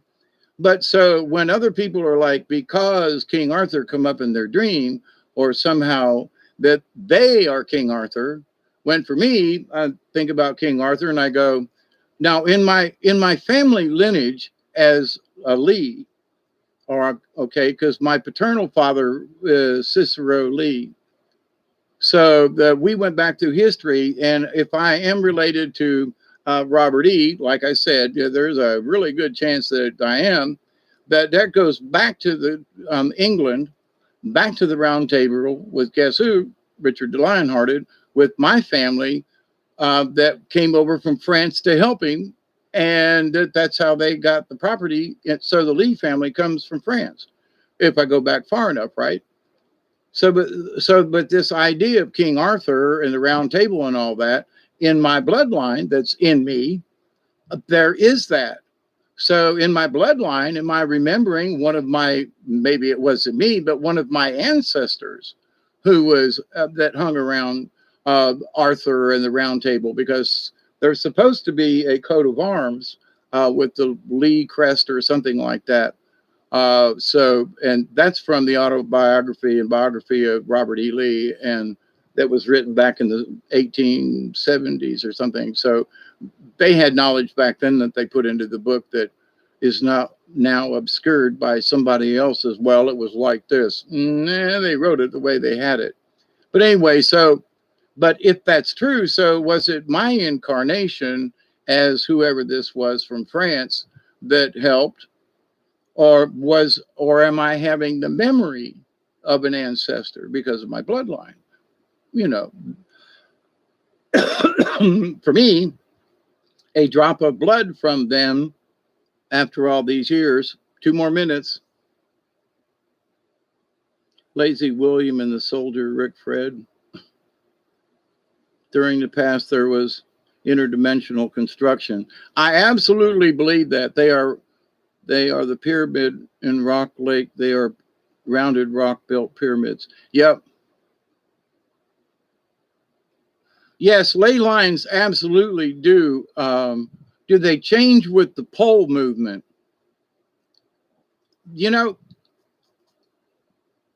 I've been studying ley lines since I got jailed in 1978. Okay. The person who got books and brought into the prison got books on ley lines and things and stuff that a lot of people are just starting to catch up on now. Now, I'm not trying to brag. I'm just saying I've read these things and I've been studying these things for a long time. So, But here's the thing. I think ley lines are connected energetically with the magnetic lines, but I think the magnetic lines are separate from the ley lines, because the ley lines are like, it's earth energy, whereas magnetic energy kind of fluctuates, on the earth and the atmosphere. It's not stable. Where I think ley lines are more stable, and the energy may fluctuate, but not like a magnetic field might. Fire in the hole. Thank you, Dave. Google won't let me delete certain messages. Wow. Seems all the builders shared info with Maya, Incas. Yeah, and other folks too. I always feel the Moses stole something very, very important off of Pharaoh. Yeah, there was, let me say it like this. There was some consternation that Moses may have actually betrayed, and I mean like in a really big way, the Pharaoh. And that, the God of justice and all this thing came down upon them. Well, here's the thing. If the Pharaoh hadn't really done anything to you and you wanted to make up a good story, I mean, have you seen the signs of the desert and all the people that left? And they wandered around out there for 40 years. That story's bullshit. They didn't just wander. They went somewhere. You didn't have that, there was enough of them. They would have made a city of their own in the desert. So this wandering crap, just look at where they were and how many people there were and all that kind of stuff. That story's sidelined somewhere. Just saying. But what if, oh God, this is blasphemy. What if Moses was not in touch with God at all? What if the burning bush had something else to do? But that's another thing. So what if this thing if the God of love and the, creator and source and all that is really good, and that there are those who were talking about the Egyptians as being good beings. So here's Moses and all his clan that want to leave. But for whatever the reason, Moses stole something, somebody said. Richard, yeah. Moses stole something, yeah.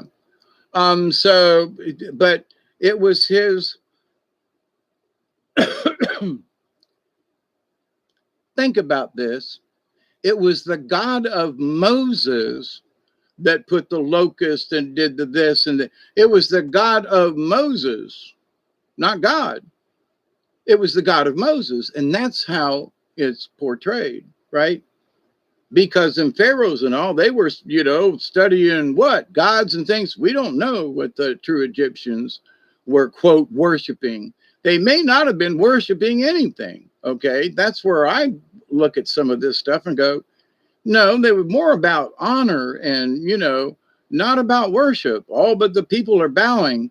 Well, people in Japan still bow to one another in respect. And, it's better than shaking hands in a way, but it shows respect. Oh, but they bowed to him in respect. Well, but no, they're bowing. They're giving away their powers by bowing. Oh, shit. Would you stop it? So you meet, another alien race or something, and they come over to you and they don't want to touch you because they got germs and we got germs. And so it's polite. So what would you do? I would bow and say, greetings, peace to you, my brother from another place, but I would bow and put my head down in respect, not in subjugation. So bowing to something, is in honor, not, oh, well, he bowed to the emperor. Well, because he's the freaking emperor. Doesn't mean that I agree with everything and that I'm on his side and that, I'm willing to die for him. I bowed in respect, whether I like him or not, but it's still respect. So we can honor that. So, but well, he bowed before the king in respect because, his culture says don't shake hands. But anyway, so with some of this stuff, some people just, because of how they were raised, because of what they've learned in their culture, they look at something as like, well, he bowed. Well, in honor. No, you know what I'm saying? So, but in other cultures, if you were to bow and say, greetings and bow, and then they would say, they would bow and greet you.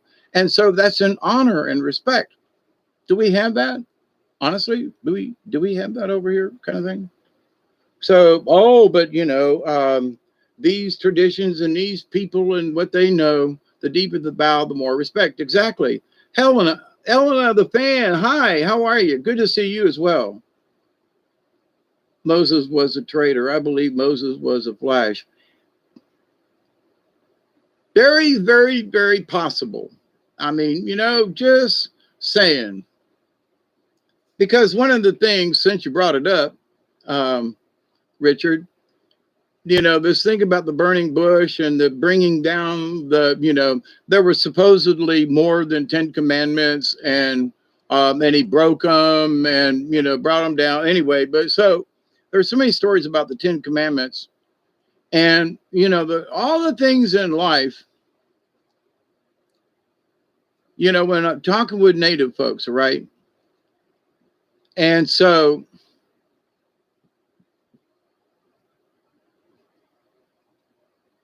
they understand about the creator, and they understand about giving honor and respect.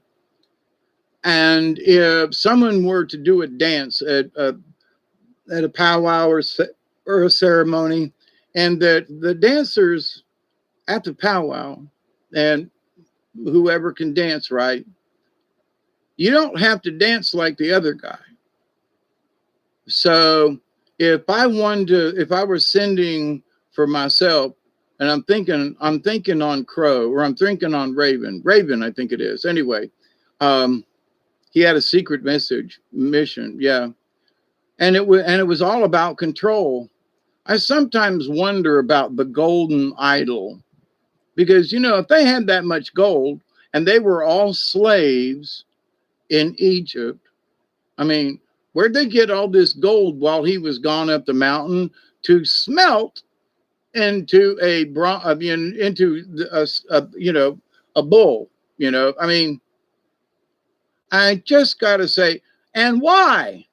I mean, I know people had strange customs back in the day, but you're going to say, okay, y'all turn in your money. We're gonna melt it down out here in the desert where we don't have any firewood. We don't have any way to heat it, but we're going to melt all this gold and we're going to cast it in the sand, and we're going to make this.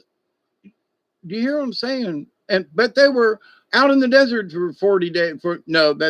What's this thing with 40 days, 40 years, wandering, really? Have you seen the size of the place? I mean, my God, you could wander it in 4 months, especially all them people. So, but anyway, so for me, there's like weird stuff in the story.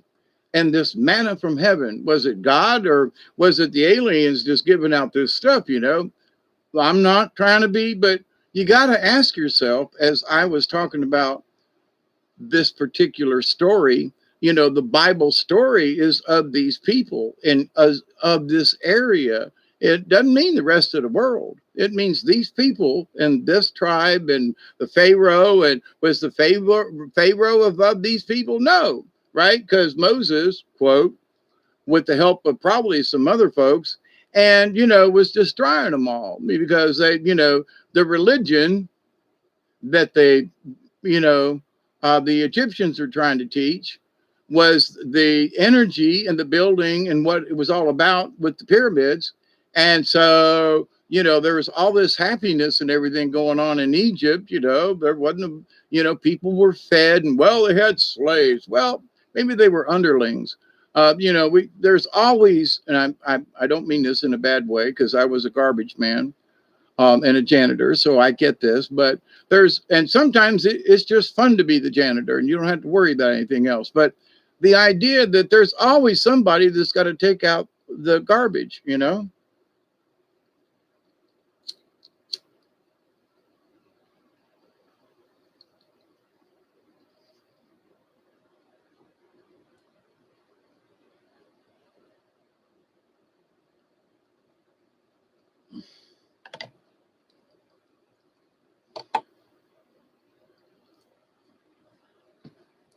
Elena, let me say this about the zombie thing. Wait, the giants were supposed to go live with and scared them. Ah, yeah.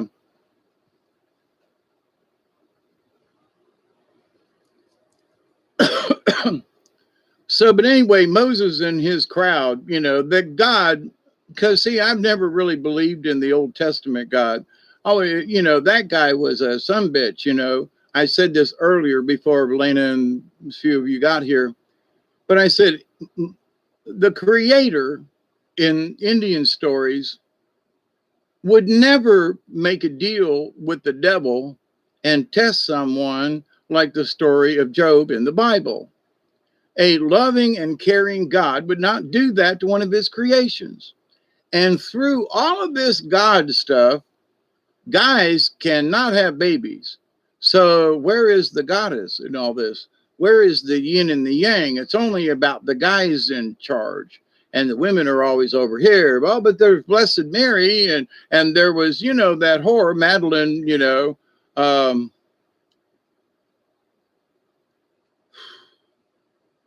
so anyway, but it's they who have controlled the narrative. And if we don't think that they're giving us bullshit now with, I'll get to the zombies in a second. That if you don't think they're giving us a line of shit right now with stuff on Biden, you know what I'm saying? So the propaganda, and they even canceled the law when Obama was in, the Smith-Mumford Act, prohibiting folks from telling us lies and calling it news. And they could still fix that bill if they wanted to. Neither the Republicans nor the Democrats want to fix it because both of them have lies to tell. Think about that one. Honestly, think about that. So if you want to vote for someone, ask your representative and whoever that, would you reinstate the Smith-Mumford Act? Would you and your colleagues reinstate the Smith-Mumford Act? And if he says yes, then they say, okay, if you do it, I'll vote for you. But if you don't put that law back into effect, I ain't going to vote for you. And I'm going to tell all my friends to vote for somebody else who will put the law back. That's how we get them. It's called blackmail. No, it's called politics. But anyway, so to the question about zombies. I think people in New York City, in a lot of ways, are already zombies. Now, I'm in flipping through movies and stuff, Netflix and Hulu and all these, there are all of these stories and movies, and it's all about zombies. And I about had my fill up to here of zombies. Okay. I mean, I went to the original black and white Night of the Living Dead premiered at drive-ins in Tampa back in the day. Okay. Went to the drive-in and we all freaked out because we had never seen anything like that before.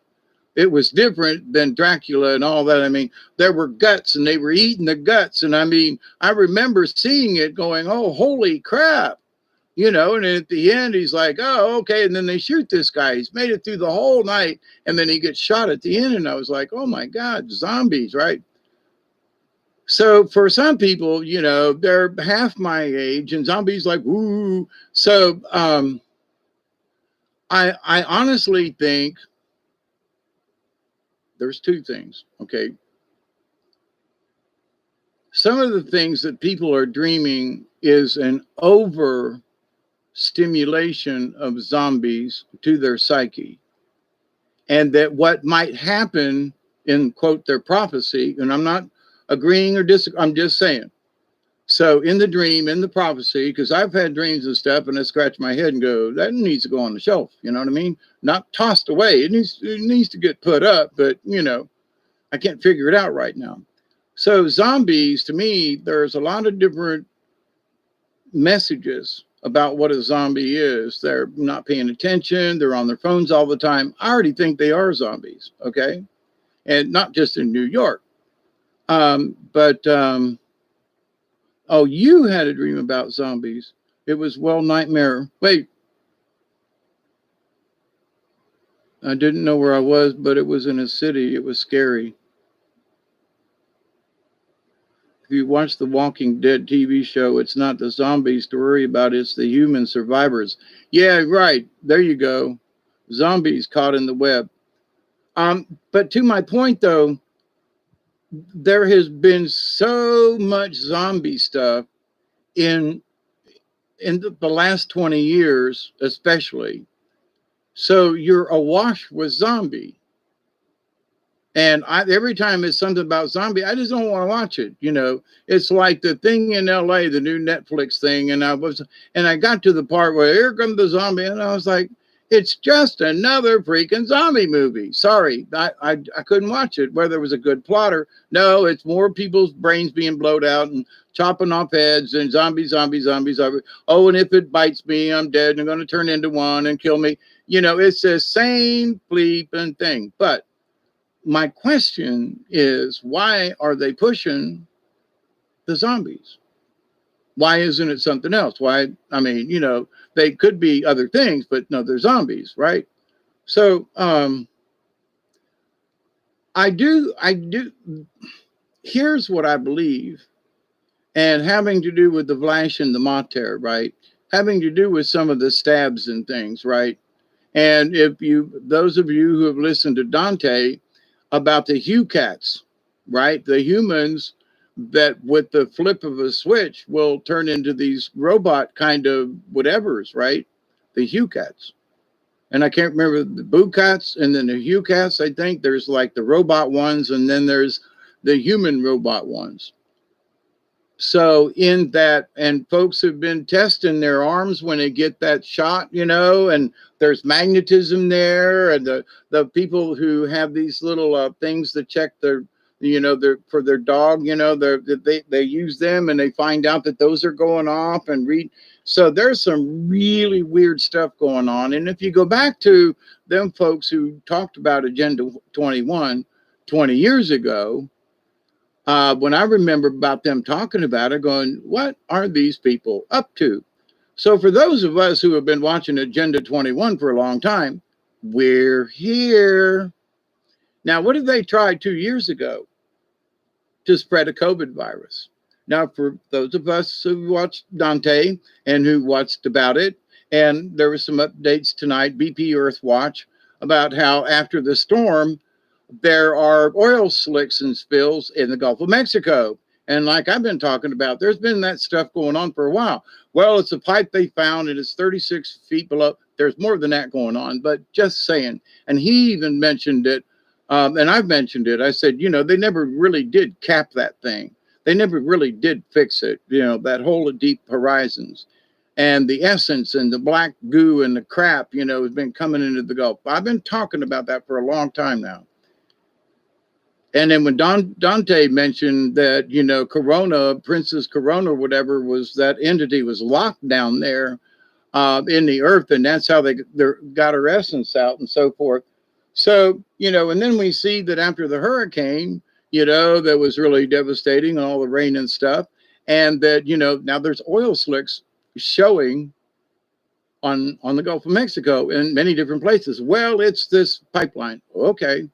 But for those of us who've been paying attention to this, now, when I was talking about this the other night, I've got off track for a second, but I think this is related. I was talking the other night and I said, you know, one of the things that I'm questioning as to where did all the water come from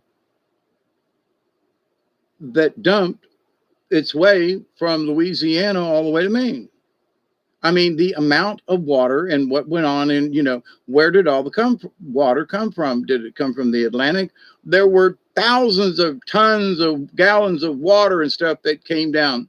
Did it come out of the Gulf? Did it come out of the Atlantic? And I said, you know, we should see something after all this rain and everything. You know, the Gulf of Mexico should have went down a foot or something, you know, as just a.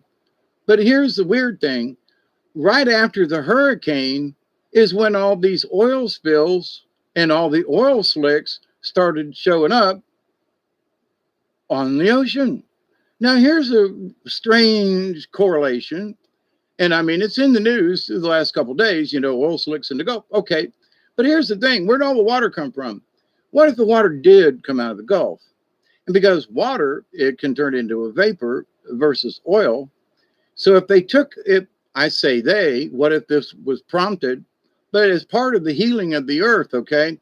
What if that water and that storm was concocted so that it took the water off of the oil layer underneath because the storm couldn't pick up the oil? So after Ida and all the clouds clear and everything, there's oil slicks. I say the oil's been there for a while. And the fact that it's like, so it took so much water out of the Gulf and dumped it on the eastern seaboard. And now there are oil slicks showing up. They weren't there before because they were kind of sunk, right? So now that much water is gone. There's oil showing up. I just saying. Am I right? I don't know. Isn't it an interesting, coinky dink? Hey, Roman, how are you? So this thing, going back to the zombies, though, I've had dreams of similar zombie kind of stuff, but not necessarily like the Walking Dead kind of thing. That these people are just like stupid and brainy and they're just dead. They're walking around and they're just non-responsive.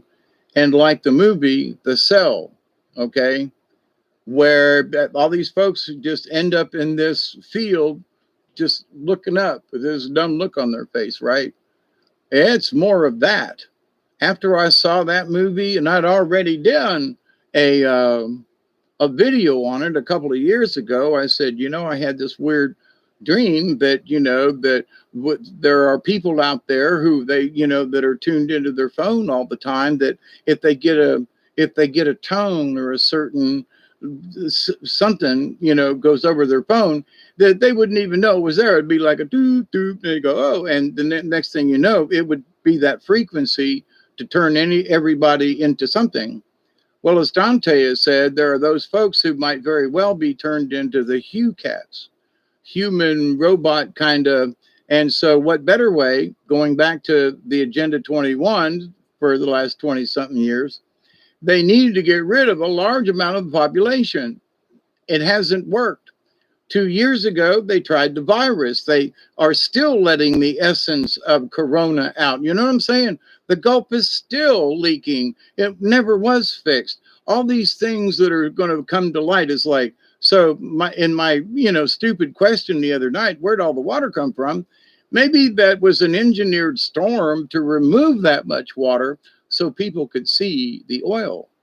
Now, that's been this afternoon. I was sitting here thinking, now, ain't that a strange, hypothesis? Like people on the hard drugs, yeah, at least. And I don't mean crystal meth either, where they're like going around, but I mean just like, some of us have sat around here and had a toke or two off of our whatevers, right? I'm fixing to have another 20 here just because. But I'm still able to have a conversation. I'm still able, even without my glasses, I try to train my eyes. The older I get, I try not to use my glasses if I can get away with it, to strengthen my eyes rather than weaken them. And so I used to wear much stronger glasses than I do now. And I'm reading the chat room without glasses. So, this idea that you can't get better or that things are always going to get worse, I don't believe in that shit either. But this thing about the zombies, and there is something coming. And there's been lots of things to allude, and they keep showing us. So is everybody going to turn into a half human, half hybrid, half robot? Don't know. I know my sister's had both her shots, and I pray for her. And she was like, my niece, she works at a healthcare place, and she works around, COVID patients all the time. And I haven't seen her in a couple of months. And I'm like, but you've had your shots. She goes, yeah, well, she doesn't want to give it to me. And then me go over and visit Aunt Shirley and give Aunt Shirley the code. And I was like, well, okay. If even though you've had your shot, you could go visit your niece and the kids, but you can't because she works around patients, and you're afraid that if you're around her, you're going to take it back to somebody else. Now that's a lot of paranoia. You know what I'm saying? So I'm just like, okie dokie. But my Aunt Shirley's 85 or 6 or something like that, and she don't need no help. But basically, she's in pretty good health. She's getting a lot better and has gone through therapy, and her medicine's doing better. I've been having deja vu from dreams I had as a child. Yeah, I've had a few of those too, Delaney. You know, still carry it with the shot. Yeah. So, but here's the thing, the powers that be have been telling us Agenda 21 for a long time. They have not achieved their goal. Now, what are they going to do? I don't know. They're trying to burn down California. I do think that there's some shenanigans going on in California, that they're not allowing the fronts and the water that would normally come in to Washington and Oregon and Northern California like they used to do in the old days. Ain't happening. It ain't been happening. The jet streams are different. Now, has the earth tilted and wobbled some? I got my compass out over here, and I was watching where the sun came up the other day, standing here with the compass, look down, and I'm looking in east from where I'm sitting is like over here, not just straight across, but over this way a little bit. And it was coming up in the east northeast quadrant. It was further north than east. And this is the wrong time of year for that. So I'm like, so the earth has moved around a little bit. And just from my observations of sitting here in my house, I know my freaking house ain't moved. So something has moved. So, but that also affects the weather patterns. And as I was saying before, the oil in the Gulf, of what had happened, all the Corexit, what they did that sunk the oil, that it hasn't left, it hasn't deteriorated, it hasn't floated up on shore. It's still in the Gulf of Mexico.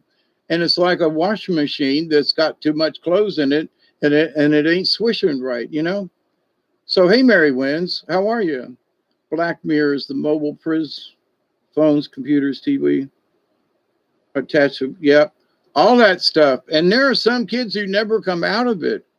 Now, them folks, now I ain't saying that playing the game once in a while ain't something, but these folks that go into these VRs and stay there and are part of the game, I was into that years ago, and one of my spirit guides literally come up out of the woods and walked up the stairs and slapped me across the head and said, "What do you think you're doing?"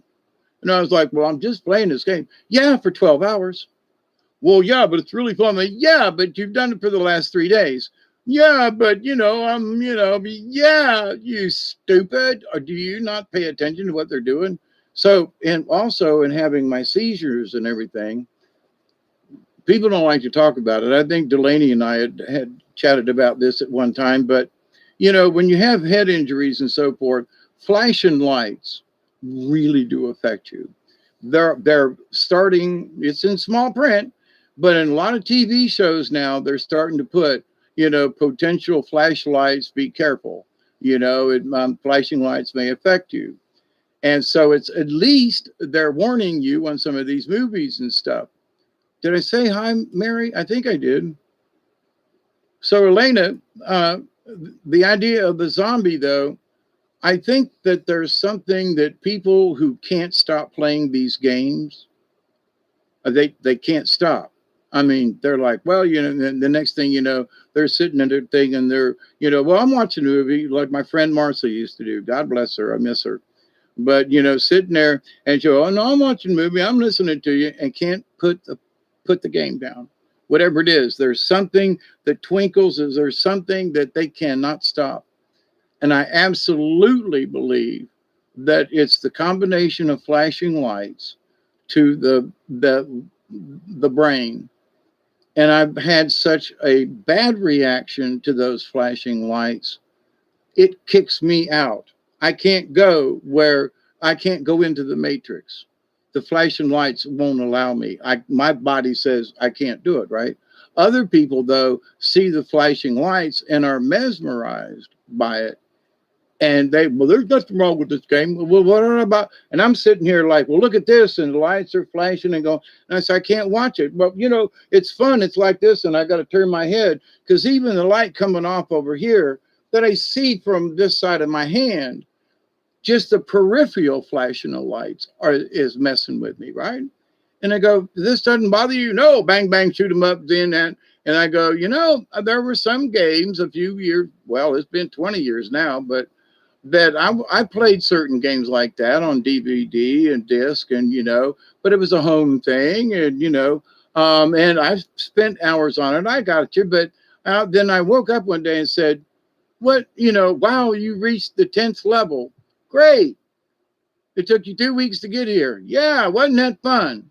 Yeah, but you haven't mowed the grass, and the chickens are dead because you didn't feed them, and I mean, oh my God, the things that I didn't do." But I stayed in the game. Now, that was before the internet, really. I mean, the internet was there, but it was basic, right? So I'm playing this game just on the machine. And now, it's interactive and it's all this stuff. So fire in the hole again. We don't need no stinking 20 after to do a fire in the hole.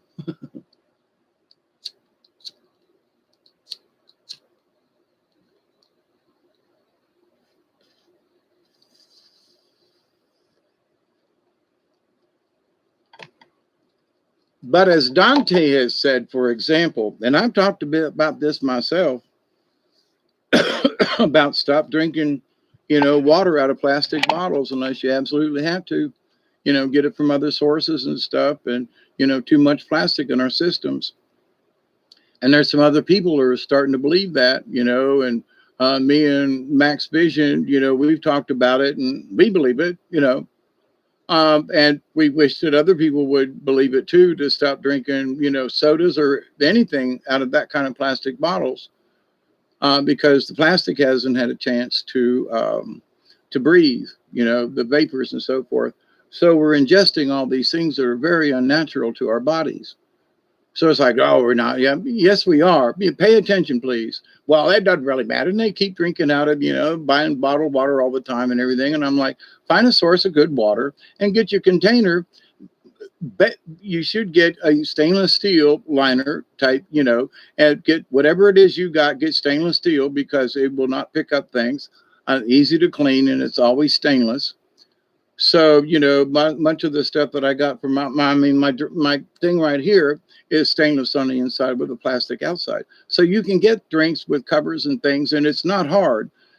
So you plan, well, I'm going to go to town for a couple hours.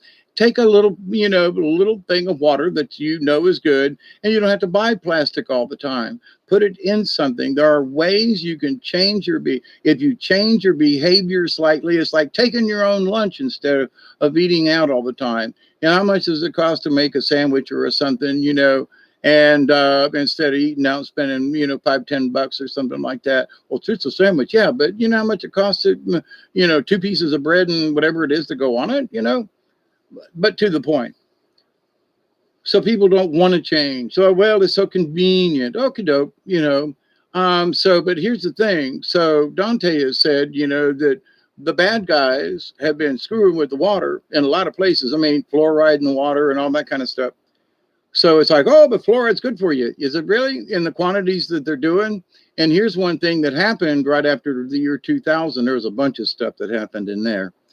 But they changed the regulation on what is fluoride. So fluoridated included some other chemicals that ain't necessarily just fluoride. Hey, oh.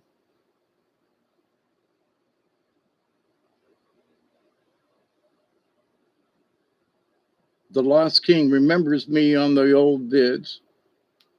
Yeah, that was cool, Roman?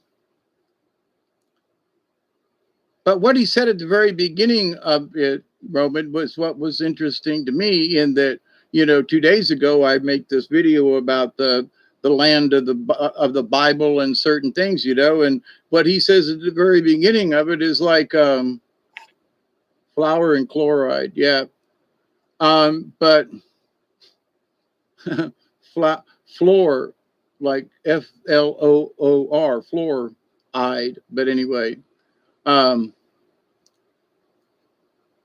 what Dante said at the beginning, and it's like, you know, that it's almost like it was one of those, for me, a synchronicity in that I've been talking to folks about, think about this, you know, consider this. Well, is it true? I don't know, but everybody else is convinced that it is true and that everybody else is going to hell. We need to actually look at just the basic facts that we have and just say, wait a minute, is this, all of this really true that we should fight amongst ourselves over? Or should we, now he didn't say this, but I mean, but in my opinion, so him talking about that, oh, sorry, you're English. First, the pineal gland chloride, Richard, that's crazy. But anyway, the fact that he mentioned that that people need to expand and look at other cultures and other religions and other people's beliefs and to get to know other folks. And I was like, wow, yeah, right on, Dante. You know, I just got done talking about that. And then he can see, for me, when there are people is like, you know, am I somehow attached with the you know, the Charistos of the angels or whatever? And I go, I don't know. But there's been some times that it's just kind of curious. So this is one of them times, yesterday, the other day, today, where I've had a topic of discussion for 5 or 6 hours. And in the first 10 minutes, he kind of addresses it. You know, we need to, let's talk about this. Let's think about this. And what does he say? Think about things and get to know other stuff. When I was like, oh, holy crap, was he listening to me? You know what I mean? I mean, that's not my point. But the synchronicities for me, and it was in right off the bat in the beginning of the video. And I was like, I don't need to watch the rest of it, although I will. But that, holy crap, you know, whatever the synchronicity in me, this is my connection to the universe, you see. How do I know I'm connected? Well, I believe my elders and those that have come before me, I honor them and respect them and love them and believe, you know. So is it the angels? Is it information that's just in the universe? I pick up these topics that they say, okay, here's your topic for tonight, Dave. Okie doke, you know, and I follow my angel tuition, my spirit guides, however you want to look at it. It's the same thing to me.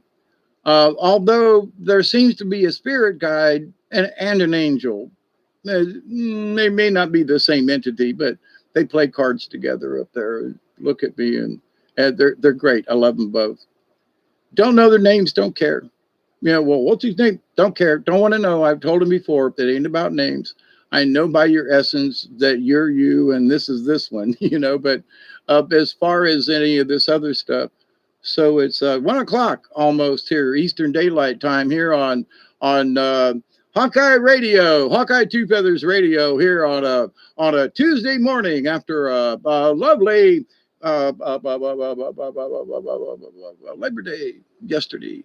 Okay, so I hope everybody has a great week coming up.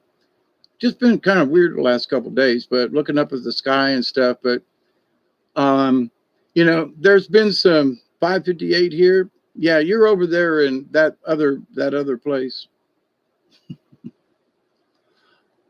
Austria, am I right, Richard? Did I get it? Did I get it? Am I close? It's 7 a.m. UK. Okay. Hi, Roman. I know there's somebody over there that I was chatting with, and I thought they said Australia, and I think that they said Austria. So, but anyway, UK. All right, Richard. But good on you, man.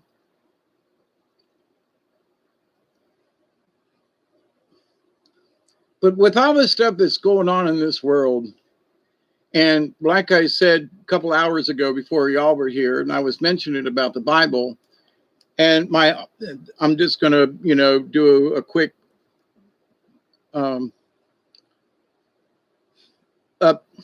uptake or whatever that, update of whatever. I need to hit my bowl again. But in that, my thing about the Bible is that there are people, who will, it's Jesus. No, it's Yeshua. No, it's this guy. And so Christians among Christians, arguing about his name when they ain't paying attention to what he was all about, to what the Christ consciousness is. And that, that Christians or whoever, they argue amongst themselves over the smallest stupid stuff and about which religion is the right religion, and how Catholics feel they've got it sewed up that if you're a Catholic, you're going because you've paid your dues. And if you're anything else, you're just not going. And that's what Catholics believe. But the odd thing here, since this false Pope took over, Francis, that he's had all these other clergy members from around the world. Oh, come shake hands, come into the Vatican. There's some weird stuff going on in that area. Now, for those of us who believe that, the bad guy is up from outer space, I don't know if he would for which, but when I look at fake Pope Francis, he looks like a Blash to me. He looks, I don't know, maybe he's the other essence. Maybe he's Mater. But I don't know. He looks Blashish to me. There's something in his eye. And other people have caught it too, especially when he's around certain children and stuff. There's this leering that's in his face that's fucking scary. And other commentators have noticed it on, like, real TV. Ha, ha, ha. But so it's like, his face, his true face showed through. And, I don't know. But anyway, but with that said, some of the things that were discussed that go on under the Vatican, under the church, and, that happens down in, in the catacombs and things that are unholy and unheard of in a lot of places that, a lot of times we don't hear about this stuff anymore because some of these people have just disappeared, have died suddenly. Like for those of you who have kind of watched the news recently, I worked for a water company for 10 years. The treatment is shocking. Oh, I know. I understand. 100% flash. Yeah, okay. I wouldn't doubt that. So, but here's the thing. So Dante has said, okay, about the water, and I can't remember how he prefaced this. He said, but we, the Charistus, have been taking care of the water. Otherwise, y'all would be dead by now. Now, he made this statement in one of his videos since it went from Dante to the Cause when they switched. It's been since the switch a couple of months ago. But anyway, he outright said, that if it weren't for the Charistus, for those with drinking and waters and stuff like that. Now, see, I got well water. My water's local. It isn't treated by anything. I don't get treated water from anywhere. Now, I do use rainwater, but it hasn't made me sick yet. Probably keep us both alive. Anyway, Crosby, Stills, and Nash. Wooden ships on the water, very free and easy, easy the way it's supposed to be.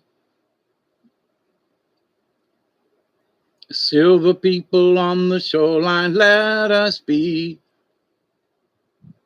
Talking about very free, free and easy. Yeah, and Ratzinger, who's still around, by the way, is a traitor to the cause. So for those of you who are paying attention to that, but that he's a traitor because he gave up and turned it over to, like I've said before, Jesuits are not part of the Catholic Church, and all these Jesuits that have moved in and all this stuff. So there's conspiracy and fracture and, stuff within the Catholic Church. But also, the first Pope John, a lot of people just skip over this, but he lasted for 33 days and then he was killed. Oh, I'm sorry. He died in his sleep. Whoop, they killed him. 33 days. And he was dead. And they had to make a new pope. Oh, Pope John II, Pope Paul II, right? So, or was it Pope John Paul? Anyway, but y'all know what I'm talking about. So, but 33 days. Nobody said a freaking word about that, except those of us who went, what? 33 days? You know, part of Catholic prophecy, you see. So all these prophecies, in a lot of ways, and, you know, going back up to the topic of prophecies, there are some things that are coming true on a scale that's like freaky. So going back to the zombie thing and the prediction and prophecy, is the zombie prophecy thing out there in the universe as a potential, or that's going to happen? You know, is this what them folks want us to believe is going to happen? I mean, if a zombie's coming at me, I know there are people going to freak out, this and that. You know, shotgun to the chest. No, go straight for the head, dummies. I mean, you know, there was a recent show I saw, and I can't remember which one. There's so many zombie crap on now. And it was like, you know, they were all freaking out. How do you kill me? Because you always go for the head. And I was like, yeah, so all these zombie shows, so all this shooting them and this and that, and you know, it's become a bore. You know, somebody showed me a new theme on the zombies, and I might watch it, but I've had enough of it. You know, I mean, I had enough of it years ago, but really, zombie this, I zombie, I'm eating brains. Oh, look, honey, I'm actually dead. You know, these are, you know, brains from the coroner's office. It's okay. They're clean. You know, you just have to like, okay, Jesus, God Almighty, this has become like a normal thing that we're eating people, you know. Well, it's one thing to be a vampire and suck, but you know, but to like, okay, I mean, we're going to eat Clyde, you know. We had Clyde's brain as a saute, you know. Rainwater isn't great, but 100 times better than the poison they put. Absolutely. You should get the drum or some, what? I have two 1,000 gallon tanks that sit at the back of my house that, and I I let leaves stay in the gutter. It's not the best, but because the leaves and the tannin in it, you know, so because there are leaves in my gutter, there is this tannin wash in the water, in the rainwater, but it's 1,000 gallon tanks in large plastic, you know, sure enough, big 1,000 gallon tanks. And I've been, you know, I use the water because I still have too much clay in my well water. And I was talking with my neighbor. I really need somebody to help me because somebody was supposed to help me a year ago. They never showed up. I still haven't had anybody. But if I could get one person for an afternoon when it cools down just a little bit to help me drill this well down another 10 feet, you know, I would have really good water that's been in the ground for a while and so forth, because there's still water on the ground right now around here. So, and what's under just down below me at like 20 feet behind the house, it drops off. And there's the valley between these two red hills, and there's clay and sediment and stuff that's on top of it. But 20 feet down is a layer, and there's fresh water that's down there. We've tested it and drilled wells before, and I just need to get down to it. And it'll be 10 feet further deeper than the well up on the hill, because I'm already 9 feet lower where I'm drilling back here at the back of the house. So, but anyway, but the thing about the rainwater, I've drank it just straight. You know, most of the time it goes through the coffee pot. But I've drank the water straight. I've washed with it. I've washed clothes with it. You know, it's actually cleaner than the water coming out of my well because of the red clay. So I've got a red tint on a lot of stuff. That nothing ever gets white around my house anymore, you know, because of the amount of clay that's in that is, you know, in my water at the moment. So, but it's all right because I'm getting my nutrients, you know. So, but it will clog up the coffee pot. You know, if you let it sit and let the water drain down, then you can pour it off. It's all right, you know. But lots of things will get, you know, a red clay tint. Like certain plastics, you can't wash it. It won't come out. The clay just stays in the plastic. It's almost like tomato sauce. But anyway, the porosity of the plastics that, we put our food in, and we wonder, does it ever get out? I gave up after season 6. Which one? The Walking Dead? Yeah. I don't know if I made it that far, Richard. It was good when it first came on. Yeah. Which one was Carl, David? What? I think it was there was an old guy. Did he lose his arm or something? But anyway, it was about 3 or maybe season 4 or something. They were in the prison and things just got really weird back then. But anyway, so people are like, oh, don't you still watch it? Nah.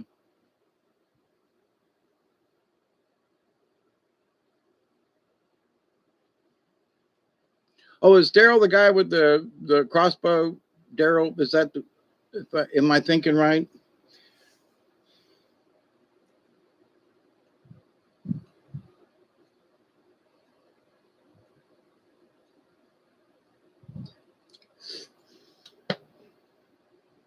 So I can't remember who asked about it, but to stay on the point about the prophecy, the dreams, the zombies.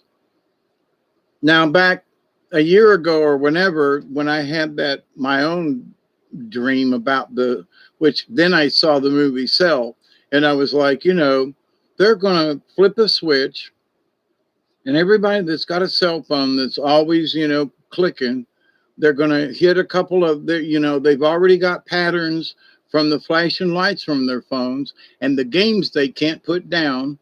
And that when the tone goes off, I don't know what's going to happen, but when the tone goes off, they ain't going to be normal. So in that, I absolutely believe there's something going on there. Now, how many people get caught up with it? How many people would it really honestly affect? But these crazy people have been telling us about Agenda 21 for the last 25 years. And then there's the Agenda 2030. So we need to pay attention to what them people are doing. Now, I think it was Dante that showed the video about the kids in Africa and different places that are huffing gasoline. They're huffing, glue and stuff like that. They don't have any food. There's no jobs. There's nothing. They're dirt streets and they're living and it's nasty. And so in order to get by the day, they, purchase this little bit of glue or gasoline or whatever, and they're all huffing. Now, kids in America did that. How, Elena, that's over you. There won't be some new virus or something.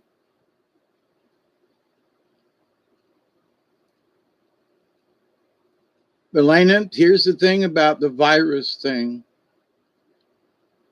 They usually take some kind of live something and mix it. They give it to you so that you can build up your immune system, right?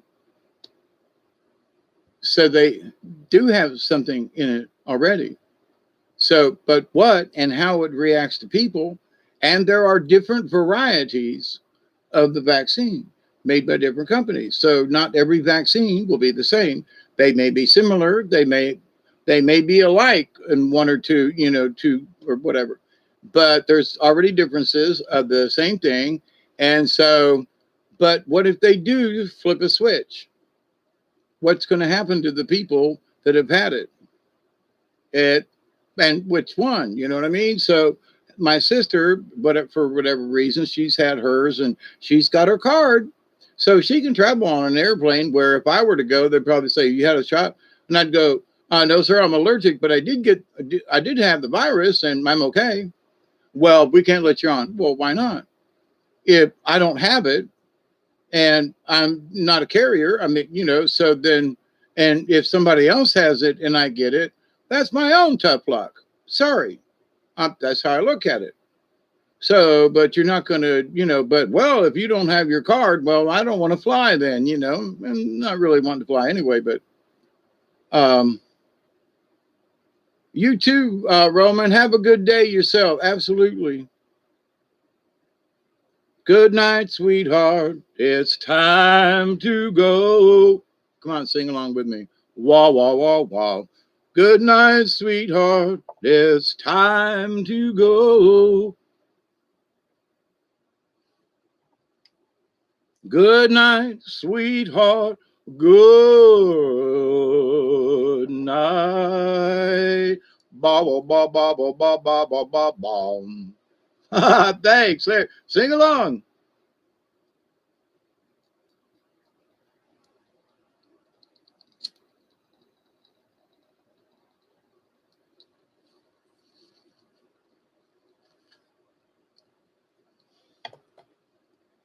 Shana na na, shana na na na la la, shana na na, shala la la la, ba bum, shana na la la la la la la, shana, shana na la la na na na na, wam bum bum bum bum bum bum bum, dig dig dig dig dig dig, okay, yeah, y'all know I'm crazy anyway. But you know, songs get stuck in your head, and you just got to sing them out. Um, it's 116. Oop, is that why I had that in my hand? I think I got enough for one more. I'm not okay with them mandating it. Nope. And Elena, I did a video a week or so ago that the a lot of, I don't know how what the percentage of it was, but Phoebe Putney Hospital in Albany, Georgia, which is just north of me, down here in the southwest corner of Georgia, just north of Florida, but you know, a good sized city, over 100,000 people kind of thing, and lots of folks in the area, nice hospital, good staff. They made it mandatory at the hospital that everybody get it. And a bunch of folks walked out. Hospital staff members, okay? Doctors, nurses, the floor people, they walked out. And so then the governor of the state of Georgia had to send in, guess who? The National Guard. Now, it says in the news that they had to send in the National Guard because the COVID situation is so, you know, it's so important. No, it's because half of the staff walked out and said no to the mandatory shot for whatever reason. And they're, you know, the teachers associations around here, they're, some of the local schools are telling their county commissioners, oh, no, you ain't. Oh, no, you ain't. You ain't, nuh-uh.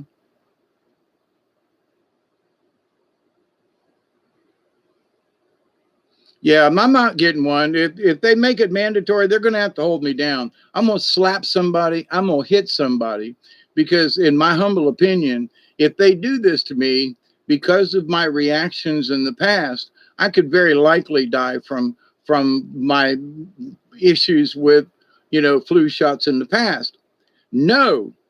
So somebody, then I take it like this. You want to kill me. Well, you want to potentially kill me. So that means you're going to give me this, even though in your tiny little brain you think it's going to be okay. I look at it as that you're putting a literal gun to my head, and the potential for the shot that you shoot me is going to kill me. No, no, no, no, no, no. I'm afraid I would have to. I'm sorry, but I would fight back. They would have to shoot me to shoot me. You know what I'm saying? No, so it mandate, can't go to the store, whatever the hell they dream up. I'll figure it out. So, but I don't know how many hospital staff did, but they had to call in the National Guard. So I did that, you know, that video 2 weeks ago, I guess, or whatever, about that.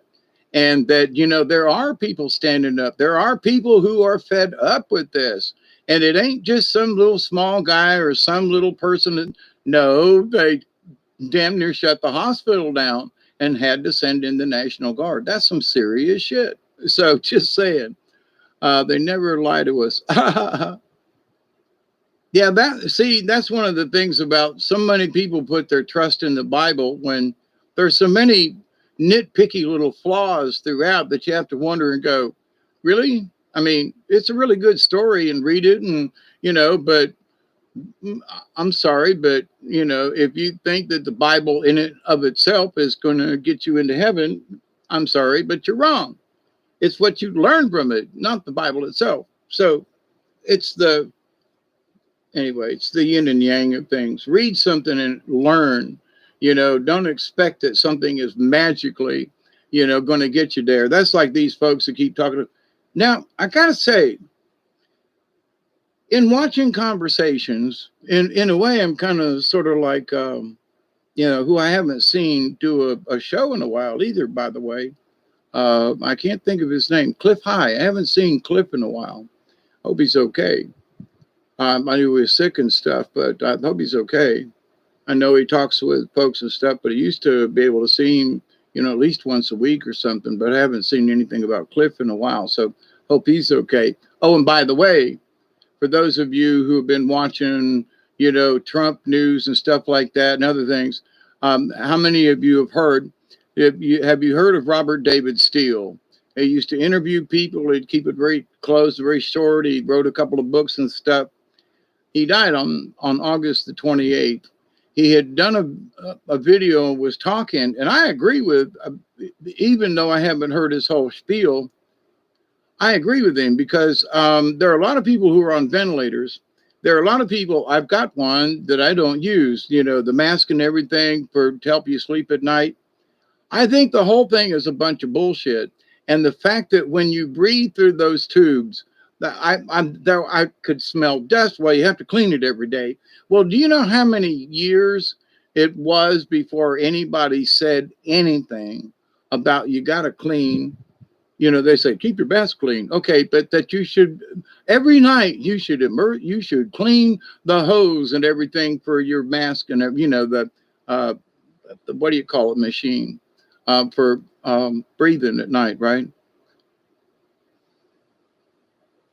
So, but the thing is, so they've got all these people who are breathing at night. The machines I'm talking about. For the sleep narc thingy, right? I went and had the sleep test done and all that.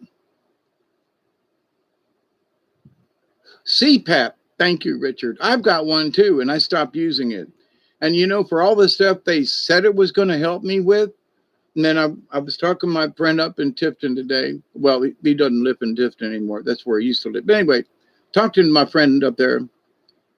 And he's got a CPAP machine. He's on this medicine and everything. I said, there are many of us who stopped taking the drugs that help us with our panic attacks and our bipolar and all this. I said, because when you look at what's in them and on them, how do you know that this drug ain't creating what my symptoms are? And I told him, I said, ever since 5 or 6 years ago, when I quit taking those medicines, I haven't had a panic attack. Now, I've had times where it felt like a panic attack, and for whatever reason, and sometimes it's cosmic energy. Well, hey, Travis, how are you? CPAP, yeah. But I used it for a couple of months, and I actually felt worse when I used it. I think it should be called C-crap. But anyway, my own personal. So now there are things that, one of the things that Robert David Steele was talking about before he went into the hospital, and guess what they did? They put him on a respirator and one of those things, and he died. And so a couple of days earlier, he was doing just fine. Now he's dead on a date that has a code. Just saying. Wow. And he was just trying to, so he was talking about the people who, and also, the little puffer things, when you look at actually what's in them, the alka-blue thingy, I was also, once a day, I was using albuterol. I still have some, okay? I've got the mask and the whole 9 yards. When I dug into what it was, there's glycerin in it. So I'm breathing all this fog in and everything to help clear my lungs, to help me breathe. And it's got glycerin in it, which is one of the ingredients, guess what, in antifreeze, which you're not supposed to consume. Don't give it to your dogs. Don't pour it out on the ground. Lena, good night to you. I have to go to sleep. You have a good night's sleep, okay? Hope to see you soon as well. Keep doing what you do and keep believing in blessings. Have a good night's rest. But anyway, so I'm looking at this stuff and I'm like, albuterol, and I was like, wait a minute. And one of my friends said, look up the chemical. It might have been my friend Serge because he was the chemist. And I looked at it and I was like, do you understand what you're inhaling? And I was like, look at the compounds. And there was like a glycerin, glycol kind of, and I was like, glycol, glycerin, like as in antifreeze? Yeah. And I was like, oh, holy crap. So in order to clear my lungs, so I've got several of those, puffer things for asthmatics because I was so short of breath, I couldn't do. Now I still have a little short of breath, not like I used to, but I haven't used one of them puffer things in a while. And I stopped using the albuterol, which I was legally on it and was supposed to do it to help my lungs and to keep me, and also the CPAP. I quit it all. Now, I know y'all have seen me in different times. I've smoked, I've had cigarettes. If I was having trouble breathing, y'all would notice, right? Well, I'll be 69 in a couple of weeks. 24th. Not that I'm, trying to forecast anything. No.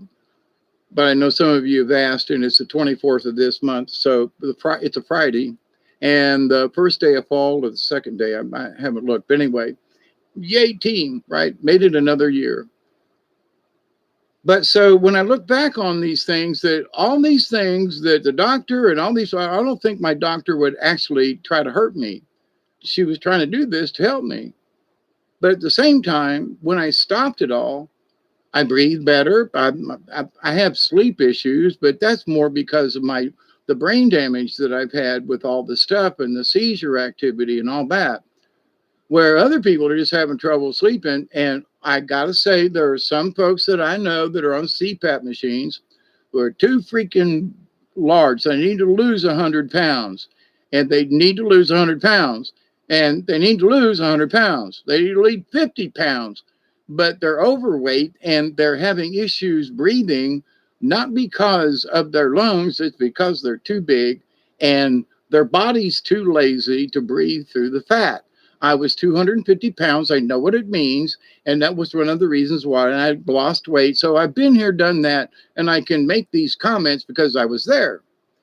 But there are people who are like, well, I'm dependent on my CPAP and I'm dependent on my this and I'm a dependent. Well, how come you get along? Well, and some of my other friends who have said, no, we have decided not to take our crazy meds anymore. And we all feel better. We're still a little crazy, but not crazy like what the meds made us feel, like anxious all the time. And, I was always having some kind of panic attack and like something was, just weird, right? I don't take those meds, but I don't have those issues. Now, I told him myself, I said, you know me for 20 years. Actually, he has.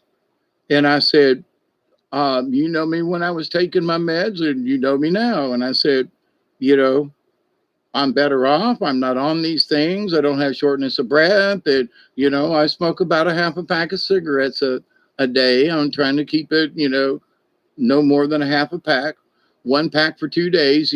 That's how I do it. My this, which, I missed it.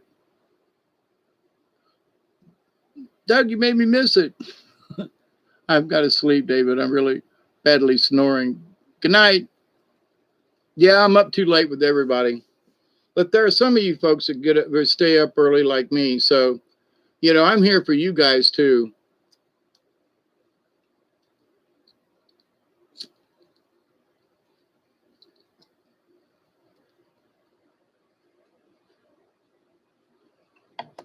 And here I am. It's been 4 hours already. Holy crap. I would say using the CPAP machine, I noticed I don't snore anymore. Wake up less in the night and I feel less tired. You're 6'6", and smoking don't help. I'm glad that it helps you, honestly. But here's the thing that has been passed on by this guy, Robert David Steele, who was doing all these things, and to find out the other day that he's dead, like just all of a sudden he's dead. with using a ventilator. And he was telling people that those people who are using ventilators and the CPAP machines that inhaling things into your lungs and some of the particles and some of the cleaning methods aren't really as touted, and that you're allowing these things to help you breathe, that it ain't, it's also pumping in viruses, or I say viruses but not as in a COVID or something, but in like as in mold or something like that, and that it's pushing you into your nose and mouth and chest and stuff, and that in the long run, it's not doing you any good. So, and there's been a lot of other ailments and things attributed with these things over the long haul. Okay, so, and having used one and having gone through some of those similar things, it was not for me. Now, if it's working, if it's actually working for somebody and they're really doing better, but there are some people that are doing it and they're not really doing any better. I didn't do any better. I was just like, no, this makes me feel claustrophobic. I can't wear this mask. I don't know whatever is going on, but this ain't working. So, but other people have just like, woo, this is normal. Woo, I'm like in a spaceship or something. You love my 5-hour videos. Well, I'm on 4 hours and 5 minutes right now. I missed the 20 mark, so I'm going to catch up with myself. So, smoke if you got them. It's, just because, because of the wonderful things it does. I'm off to see the wizard, the wonderful Wizard of Oz.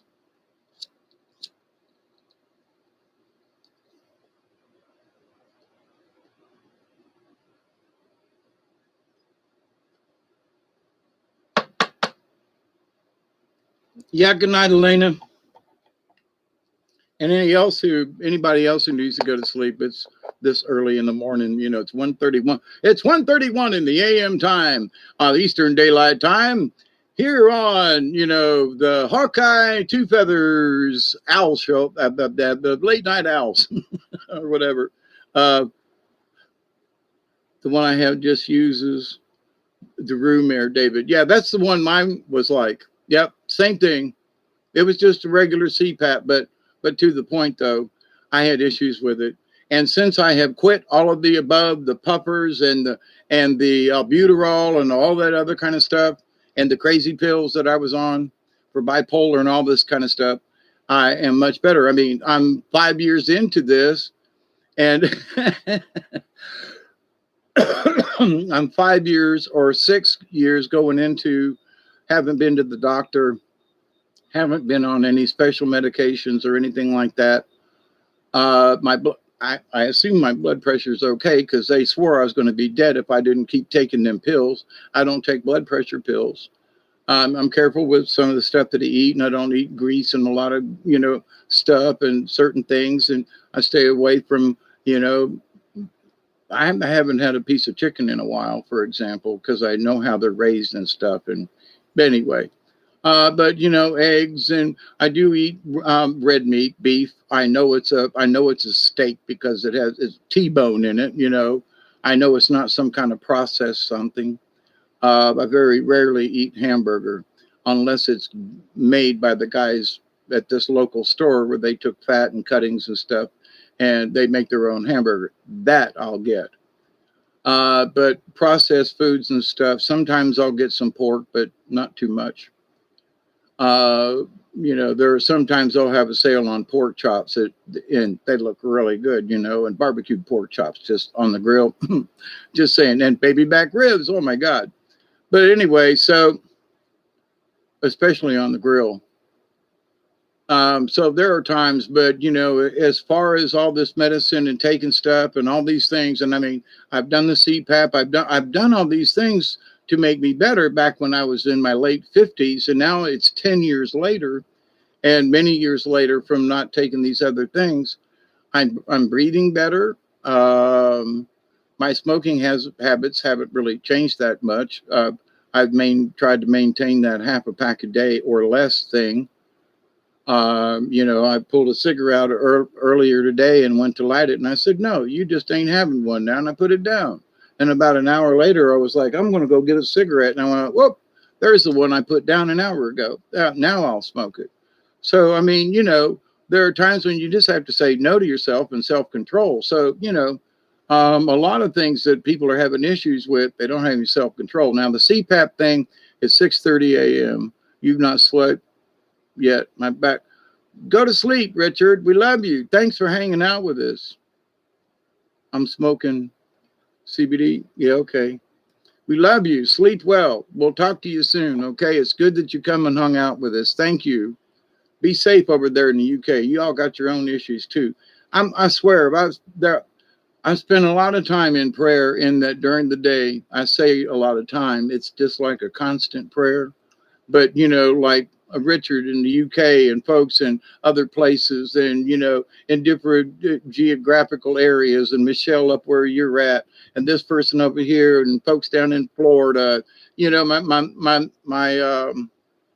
My relatives in Ohio. So I've got all these folks that I know that's out there in the universe, and at any particular time of the day, one of you come up and I go, yeah, well, hope Richard's doing okay, or hope Mal's doing okay. Thank you, Mel. Immune boosting foods to eat daily: honey, garlic, onions, lemons. I agree with that, Delaney. And there's at the dollar store, they sell these bottles of crushed garlic with oil. They're tall, like sort of like what olives come in, a tall, narrow jar versus short and squat. But anyway, and Dollar General has these bottles of minced garlic, and they're $1, right? The juice is good. I pour it on top of a steak and then pour these little chunks out. Well, you can eat them. I put it on sandwiches and it's fresh. Now, I do have some fresh garlic out in the garden. It's the leaves. And I got to say, I have been lazy, but this is just so convenient. And it's $1 for a jar. So every time I go to the store, I buy 2. Of course, I only go to the store about once every 2.5 weeks. And I probably used a jar in that time, but it goes in anything that's already chopped. There's juice if you want to just put a little juice on something, but I absolutely agree with the garlic. The onions, that's another one. Now, I don't have fresh onion, but I do believe in it, okay? Lemons, I don't have, but I do believe in it, okay? And honey, absolutely. And don't get the syrup that says honey. You got to be careful. They're cheating. And they've got this sweet sugar that says honey, but it says honey syrup. It doesn't say pure honey. So be careful. Okay. Now, I'm not quite sure what the honey syrup is. I'm thinking that they, slopped it down or something.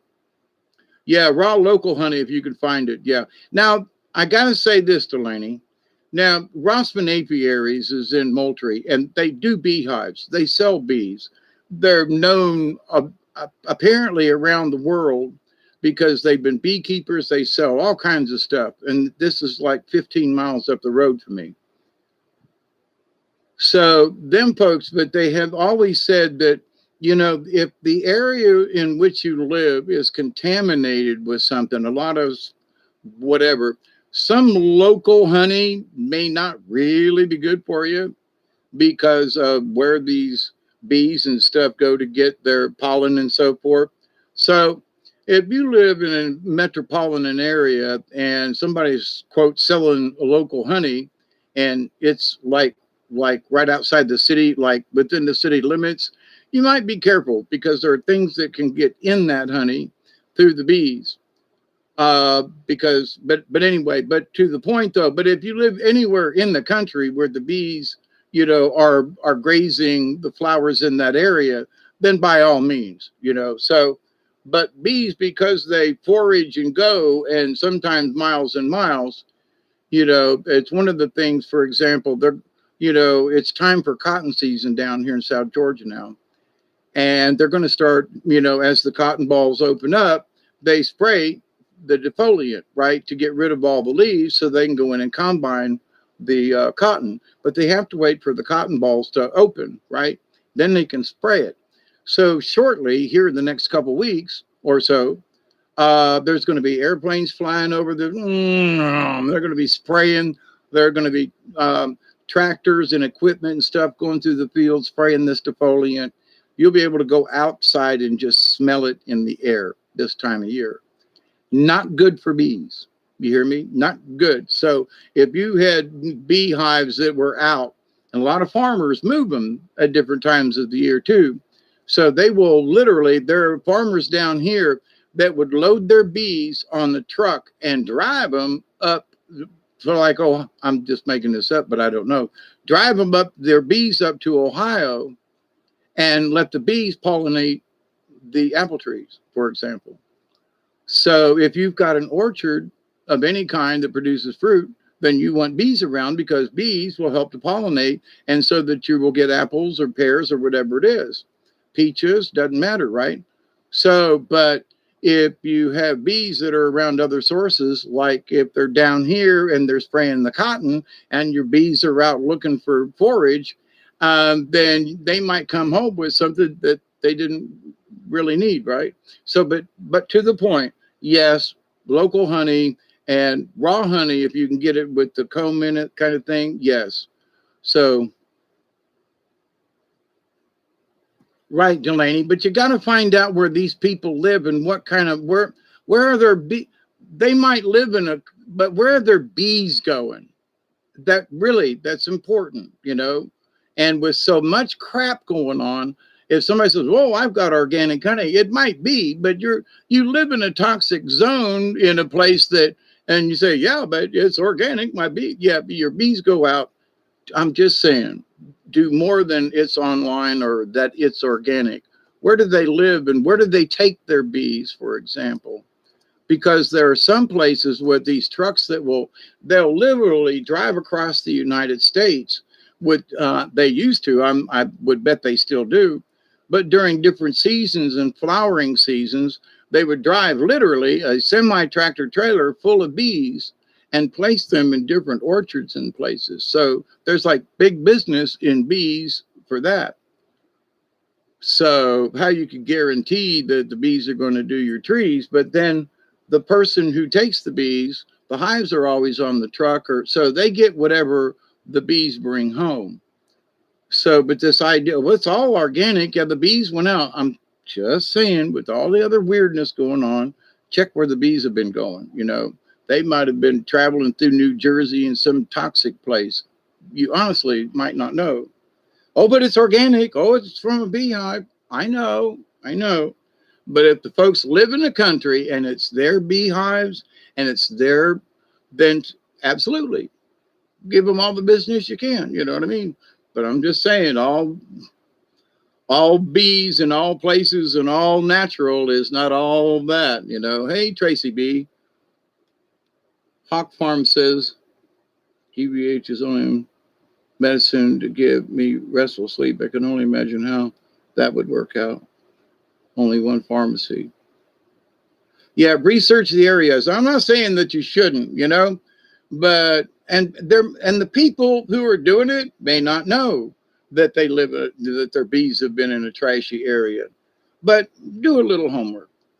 But yeah, there are a lot of times now. It depends on where you live. Down here, there are people that do their own honey, and sometimes you can check the local. You know, we call it the local shopper. Check the local shopper and see if somebody's selling honey, and they might not sell it all the time because if in springtime there's a lot of flowers and bees and blah blah blah. So there are times later on in the year. Ginger, absolutely. Buy a root of ginger and slice it off and chew on it. It's so good for you. And it's calming, like eating ginger snaps. If you gotta have a cookie, have a ginger snap. It'll. I think I'm behind.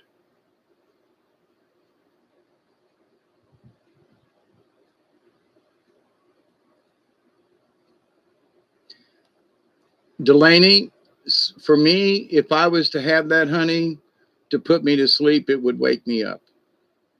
The honey, if too much honey, because we used to take a spoonful of honey when I was running track. Before we'd go out, we'd take literally, Coach had a big old jar of honey and he'd say, okay, everybody get your spoon. So we all had our own spoon and we go dip it in that big old jar of honey and take a big old bite of it and go get ready and then go run track.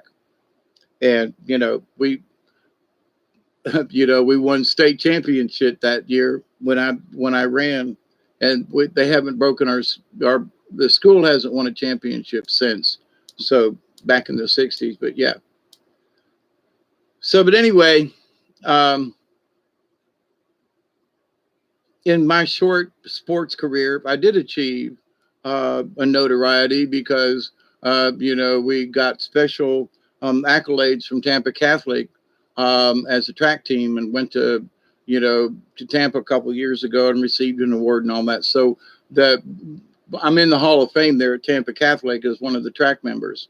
So, but anyway, but with that said, so what's going to happen to us with all these weird dreams that are going on? So if, I'll just say, entities are projecting zombies into our subconscious through the movies, and I mean, it's even in the commercials now. There are zombies and stuff in the commercials.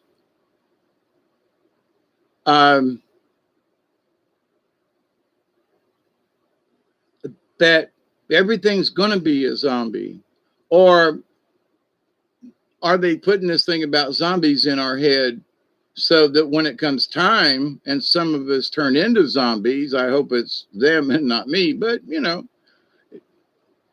if I turn into a zombie, take my head first. For God's sakes, I don't want blood everywhere. Just take my head, will you? It's cheap, I think. But to this, what is their, do they want, oh, I've been here for 4 hours and 20 minutes. Now it's time for this bowl.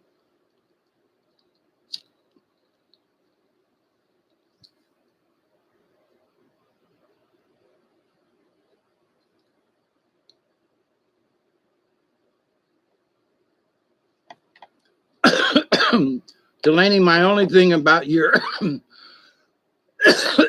thing with the honey,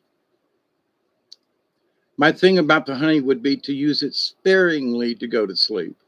Because if you use like a great big tablespoonful versus, like a small teaspoonful, for me, that extra bit of honey wouldn't put me to sleep. It would wake me up. But I agree with the honey. I agree with your recipe there. But it's proportion. I would just slice off a piece of ginger root and pop it in my mouth and suck on it. I'll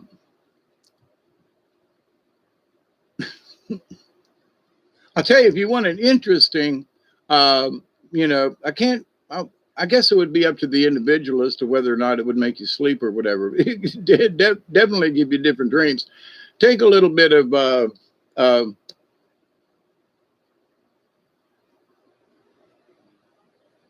golly, not allspice, or is it allspice? No, nutmeg. Take a little nutmeg, ground nutmeg, and a little bit of cinnamon, and put it on your tongue, and a little bit of this and a little bit of that, and just destroy my brain, please. No zombies. Yeah, but you gotta ask, and also there's some interesting information that's already been out there for a while about, and in the movies too. And before I saw the movie, I know Tracy B, this is earlier that I talked about this, but I'll just bring it up. In the movie The Cell, I think it's with John Cusack and I can't remember who else, but anyway, and they all end up, with looking at the sky from their cell phone kind of thing. But so what do we mean by zombies? I mean, are we being controlled? Will those of whoever is going to be affected by this, so, but by going by what the Agenda 2021, they have here's the bottom line. They have not met their goal. There's not enough of us dead. There's not enough of a war going on. So what do they do to create a war? Guess where? Middle East, part of the Bible. Got to keep with that, right? So why are they not fighting over here? Okay, but so the continuation of this is the Middle East. Well, they pulled them out of Afghanistan. Well, we left people behind. Well, you think?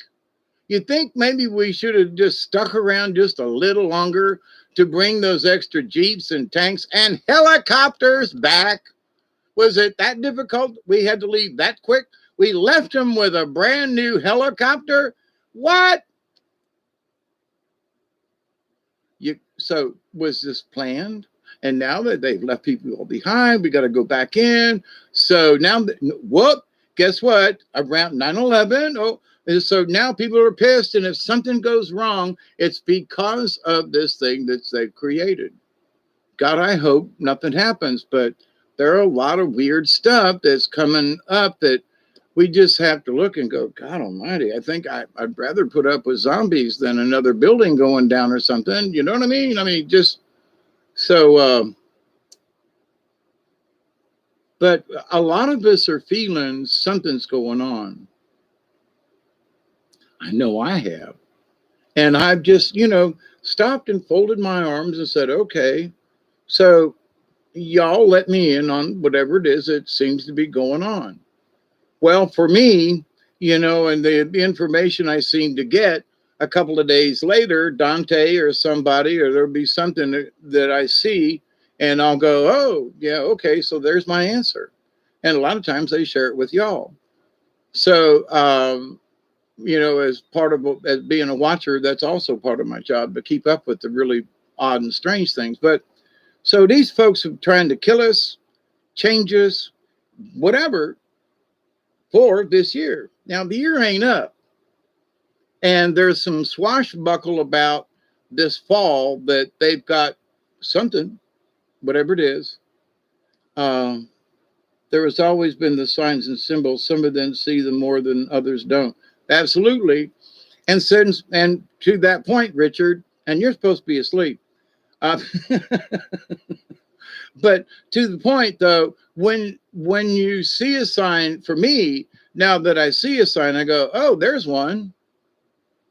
I don't have to be shown some of these symbols like Dante. It's like once you see him, and there's been some other things too that I've noticed, numbers and just odd things, that other people haven't noticed.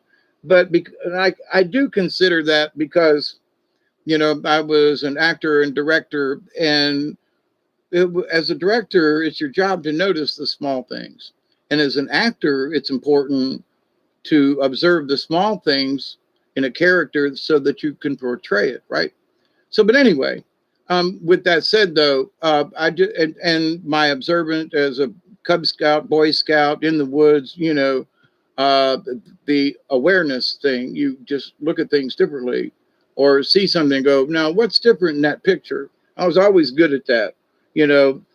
Somebody says, well, where's this puzzle? Can you find it? And I go, yeah, there's one. Well, there's 9 of them. Okay, and I just named 7. Okay, so there's 2 more. Oh, there's one and there's one. And well, time's up. You got 30 seconds, and I did it in like 15 or 20. And so, those kinds of puzzles that people can't see or whatever, I notice it really right away. So what's that got to do with it? It has to do with the signs. So, but once you've seen a deer track, then you know what deer tracks are. Once you've seen a bear track, you know what a bear track looks like. I mean, but if you say, well, if you were out in the woods, you're a proofreader too. Oh, I used to do that. Yep. In fact, that was one of my jobs as an engineer. It was my job to check all prints, all documents, and everything before they got put on from temporary to on the internal company network. So before it was official, I had to give it. If I was the last person in line for drawings, for documents, they laid a bunch of crap on me.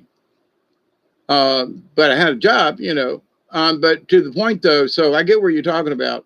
But the reason I got that was I was able to look at it, a drawing, and I go, well, we're missing a dimension here.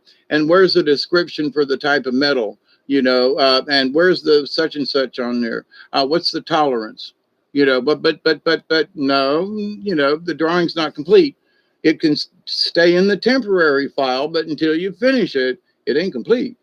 and I'm not putting my name on it, and it's not going in the done file thing. It was just switching it to a new folder, but that's not the point, you know. But if it was a prototype, it had a TX number and things like that. Yeah, it's also at my age and with the brain damage and stuff I've had, Tracy, it has been a little bit of a curse, you know, because I look at things now and I used to be able to like categorize and deal and stuff and whatever happens. Now, one could say that I'm stoned all the time. And then there's another part of me that says I'm not stoned enough part of the time because I used to just be able to take a couple of hits and my brain would work it all out. And now that I'm having trouble, but like I have told you all, I had that, you know, bad seizure section and my brain got scrambled. But see, I'm still working on it. I'm still trying to get it back. The fact that I can sit here for 4.5 hours and have conversation with you all and use different topics and talk about things. And I try my best not to go around and round and go into the loops. But if, you know, I try to stay connected with the topic, even though we have talked about, you know, mixing different things to go to sleep and stuff like that. But to the point, though, you know, the topic for discussion, you know, is still kind of sort of the topic of discussion, even after 4 hours and 30 minutes. Well, it's okay not to have to figure it out. You already know. There are some things that it's like, now this is for me. And it's happened to me when I was younger, but as in my shaman's journey, okay, there have been times, and I've told you all about some of these things. You got a broken brain as well, Tracy, then we should talk. But, and they have been telling me I need to have a night where the topic is flashing lights, weird sounds, and brain trauma. Or maybe put brain trauma first. Brain trauma, flashing lights, and weird sounds. And that would be the topic for the night. And just talk about, and y'all can like chime in. But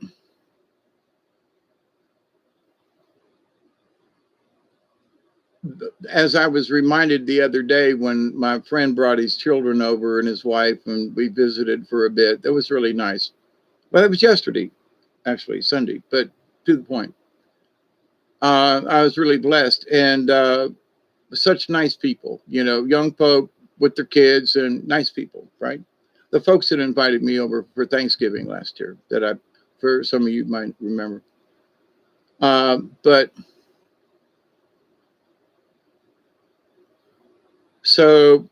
for an old man who, you know, has come to know these younger folks who have come to know me and just like me for just my little crazy little self, that it's like, I feel very blessed, you know. And where some people will, you know, even though I'm by myself and I live down here in the woods, my neighbors, we've been chatting back and forth and they've been there for years and we've never talked or shared or whatever. And we're sharing more. They've been sending me food over here once a week kind of thing. And, you know, he'll come over and I don't drink, but he'll come over and have a beer and we'll smoke a bowl and have a chat and, you know, and talk about stuff about the backyard and things, you know. How long was he here? And when, you know, talk about the flooding and water and, you know, stuff, because he'd been over there and I've been right here and we've never talked about it. So I, you know, wanted to know his opinion. But anyway, so for all these years of having people around here, there might be somebody else down over here that, you know, well, Mr. Dave, I drove by your driveway all these years because I just lived down here. I wondered what you was doing. Now, there are people who know about me that I don't know about them because of my driveway and the other neighbors. And, you know, I was the guy that would, you know, they busted with the helicopter, you know, growing weed in his yard. I mean, you know, so there is a history in the neighborhood of folks who remember, you know, 20, 30 years ago. And so it's like, so I have a reputation, but I'm the quiet old geezer. I also, there's a sign at the top of my driveway that says Little Ochlockonee, the Little Ochlockonee River Hermitage. So anybody in the neighborhood has seen the sign. And so they know I'm a hermit. They know I live on the river, and it's advertised simply because of the sign at the top of the road. So anybody in the neighborhood knows that much about me, right? So all they got to say is, hermitage. Oh, that sounds like hermit. That sounds like, he's probably a weird guy down there, you know. So, but I haven't any trouble with the neighbors or anything like that. So it's not like, you know, and I'm probably the weird guy of the group because these are all South Georgia folks. But some of the newer folks, you know, they've got the internet. They don't think redneck, even though they're hunters and swamp people and stuff and like the woods and the outdoors. They still are open-minded about things. So where there are those folks who are just, I will just say they're not that they are, but they are of a KKK mind, meaning that there's this, you know, there's only one way to look at this, and it's like this. You know, no, no, it don't fit. You know, it doesn't fit our parameters. Not that it's, you know, but there are some silent, you know, they don't do anything, but they also, there are certain neighborhoods out here in the country, and somebody pointed this out to me a couple of years ago. And he goes, you know, there's still some of them KKK guys in our neighborhood. And he goes, they just don't burn crosses or wear their sheets. And I was like, okay, you know, you've got relatives. You literally were born and raised here, and you know people I don't know. So I'm listening. So he says, yeah, he says, you know, have you noticed? And I was like, okay. He said, have you noticed? And he gave me these parameters down to here, over to here, up to here, down to here, down this road, and over to here. He said, do you know of any black families or farmers that live in this area? And it was like about a 6 or 7 mile like square, you know? And I was like, well, you know, he goes, well, you drove down this road, yeah. You ever seen black people? No. All white landowners, right? Well, you've been down this road, come to think of it, yeah. And, well, they're all white people. Well, what about over here and down this road? Dirt road, blah, blah, blah. Well, there's an old farmhouse, and behind it, there's like, you know, so there is like it's like a farmhand kind of sharecrop. There's a house back there. There's a black family that lives there, but they don't own it. Okay, that's different. They, you know, work on for the farm. Okay. Now there's another place like that down this other little lane. There's a little house there, and those people, black family, yes, but he works on the farm, so it's legitimate, but don't own it. So I'm like, okay. And he goes, what about down over here in this road? And I was like, come to think of it, no. And here's the thing, there used to be, because I remember there used to be a black family that lived over here and down this dirt road, because I used to drive the dirt roads on the weekend, right? Just smoke a joint, take a beer, and go country riding, right? So you notice things, right? No, hi, you wave to folks. Nobody's, no, he said, and no black folk own any property in this area at all. He said, versus the, you know, whether they live here or not.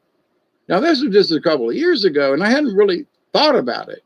And he goes, the property owners, just not that they're going to put on their sheets or anything, but they're not selling to a black family. It's sort of an unspoken agreement amongst neighbors. And he kind of smiled at me, and I was like, well, now that's weird. But as I drive around, I go, you know, there aren't any black families that used to live in some of these places around here anymore. They're not there. Houses, people, it's not that they killed them or nothing. No, they just, you know, the house isn't there or the family isn't there or, you know, most of the time it was a really old shack or something and the house is gone too. So for whatever reason, but to the point though, no, I hadn't really thought of it. But I kind of sort of live in an all white community, you know, not on purpose or, you know, but when I got to thinking about it and driving around in the neighborhood, I was like, well, some bitch, you know. Now, is that really on purpose that, you know, well, most of the properties are big and unless you got enough money And now the other thing is that some of these places have never been for sale. So they've been in the family for years and years and stuff like that. So, but to the point though, the small acreage has been only white as well. Not that there's been much, but most of it's large acreage. So, this idea that, well, we're just being biased and things like that. Well, let's just put it this way. These folks ain't putting out their hand. They're not hanging anybody. They're not burning crosses. But, hey, if we don't want to, and it ain't got, you could be German. You could be, Russian. You could be from New York City. You could be from Boston, or hey, man, you could be a server dude. And they still might not sell it to you. So it's not just black folk. It's just their opinion. Okay. And some of it goes back to, they're renegades of the last, sure enough, redneck folk around here. But some of it is transferred to the next generation, which are, well, they're still in their late 50s and 60s, but, but it's just that these families own these properties and they ain't going to sell them. And they're not splitting it up. They're not, so that any small acreages that did have was bought up by somebody else and added to another thing. So, but come to think of it, I was like, well, damn, I don't mean to live in an all white neighborhood, but I guess I do. But there are no fences up, there are folks, white, black, Mexican, that fish at the bridge and, nobody says anything. There's no wars going on. There are no, foul messages or trying to, there's none of that kind of stuff going on. But for whatever reason,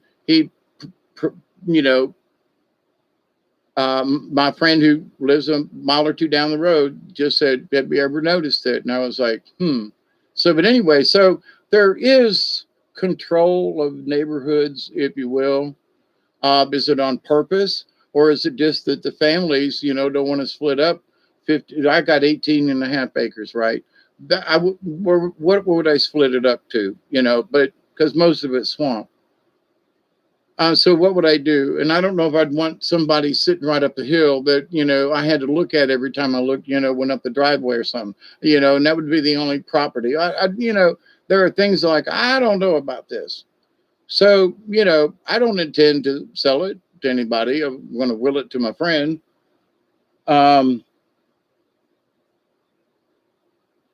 Because him and his family would appreciate it, and his daughters and young boy, and they would take care of it. But to the point, though, of its value, well, simply because I wouldn't sell it to anybody, and my friend is white, does that mean I'm a white, bigoted, Southern hillbilly? You know what I mean? And the answer is no. It's just the way it would work out. Now, I had a friend of mine years ago. We were very close, and he was black. And it probably still is if he's still alive. Ha ha. And he would get a laugh out of that. Lovejoy was his name, Robert Lovejoy. A wonderful man, and worked for one of the plantations there in Thomasville, Thomas County. So, but anyway, and he's one of the folks that I learned about some of these Southern things and met some of these old grand dam black women, elegant black women that have, literally were, their mother was a slave kind of thing. Back in the day, that was, back in the late 1800s and early 1900s, a lot of places the blacks were still slaves. They just weren't called that. But now they're paid, they're given homes and stuff, and not necessarily in a retribution, but to try to pay back. But anyway, so yeah, Robert Lovejoy, what a name. And here's the thing. Now, this has been quite a few years ago. So if somebody says, oh, you just gave out your drug dealer's name, I honestly don't know if Robert's still alive. And that was way back when. But since I had gotten busted, and all the white people I knew that used to get stoned because of the weed that I grew, wouldn't sell me anything because I was on probation. And because, well, if I sell some to Dave, he's got the cops watching him, and, he's been busted and all this. And I'm like, yeah, okay. So I couldn't find any weed way back when, anywhere, but Lovejoy, for whatever his connection was, always could find some. So, and we had been buddies before uh, we had anything to do with, like, I couldn't find weed, but he did, right? So, but anyway, so it got to be a joke with me and my brother and another person or two. We'd say, man, I sure wish I had a Lovejoy. Meaning, you wish you had a bud, right? And Lovejoy being the guy that we would usually go and see if we could get some from, right? Or, he'd call me up and go, hey, Dave, you ought to come see me. And I'd go, okay. And I knew what that meant. But so we went on a trip one time and had, we had gotten to see Lovejoy just before we left. We connected with him and we went to North Georgia. I think it was camping or something. But anyway, so all the way up was like, man, this would be a good time for a Lovejoy. So it got to be this really kind of, an homage to our dear friend, so every time we lit one up, we were thanking, our dear friend Lovejoy. And I had him and his family out here. We had a big cookout one time. I invited him out. I said, Lovejoy, you just bring your family. And I had a big old like a Catalina or something, one of them big cars back in the day, late 60s, early 70s.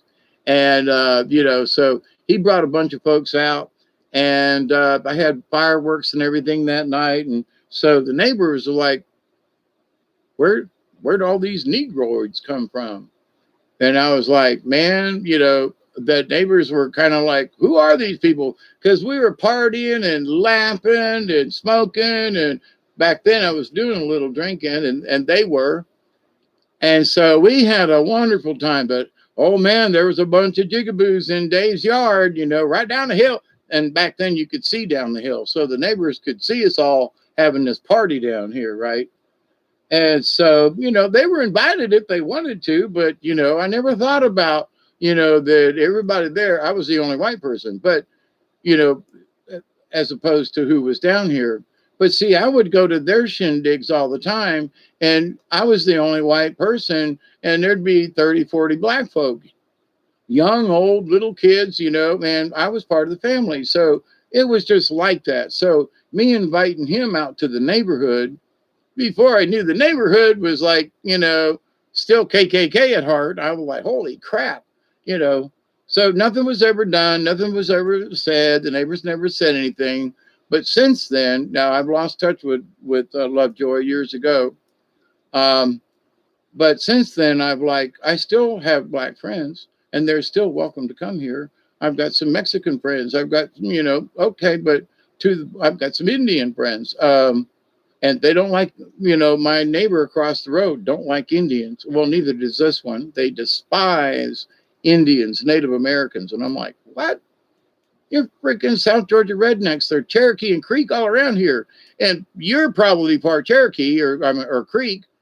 And one of the guys even admitted, said, yeah, I think there's some Creek in our public. Then what are you picking on the Indian for? But anyway. But so this yapping noise and stuff that, I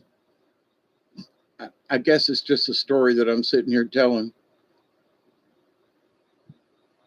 I was great friends with Hermit Joe. He always made nanny pudding.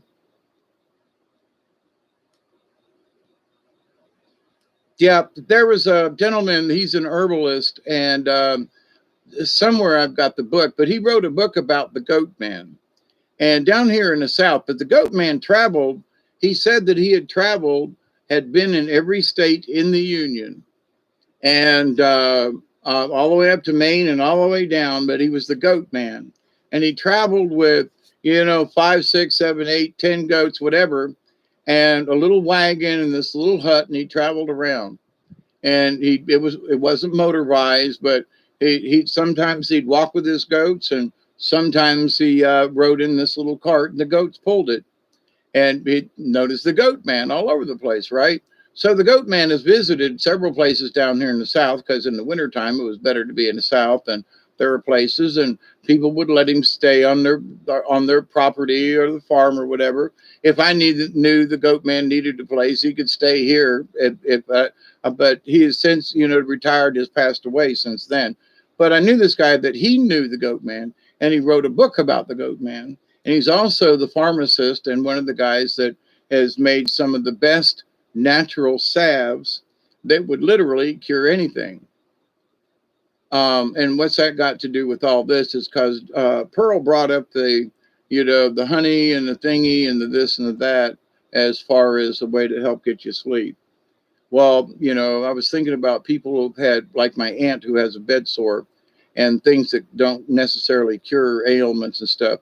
And that there are natural herbs and simple to make salves that will cure damn near anything, I'm as far as skin disease or something like that.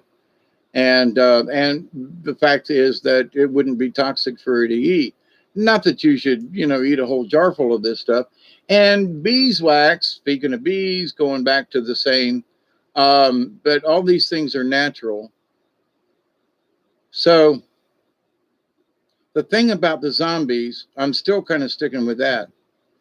I think there are going to be those of us, and I don't know how or why I do know why they're going to do it. They just consider there's too many of us who don't give a shit on this planet.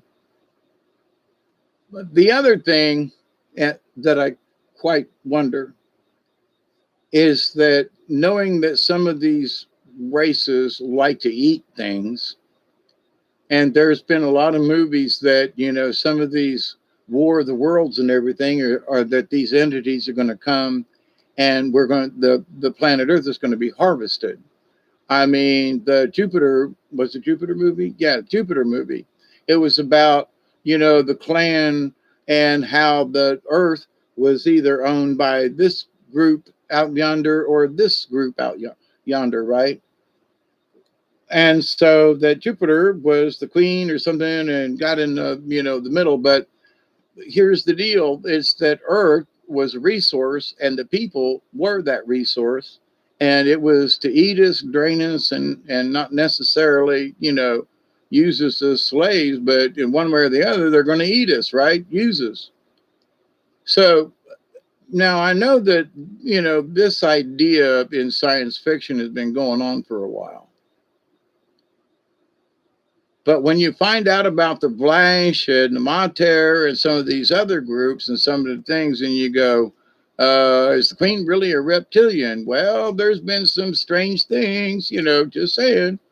And that old reptile's getting old. I mean, I'm 69 and she's still kicking. What have they given that woman, I'm just saying. Prince Philip recently passed away, but he was 92 or so, whatever, So he was no spring chicken. So I was born in 1952, and somewhere around in there is where I think the queen took over, so she'd been the queen as long as I've been alive, kind of thing. So, but anyway, so there are lots of things that seem to be going on, Buckingham Palace and stuff, we got Crazy Joe up there doing what? People are wondering, why did we let this happen? How could we have let this? What did he say? He's checking his watch at a funeral? Where the fuck is he going? But anyway, there are things that are going on that people are just going, oh my God. And we thought Trump was bad. Oh my God. And we thought Trump was bad. Oh my God. Something, something, something. And we thought Trump was bad. Blah, blah, blah, blah, blah. And we thought Trump was bad, So it's like, you get what you ask for, okay, here you go. Is this a lesson for the universe? Now, there's evidence for those, and I've mentioned this before, that the Flash are the Democrats and the Republicans are the Mater. So which mafia group do you want to be a part of?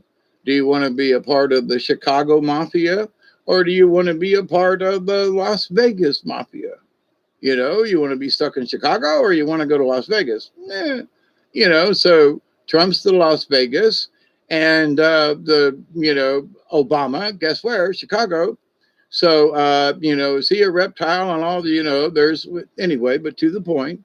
So, working for that group anyway, and you have to scratch your head and go, we ain't got a chance in hell of winning this shit, All we need to do is keep our heads down. And Harry and Meg, oh my God, thank you, Richard. There's so much going on with the royals. Yeah, Prince Andrew is hated here. Really? Yeah, he's not, well, in my opinion, he's not much,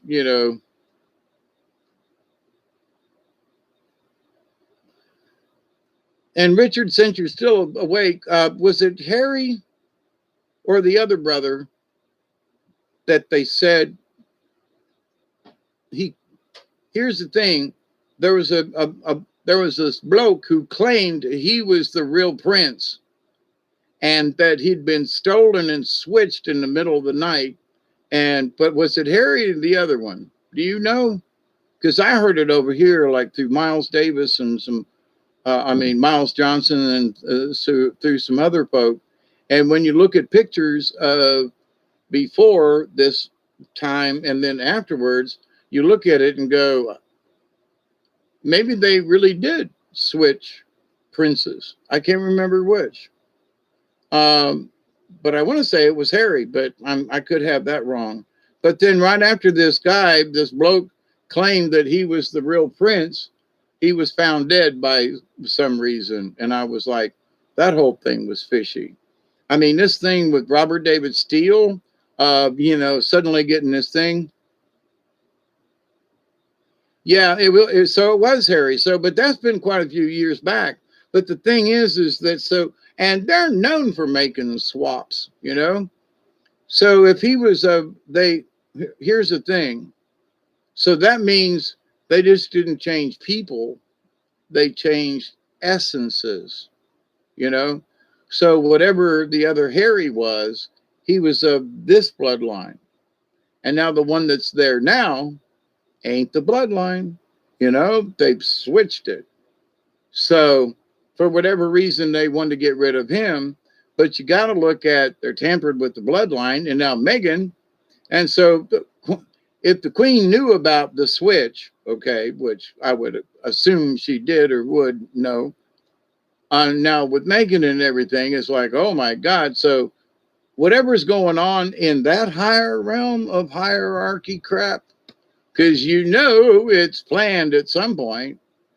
What the hell are they doing?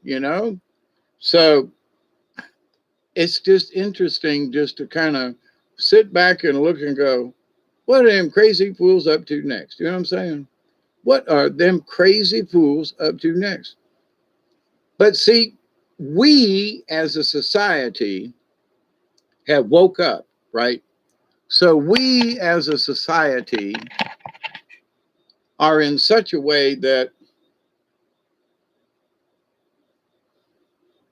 we understand things better now, 10 years later, 20 years later, after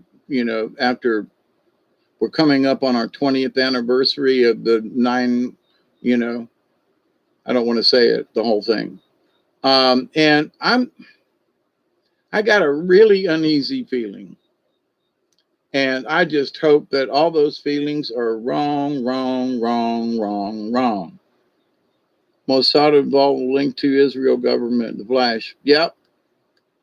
And that the Trump team supposedly the Mater, because there had been pictures of when he was prez of the Mater ships around Air Force One when he was flying around. So you've got that feeling too, Richard, that something just don't know what, but it just seems like these assholes have got something planned. And I said this the other night, and I said, all I can do is just pray that whatever it is doesn't happen, or that it doesn't work right or something, and you're back, huh? And you didn't even say goodbye. But anyway, glad you're back and safe. But to this, whatever it feels like that's going on in the dream world, I'm spending for myself, they've been knocking me out for a day or two. And I, try to stay awake. I try to do something. I always get a little something done, but not really like I would like to stay awake and be cognizant and, do stuff. Like today, in just, an hour, I had used my weed eater and mowed a big section and stuff. I got some muscadines that are coming in, and they're in a vine back over here, and I need to get the ladder to get up there and pick them before they all fall on the ground. The other thing is if they fall on the ground, I want to get them before they get stepped on and rotted. Multitasking, yeah. I've had it for a while. I'm expecting something to happen. Here's the thing, Richard. I understand what you're saying, and for my lesson this time through, I'm trying not to expect it, even though I secretly do. You know what I'm saying? If I think about expecting it, well, something, if I talk about it, then I'm promoting it. You know what I'm saying? So I'm just going to stick with, I got an uneasy feeling, and leave it at that, and pray that, nothing happens. But I would agree with you. Any blueberries? Yeah, I had blueberries earlier in the spring, but blueberry season's gone now. But now I got these great big purple muscadine. Oh my God, they're great. And so I was mowing around the bottom. I got a weed eater for my mower, but I mowed up underneath the tree and everything where the vines are hanging down. And so I got a ladder on it, but the grass was in the way, and walking through the tall grass was really kind of being a pain in the butt. So I didn't want to go over there until I mowed it and could walk it and not trip. And so, but my next thing is tomorrow I'm going to get the ladder and go down there and start picking whatever I got. Then back over here in the bus, I got wild muscadine vines everywhere, but not all of them are females. So just because you see a muscadine vine, don't mean there's grapes. There's got to be female muscadine in there. So there are a couple of vines that I know that's because I've lived here all these years have produced grapes. So I know there's one down the trail over here, and I know there's one down over this way, and there's a couple, not many, in this other vine that I didn't used to see before. And so, and now's the time for me to get the muscadines. But blueberries were in the spring. But yeah, when the weather gets a little cooler,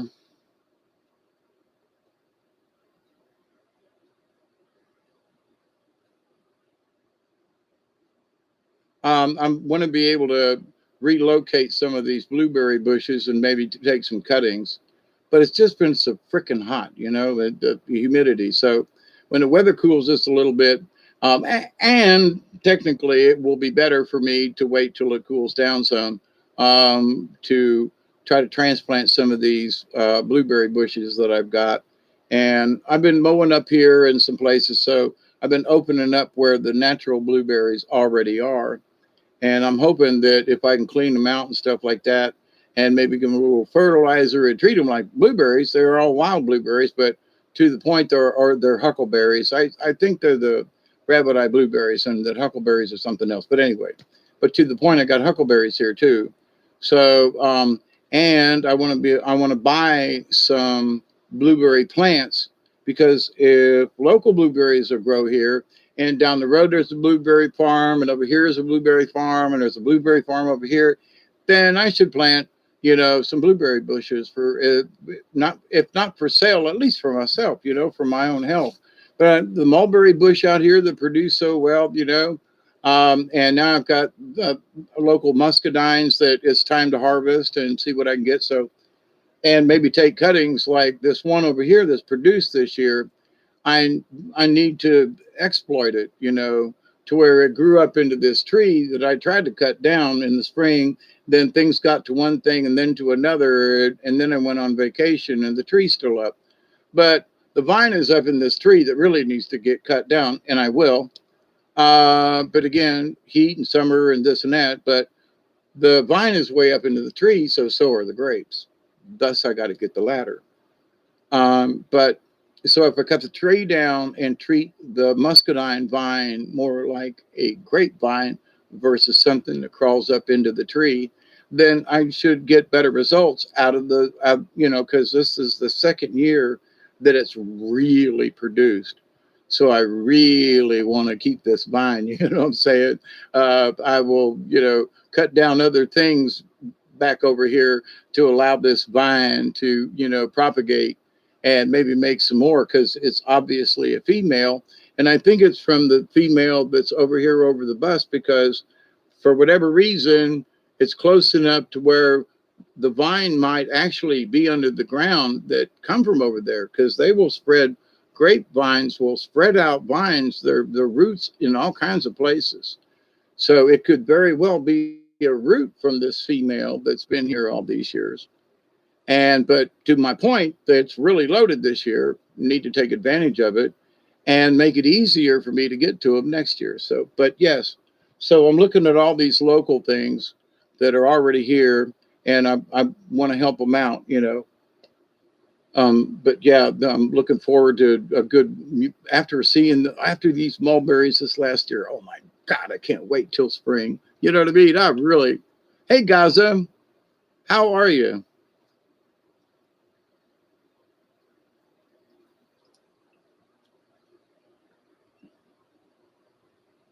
Five hours, and y'all let me miss a 20.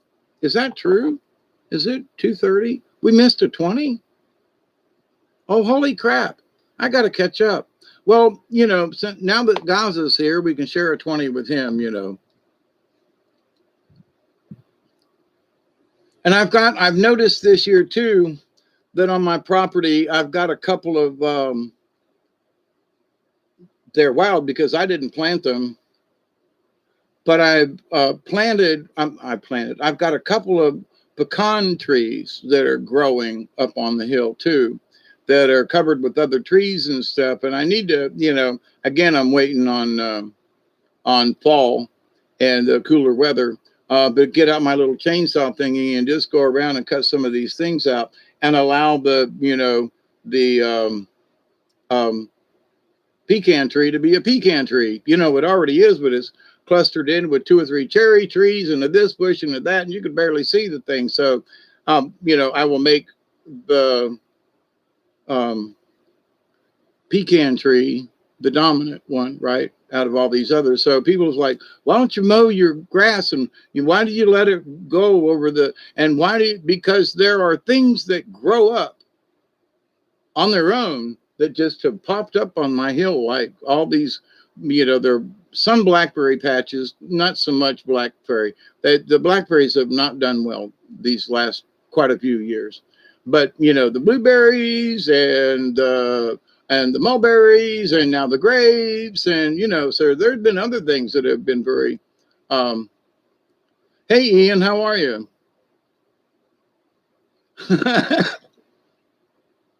David says that. Yeah, can't blame it on him. We can blame it on Barry. Is Barry even asleep? I think he's asleep somewhere out there.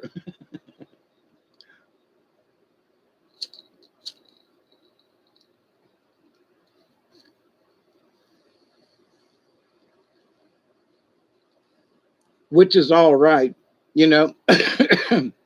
Earlier today I've been restless the last couple of days for whatever reason. Didn't want to watch a movie, didn't want to listen to the radio, didn't want to listen to this, went outside, the mosquitoes were too bad. Come in here, come in there. Teresa, what'd you do? Get up to pee? And thought it. Yeah, I don't know about how strong. It's been 5 hours and 7 minutes. It's time for me to go take a break and go out and you can't sleep.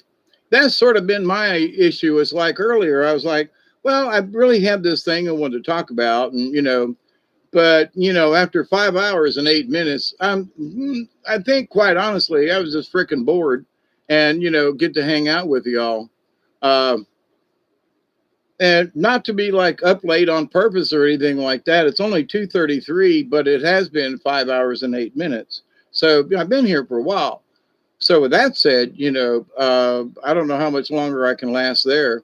Because I really do need to go take a break and get something else to drink. But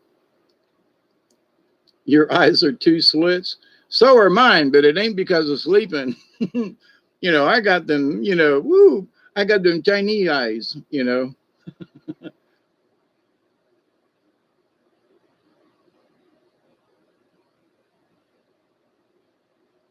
Toking going on. I thought you were drumming, like smoking, tumming. Anyway, you enjoy this. Lovely sunny morning, too. Good beans.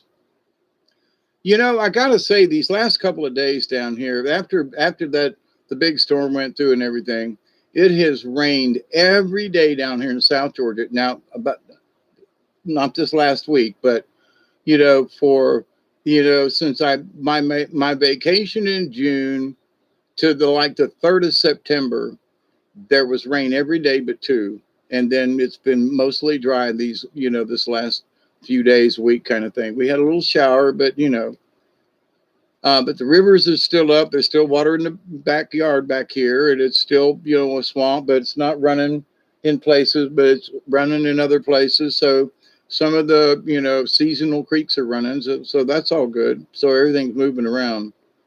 But anyway, so what's that got to do with stuff? As far as looking at the climate change and things, people out west are bitching about the heat. I'm like, okay. But when I talked to my relatives up north, when we were up there in June, and they were all talking about how hot it was, and it was like be 88 degrees. And I'm like, come back to the house with me, right? Drive 1,000 miles south, and we'll talk about this, whether it's so unbearable for you poor people up here in Ohio. But, just saying. And I was talking to my sister about that. She goes, yeah. She goes, down here it's just been so hot. But when we were up there, we were sitting outside and they were all complaining. Oh, honey, he's so zonked out, he's knocked my pillow off. He's got the pillow on the floor and he's just like zonked. Yeah. Yep. He's a happy camper, but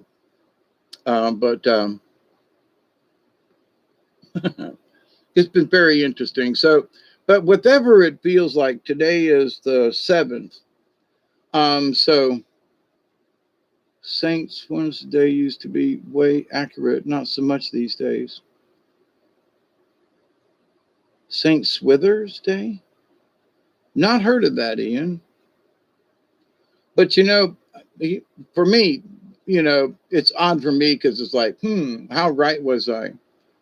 But I've been talking about the last month that the ants are trying to get in the house, and I mean they're coming up through the floor, found cracks through the floor. It's like, what? So, but anyway, so I found out that they had gotten into a plant in the corner over there and were coming through a crack and into. I'm like, you sons of. That's how they were just showing up on the floor out here. So, but anytime that the ants have ever, I've had issues with them for years, that they try to get in the houses when the weather's fixing to get cold. They want to bed up somewhere, and they don't want to be out there in the field. Hey, good morning, Katniss. I knew I was up for some reason. Get to visit with all you good people. It's my grandmother Henry Pearl Jones' birthday, the real Medea. Well, blessings and is she alive? The blessings to her then. Happy birthday. Another Virgo. Libras don't get along with Virgos. Is that why? Because we share a cusp or something? And me being right on the cusp, so I'm Virgo and Libra. Whoa, I tried to get rid of the Virgo kind of sort of back when, and just allow the Libra part of me to. It's a British custom that if it rains on St. Winston's Day, it'll rain for 40 days. Oh my God, kind of sort of a groundhog thing, huh?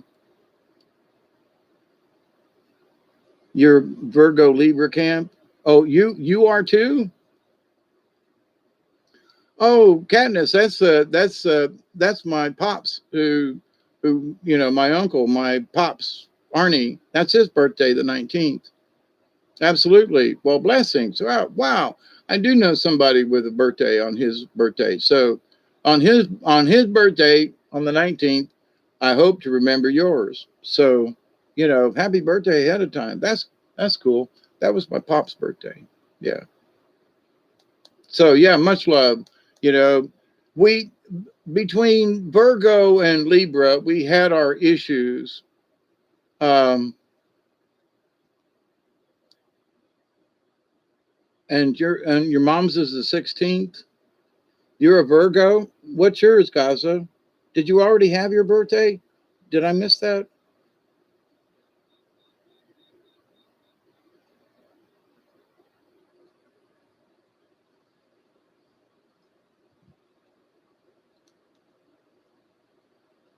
And here's something. Now I must admit, and I don't know why, but I have tried to watch Medea, and I don't it don't get me. I mean, it don't get me. Your Cancer sounds so wrong to say. I'm Cancer, yeah, and I'm disease. Pleased to meet you. Maybe we can meet on a virus trip somewhere. Down to the Keys, or yeah. Let's go to the liver and have a discussion. Um,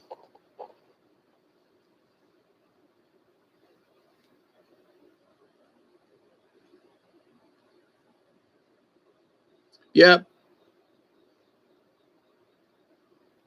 I'm strong to the finish 'cause I eat me spinach. I'm Popeye the Sailor Man. Toot toot. Yep, absolutely. Am I out of drink? I want to hang out with you guys a little longer because I ain't got nothing. I ain't got nothing else to. I know that's sad, right? I'm like, I ain't got nothing else to do. No, I mean, but I like hanging out with y'all. But I'm like, I ain't got nothing to talk about. Okay, so anybody that's made it this far in, this is free flow time. Not that it hasn't been up to this point, but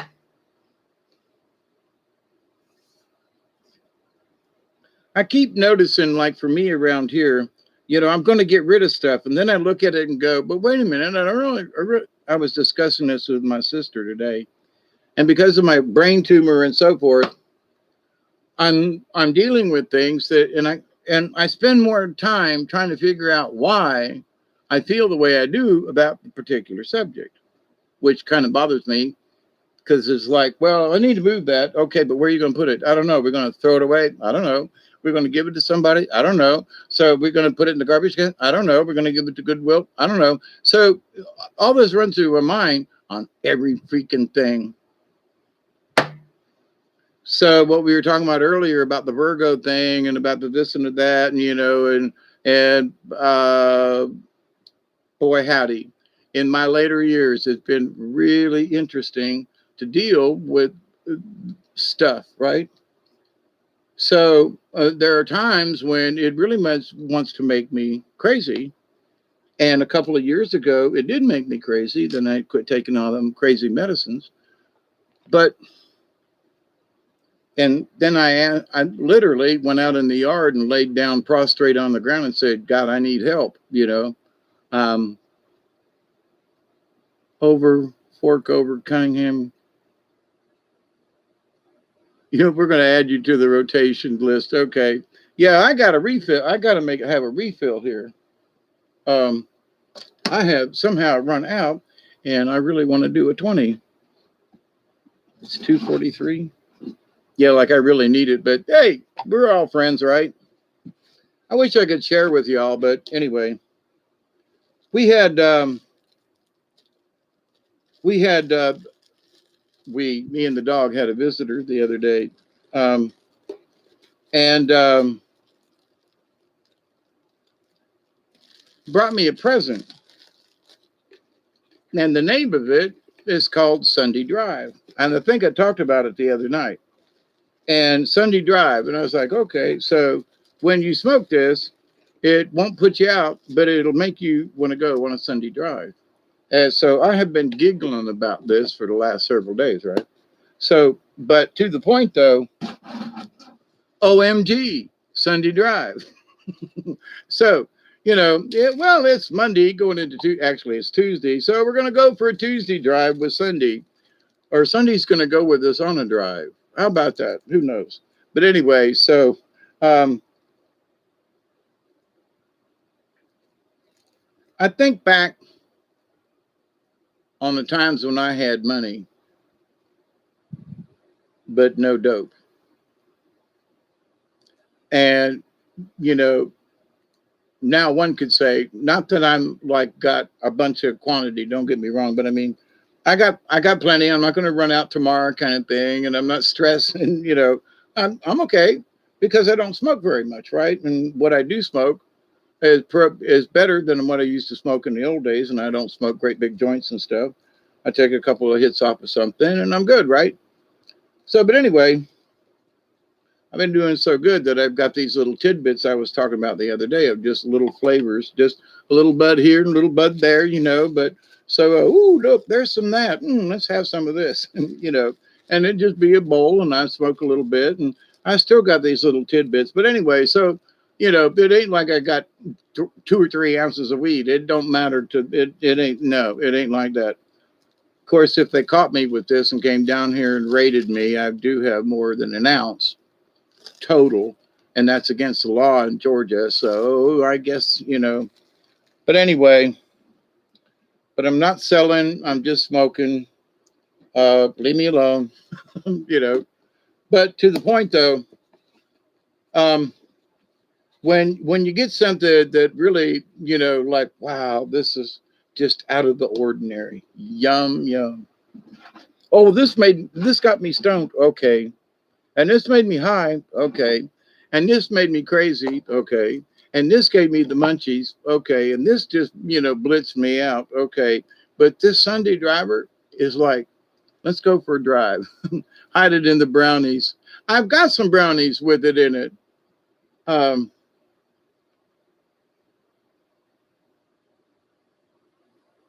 Yeah, I had some stuff.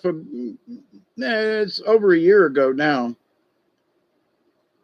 And I just didn't want it around, but it needed to be cooked down kind of thing because it didn't really smoke that well, but it made some really good butter.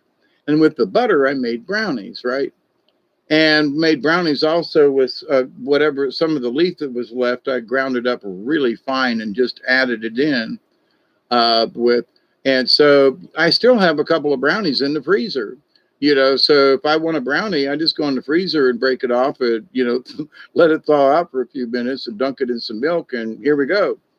But I also have about a pound of can of butter in my freezer, so if I ever am going to make some more brownies, which I'm still eating on the last batch, I'll just get out a pound of butter or, that's in the freezer. No, I'm not kidding. Once it turned, I've got regular butter in the freezer too, but but yeah, there's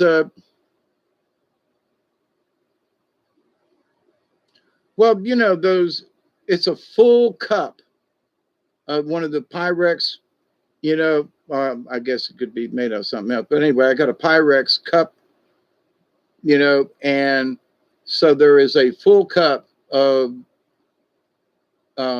can of butter, which was approximately a pound of butter if you took, and I used real butter too, Land O'Lakes butter. Disgraceful government laws on weed. The only reason they make sense is because the government needs to control us, needs to make money, needs to, and for many of us, I've said this most of my life, tax it or something, make it legal, and which is what they're doing. There's tax on whatever is sales tax. So, the fact that people have got jobs with legally doing things with weed and making butters and CB, that's all great. And so everything has a tax on it. So the government, one way or the other, is making money off of this.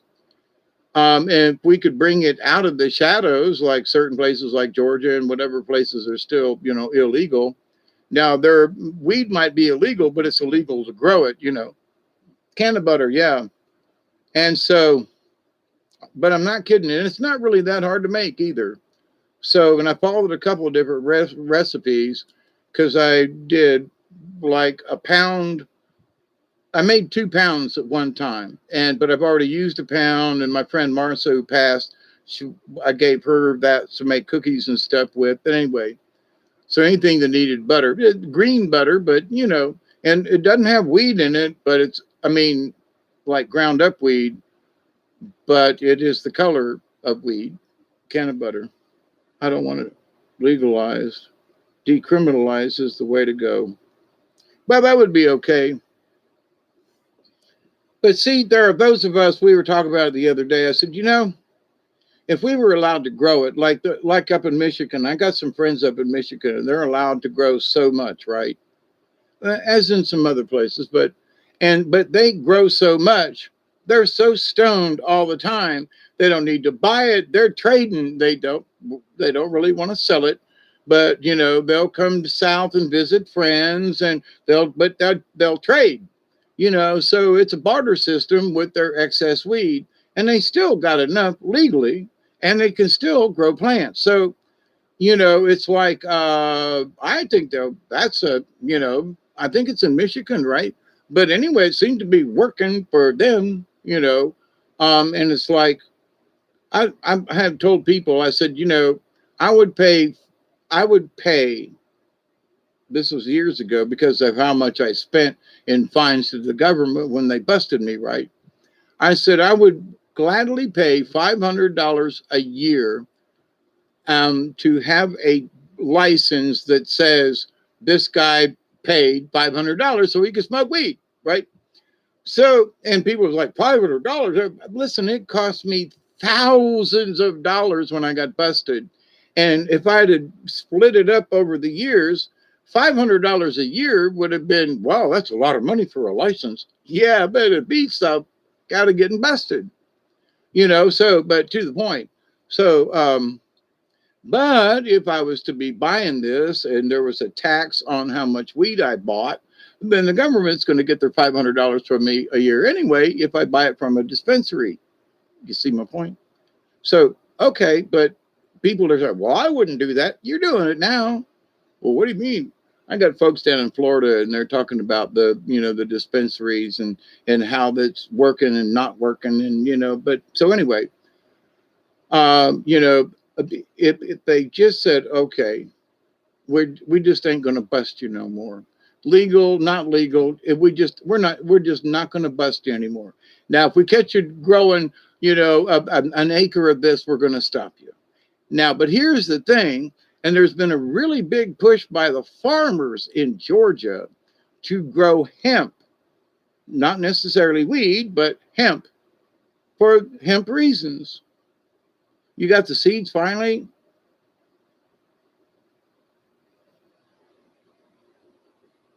Oh, hell, don't wait till the spring.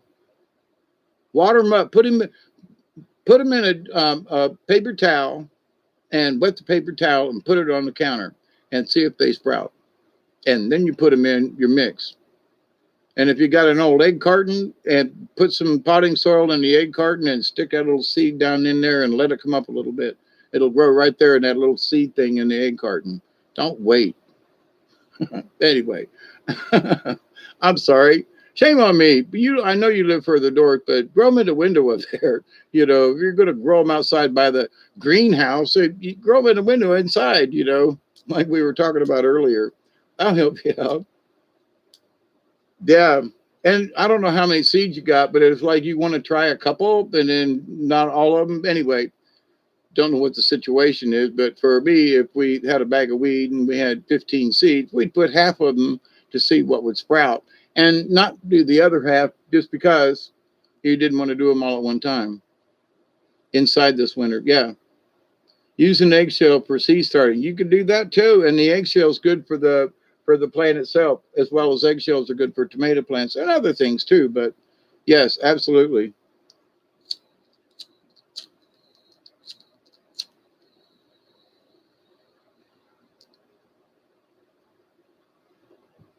Okay. Yeah, it's real easy. One shop light, 2 different kinds of bulbs. Maybe $30. I don't know how much the light bulbs are going for in the thingy, but maybe $30, maybe.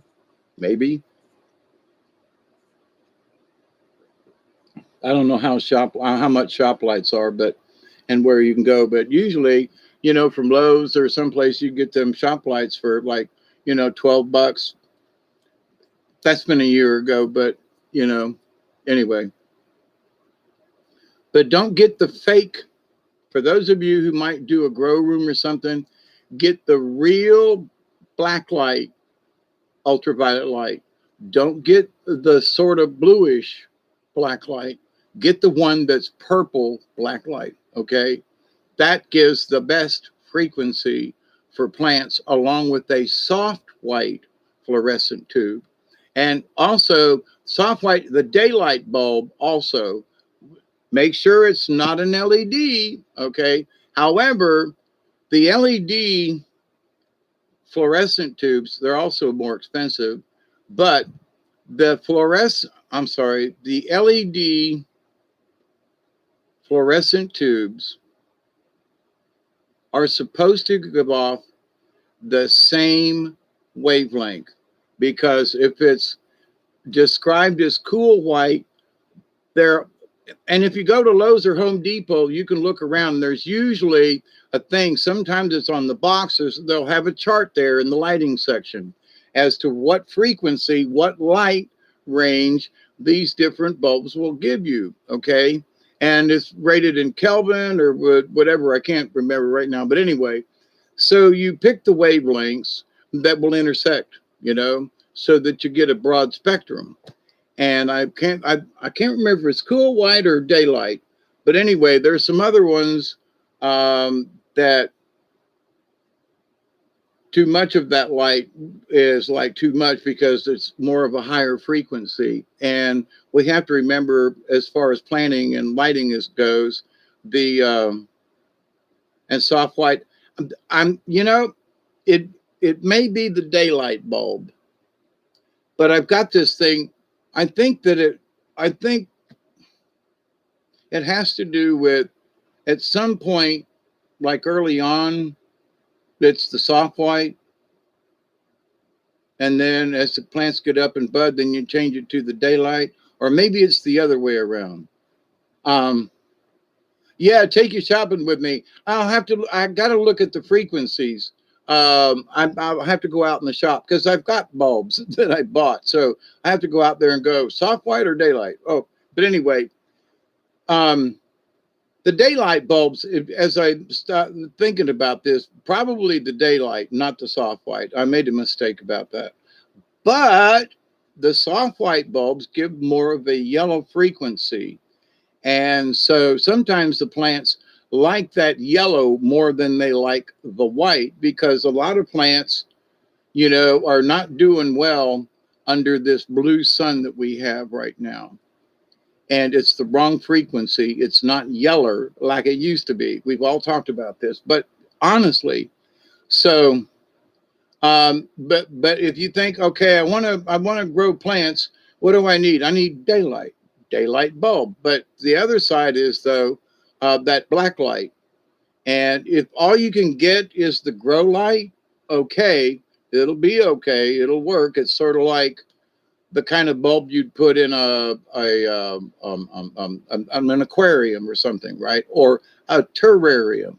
It's that lighter blue, not the dark purple. But it will get you there, man. They call it a plant bulb kind of thing. But the really good ultraviolet is in the dark purple. And I know this from experience with years and years, and trust me, but it says it's a plant bulb. Okay. But if you go with the really dark purple mixed with the daylight bulb, you get this difference of frequencies of light hitting. Okay. Just saying. It's worked for me for a bunch of years. All right. So, and I would hope that it would work for you, Travis. And a CO2 generator, you need environmental toxins to increase the potency. Well, we're just trying to get her started here. Magenta IR light for budding.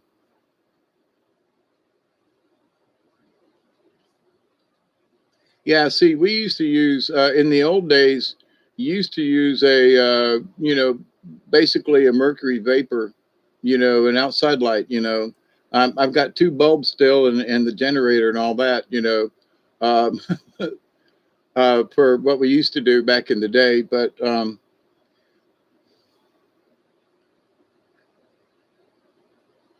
yeah, the CO2 and all of that stuff. It's like, okay, all right. Um, back when I was growing it in my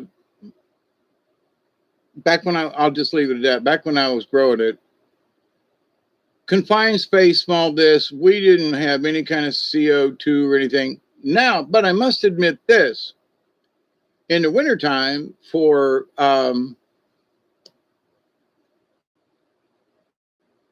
when it was cold outside and in the bus, I said it. I used to use kerosene lamps.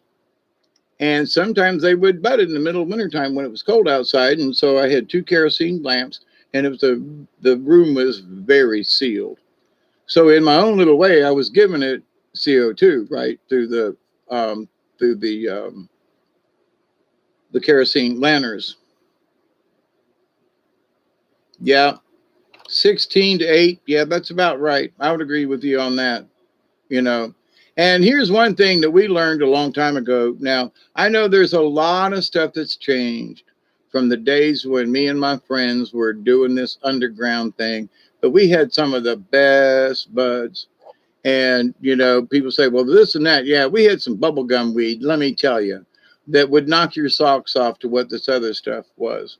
We had seeds from the Gainesville green, from, Gainesville, Florida, many back in the late 60s and early 70s. And we had seeds and sprouts and stuff from some of that weed. We had seeds and stuff from the Tallahassee two-tote that's still renowned to folks around here. And so it's like all these people out in California and all these other places, yeah, okay. But those of us underground growers around here, I had, let's see, 2, 4, 6, 8. There's 12 to 16 plants in the area that I was growing in.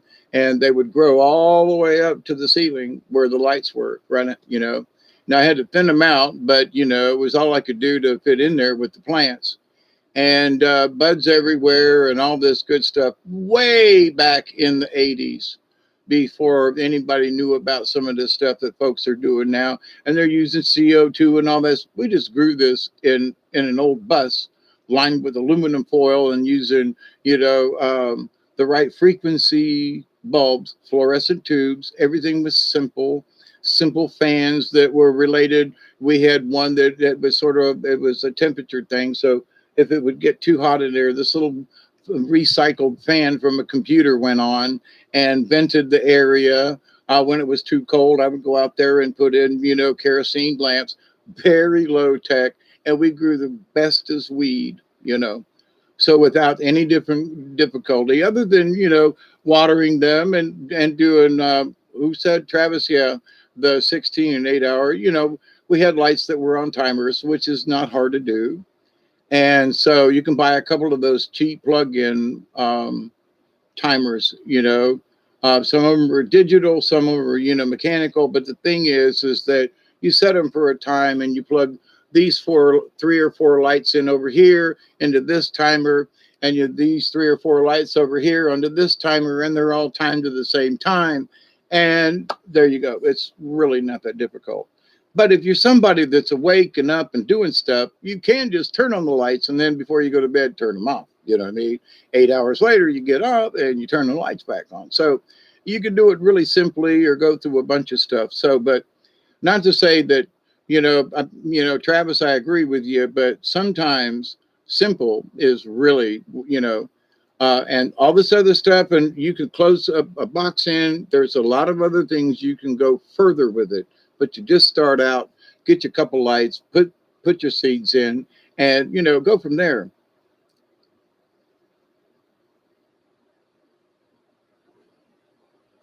Well, Richard, here's one thing that we learned that you could do: literally grow it in a closet.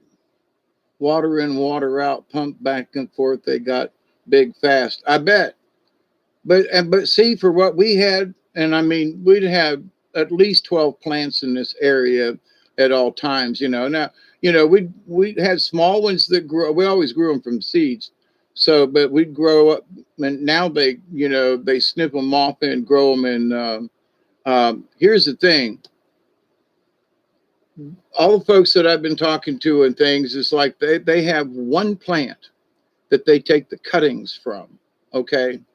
So you cut the buds off at the end of a female plant, right? Just leave her alone. You keep watering her and everything's groovy, just kind of normal light. And you maybe a little heavy on more light than not, but to the point though. Then they take the buds and put them in some root tone, and they make, they're clones, right? They call them clones. So they take this bud and they stick it in, basically a seed tray, right? And so there's all these buds that have been cut off the female, right? And poked in, poked in, poked in, poked in. And like if you've ever seen a bread rack, and that these machines are like a bread rack. So they put these buds, in these bread racks, and one layer above are the lights. And you slide the tray in that has water or whatever, and you can just slide the tray out and take care of them and slide the tray right back in. Then below it, there's another section with lights underneath it. And then then there's a tray there. So these cuttings, so you don't grow this big marijuana plant, you grow the buds and clone them, stick them in, and that's what you grow. And I'm like, seriously? And they go, yeah, they grow whole new mother plants and combine them with this other strain. And that's when so I've looked at some of these places online and stuff, and you can have 3 layers of plants growing in this way on these trays, and some of them are self-contained, and they're as big as what, just think about a bread rack that's about 2 by 2. So you've got all these buds and everything. I got friends up in Michigan who showed me their little room, and they've got two plants. And see, here's the thing: what a lot of people don't know, you can train marijuana plants like you could trellis things. So you can trellis a pot plant, so you can grow it on a wall, and so that it gets, it's not standing in the middle of the room, it's against the wall, but you can have it grow in such a way that it all grows in one direction, So it's like, instead of trying to grow it 2 directions, you put it up against the wall and it'll take care of itself. If you put the light out here, it'll grow towards the light. So it's like you can grow it right up to the side of the wall. You could use some kind of netting or screen or something to help hold it up, although it will hold itself up. But this idea that you have to have all this paraphernalia and all these things, there's some really interesting things that you can do. So in this little small area, think of a shower stall, that might be like 30 inches by 30 inches, just a shower stall. And they're growing all kinds of weed in it. They got water right there. They got things. They add a little fertilizer. It's no kind of special nothing. They just got, it's this little, shower stall that was in their basement anyway. But to the point though, so they're using it to grow weed, and they got more weed. They're trading. They got 2 or 3 different kinds. I mean, it's like, holy crap. So, but this idea that you need a lot of space is just not really necessary. Having all these water pumps and stuff, if you can afford it, if you can get into it, it's okay. But the idea, though, that we didn't have that technology when we was growing it 30 years ago or more, almost 40 years now. It was simply some, miracle grow of the right kind, and just a little bit in some regular water. And I watered them personally. Didn't have any kind of special system. If they were too damp, all of the plants that I used went into a milk jug, cut the milk jug in half, so that when I poured the water, into each of the plants. Um, if there was too much water and it ran out the bottom, it went into the bottom of the milk jug thing. And I'd always put a little extra so I didn't have to keep it watered all the time. The plants would go down to the bottom of these small, could grow a really big marijuana plant in a 2 gallon pot, with good soil in it. So, which is what we were doing. And so, but the thing is that where people are using different kinds of methods of water in and water out, what we would do is water really good. Like, say, I've watered really heavy today. Well, that means that in the bottom of all of the milk jugs, there would be about this much water, or, with a little mix, right? And so the next day I'd go out there, and if there was water in the bottom of the milk jug, they obviously didn't get watered. But some plants would uptake more water. So all I had to do was look at the bottom, if there was water in the bottom of the the milk jug where it was contained in, and I could monitor it from there. I could also stick my finger in the pot. But once the plant started to get up big, it was sucking up some water every day, right? To promote and keep it going. And so, but being able to overwater, but have the water in a container so that it wouldn't just go dry or run out or whatever, it worked very well on an individual basis.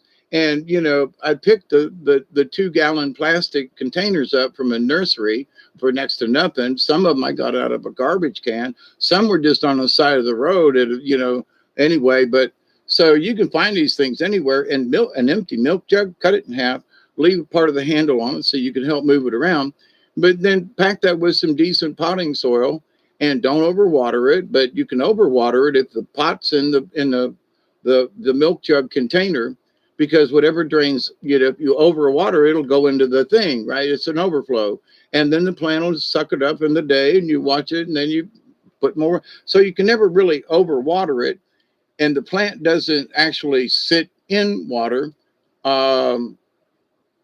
all the time, So for a day, it might be like sitting in water, but it dries itself out. And then you go out, and then the next day, and then you go back in and you put a little water, and you water it until you see some come up out the bottom, and then you leave it for another day. So none of the plants got too wet. Nothing ever got but with that simple regime, that simple little technique that me and my friend, mostly me, because the plants were here and he lived someplace else, but he came out and helped all the time. But to the point, though, I was the one that was watering all the time. But to the point, I didn't have to water them all the time, because they said this is stupid. And there wasn't any information out there. There was no internet back there. So this was seat of the pants. But one of the things that helped us was we lined the room and the ceiling and everything. Well, the floor wasn't, but with aluminum foil. Now, there are different things that you can get. Now they have foil-backed insulation, and I would use that instead. But it will still, and it acts as a heat or cooler barrier, with that insulation. So foil-backed insulation, and put the foil towards the grow room, so that any of the ultraviolet lights or whatever bounce around inside your room. And we had in the 4 corners, we had, fluorescent tubes that were double, but they were the shorter ones because it was a smaller space. And then we had tubes overhead, and then we had the mercury vapor for the finishing touches later on. But we come to find out that even without the mercury vapor, we could still, by altering the light and changing one of the bulbs in the fluorescent tubes, we could still attain good buds without having to do the mercury vapor or any kind of other special things. And the results were like, okie dokie. Are you warning me that we're coming up on a 20? I hope so. But anyway, but there are lots of foil back bubble wrap. Yeah. Or stand-up freezer that doesn't cool. Absolutely. Yep. So there are lots of different ways in how you're going to do it. And there are some people, I don't know how and where you live, but that you can actually buy the clones. They will actually sell you these things that are like this long and ready to go, you know. The other thing is that, you know, you can, that I never had any luck with the cloning part. I always like to grow the little Christmas trees right in their own plants and let them grow up.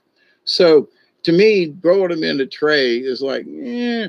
But if I had was, you know, had very little space and had the opportunity, it's not such a bad idea because they're doing it all the time, all over the place. So, but to the point, room is, you say, well, I don't really have the room. You'd be surprised. Just saying. You might not really have room, but you know, when you see some of these other things and how we used to grow up back in the day, and it was so simple with, you know, oh, but now you have to have this and that. Okay. I'm not saying that's not a good idea and that all this new stuff ain't good and all, but trust me, we did it really simple and had very good results. So, you know, I have these new agers now that are telling me all these ways. Well, you can't grow like that. Well, but I had a half a bus full of weed that was 5.5 feet tall, full of buds, and you're telling me it can't be done? Wait, whoa! I did this for years. What are you talking about? You can't. It can't be done. I have to have this. I gotta have special cooling. I gotta have, you know. No, I don't. I'm sorry, but I've already done this almost before you were born. That's how long ago I've done this. So you were a little kid. So you're going to tell this old timer that how, you know, I'm just saying these new things are not bad, but I had such good luck the old way. I know it's possible. So just saying. I'm having reminiscent thoughts about, you know, these young, yeah, it's got to be this way and it has to be that. And it's like, no, it don't. You know, we bought some cheap ass, you know, heavy duty aluminum foil from the dollar store, lined the inside of this bus all over the place, used some spray adhesive and spread it out, coated it all really good, you know, and it, you know, fluorescent tubes, fluorescent bulbs, you know, the fluorescent lights, shop lights, all very simple. But honestly, it had to do with the right combination of the lights and the fact that we had them in the corners. So we were, you know, it was getting light around them. They, when they were small, it was easy because, you know, you could just lower one set of lights and, you know, until they got bigger and we had to spread them out and then all the lights came on kind of thing. But it's amazing how much they'll grow overnight, especially with the right stuff. And there's all kinds of fertilizers. You use this fertilizer in the beginning and this, you know, and then it's more of this at the end. Do a little homework in that. But what we did was just use a 10-10-10 and just add a little bit to the water every couple of days. It was, for us, it was that simple. Nothing special, no kinds of testing of the water, no kind of got to have this at that time. We just kept them watered with a little bit of 10-10-10 Miracle-Gro. That's all. It was that simple. So, yes, there are other ways. Yes, you might get better, but I don't know how much better they could get when I think about the bubble gum times for myself. So, but anyway, so it is 3 minutes. I got to pee. Foil back bubble. Oh, I already read that. Yes. So, but there's a lot of information. You can buy kits that will do it. You know, you could do it yourself, but you know, trust me, it really ain't that hard and it doesn't take up much space. So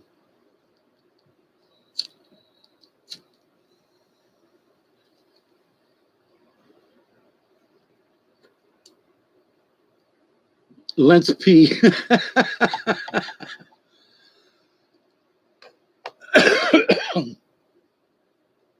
So my a brother-in-law back years ago lived up in Jonesboro, there in Georgia, and they had two bathrooms in their trailer, and so they took the back bathroom, which was just literally just a walk-in and a toilet.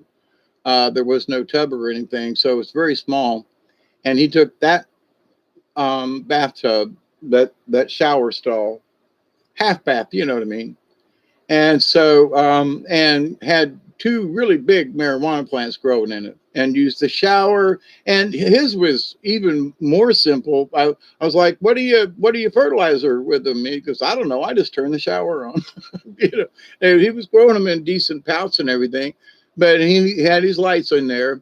But it was nowhere near what we was doing in the bus. You know, his was like really basic.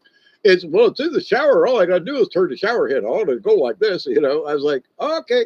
But he had really good weed sensibilia, and he trimmed it, clipped it, you know, and did it right. Had his lights. So, and he sort of like what we would do, we'd let the plant grow. We'd clip some, take some buds off, you know, we wouldn't strip the whole plant or cut it, right? So we'd take some buds, you know, off of it and let the other ones grow out, you know, because we figured better it's still on the plant and being natural at whatever it's doing. Oh, well, if it gets to a certain point, it'll actually lose its THC. Now we thought about that. So we took some weed and cut it off at a certain time, you know, labeled it, okay, bubblegum 1. And then later on, same tree, you know, 3 weeks later, cut buds off of it after it's grown. And T minus 2, oh, it's now time. Okay, here we go. Cheers, everybody. It's 3:20 a.m. Eastern Daylight Time. You're sitting in with Mel and Michelle and Leon and Mel and David and Leon and Mel and David and Leon and whoever else is it. And I think Delaney's in the background. Somebody, blessings, everybody.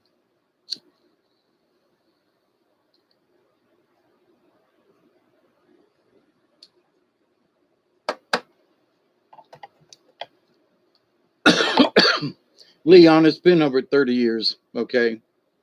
But honestly, we grew this weed. Don't know where we got the seeds from. And we were crossbreeding.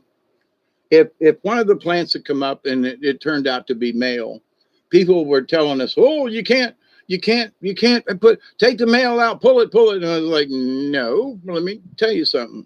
So, and I'm not sure if I said this before, but you know, if there was a male, you could tell, you could look at the leaves, and if they were really long and skinny, then you knew it was a sativa kind of blend.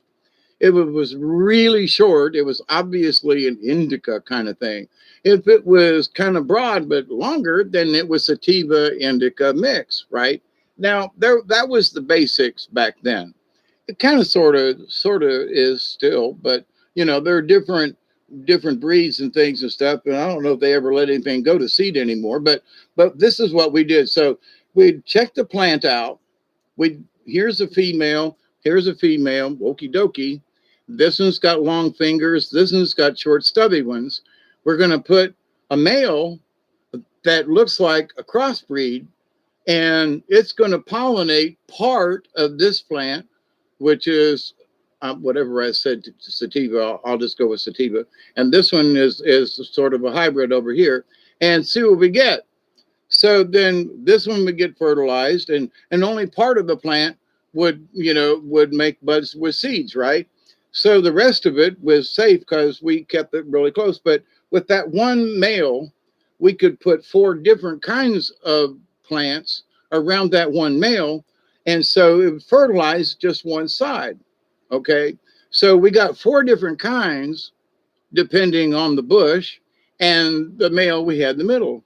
So this idea that, so we were making our own weed because we were crossbreeding these different breeds, and we came up with this one kind called Tiger because the seeds, they were all striped like a tiger.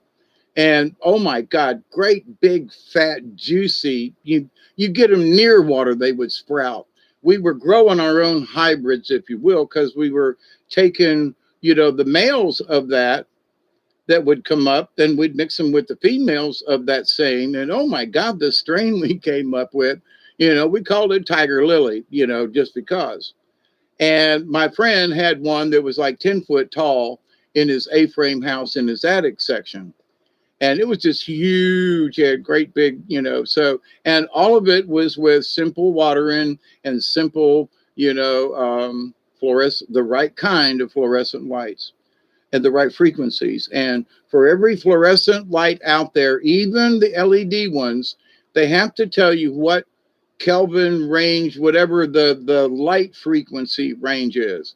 So you do a little research as to what color of light at different stages. So we were using soft white and daylight bulbs on one side and the dark purple black light for the ultraviolet lights, and had great results. And we had short ones in the corners, 4 corners, as well as the ones overhead, and everything was, covered. It was about a 6x6 room, okay, about a 6 foot by 6 foot room in an old school bus. And, we grew some really good weed. So anyway, that's, Tiger King. Yeah, I mean, this was literally in 86, 87, 88. I mean, way back. I had just bought this property. I hadn't been on the property but a couple of years, So it's a long time ago. But anyway, I hear about these new folks, and there's nothing wrong with the new way. Don't get me wrong. But there will be people who will convince you that you got to do it this new way. And I'm telling you, us old timers were doing it with so simple stuff and just a little common sense, and we were having great luck. So anyway, do what you want in that respect. 20, smoke if you got 'em. Oh, I missed the 222. I did miss it.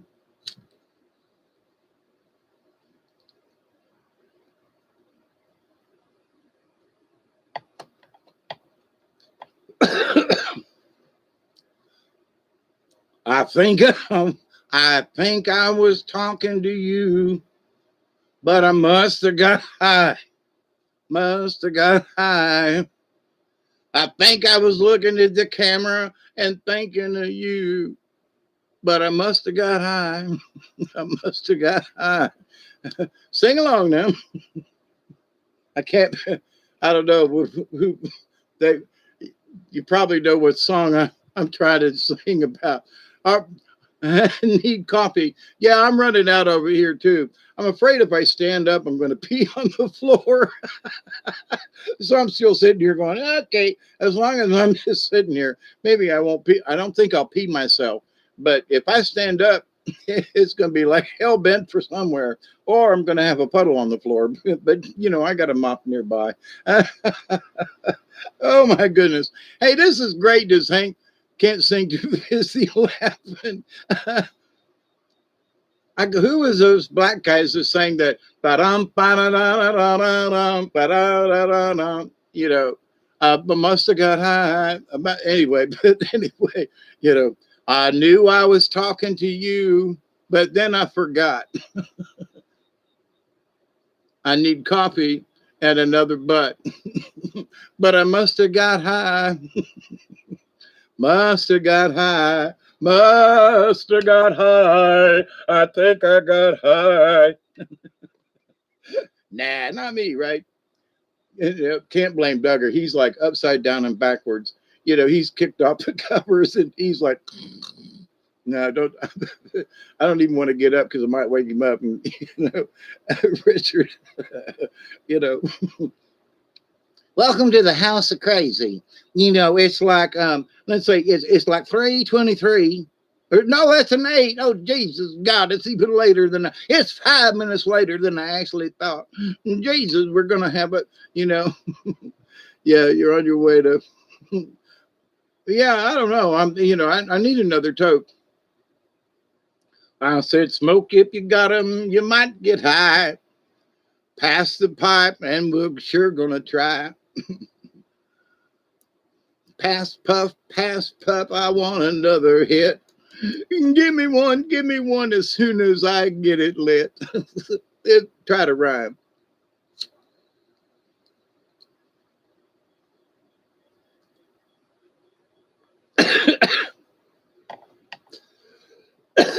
I was thinking of Sly and the Flammies.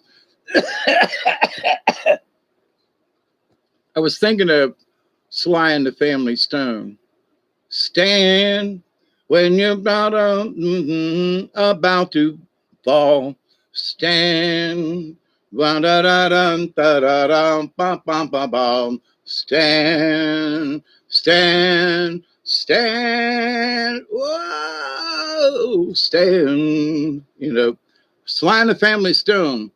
If Delaney's in the background, she should be singing.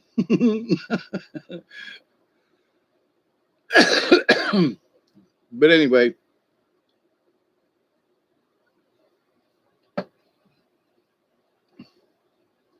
I miss some of those old songs, meaning, you know, Sly and the Family Stone and, you know, just, I'm sorry. I know there's music out there today, but there are our generation of music, meaning mine, I guess, from the 50s to the 1980, because there was some good music in the 70s, and there was some decent music in the 80s too. But you know, they went through the disco phase. But here's the thing: as far as you know, there were the Everly Brothers, there was the Isley Brothers. Okay, two different teams, but still, the Everly Brothers wrote and sang some beautiful music. You know, who was the, you know, the brothers on TV? The anyway, um, CCR, yeah. Just got back from Illinois, locked the front door. Oh boy, got to sit down, take a rest on the porch. Imagination sets in. Pretty soon I'm singing, do it, do it, do, looking out my back door. But there's giants doing cartwheels, doing high heels. Look at all those happy creatures dancing on the lawn. Listen to Buck Owens on a giant Victrola. Do it, do it, do, looking out my back door. Well, there's tambourines and elephants a playing in the band. Won't you take a ride on my sign boom? You do, bother me tomorrow. Today we'll have no sorrow. Do it, do, looking out my back door. Dum da da dum pum pum pum, dum da da dum pum pum pum. Well, there's tambourines and elephants are playing in the band. Won't you take a ride on my flying spoon? Do, bother me tomorrow. Today we'll have no sorrow. Do it, do, looking out my back door. Ding, ding, ding, ding, ding, ding.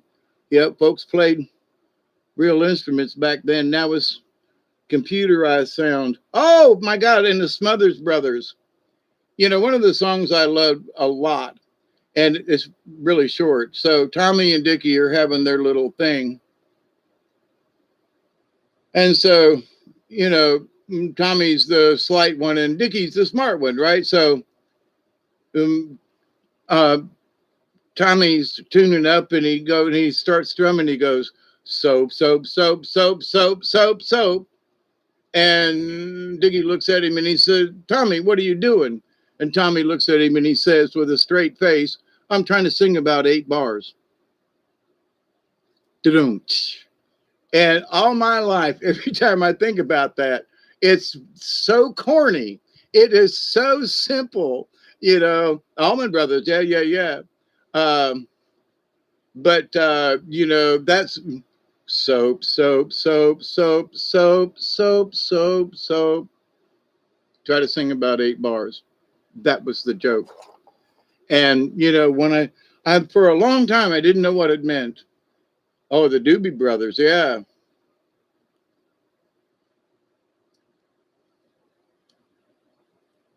But some of the music, I mean, there are a lot of like there was another show or a commercial or something, and in the background they're playing, guess who? Jimi Hendrix. And I'm like, you know, back when I was growing up, Jimi Hendrix was booed by the old people. You know what I'm saying? Not a part of the establishment, not where Jimmy was. You know what I mean? Because you know, it hurt him. Had been around it. He was in Tampa. We were supposed to have seen him. I was so messed up. I'm not sure that I saw him or not, but he really looked like him, and it seemed like it. And right after that, he died.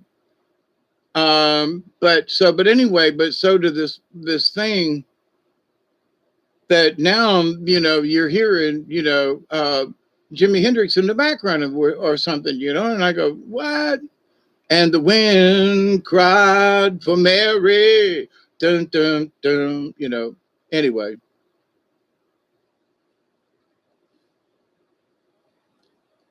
so but to the point though, you know, it's like, so today they're playing, you know, uh, you know, well, for me, it's 50-year-old music. So all these newbies and everybody, all these new commercials and stuff, if I was listening to something back when I was a kid with music that was 50 years when I was growing up, it would have put it back into the time of UB Blake in the 20s and the, you know, and the roaring 20s and I still love a good honky tonk piano. And UB Blake and some of those old timers back in the day, I mean, they could play some piano. And so, and some of the commercials in my day had, you know, that kind of music in it. But it's not like today where 50 years ago, the music I was listening to as a kid is now stuck in commercials that kids these days are going, oh, that's cool, you know, but it's 50-year-old music. Well, that's cool. You know what I mean? It's like they don't get what I'm coming from. If I was listening to music 50 years older than me, I'm just saying, y'all are just like, yeah, that's good, you know, good music, but it's 50 years old. Okay, you know, it's rock and roll, but Doors were cool, yeah. The Osmond Brothers, yes, but who was the two guys? They had a TV show. Not the Osmond, not that. Dang it. Ozzie and Harriet, okay, and the two brothers. But the Everly Brothers, like, dream, dream, dream, dream when I'm with you. And I love you. Da, da, da, da, and all your charms. Whenever I want you, all I have to do is dream. Dream, dream, dream, dream. And then there's two-part harmony. I can see you smile when you live anytime, night or day. Only trouble is, gee whiz, I'm wasting my life away. Oh, I need you so, and in my life, and I want you so. And that is why, whenever I want you, all I have to do is dream, dream, dream, dream, dream. Ricky Nelson, thank you very much. The Nelsons, right.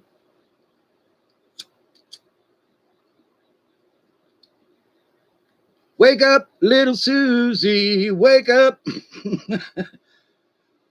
The movie wasn't so hot. Da-da-bum-bum. Wake up, little Susie, wake up, little Susie. I'm gonna tell your mama, I'm gonna tell your pa. When we say, ooh la la, wake up, little Susie. Anyway, oh God, I'm stoned, ain't I? But yeah, some of those songs though, when I was singing chorus and stuff in theater, and I had a couple of friends that it was nice to be able to sing for me to be able to, because those were the kind of songs that were in my range, and I could sing either the higher or the lower part. And you know, with a good partner, you know, we sounded really good. You know, not bragging, but we sounded really good. I guess that is bragging. for a couple of guys with a couple of guitars sitting on a porch kind of thing, we sounded really good. Um, and being around Thomasville and Tallahassee and folks, and I'd played at several places in Tallahassee that were just like the underground post, and they were like, "Man, you come back and play." I crushed on Ricky. Yeah, I always thought his mama was hot. No, I don't mean that. That was a really bad joke. I was a little kid, but nah, that's not true.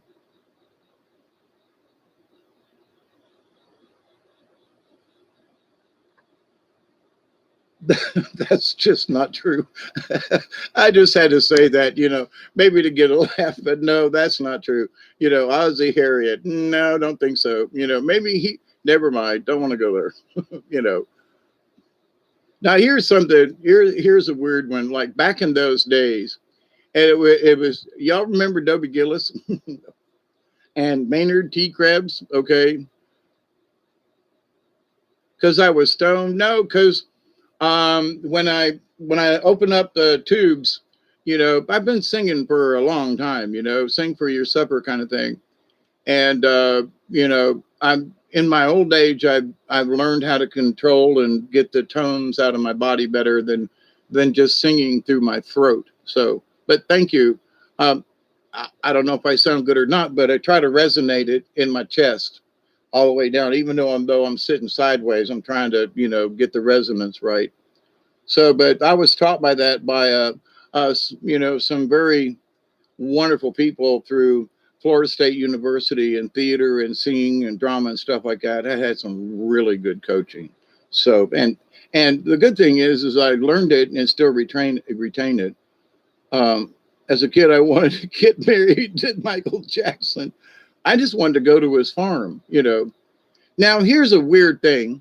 Now, when they got on Michael Jackson, I got to thinking, I said, here at the house, there was a ladder that used to be right here, and you climbed up it and scooted into the loft, which is just like right there.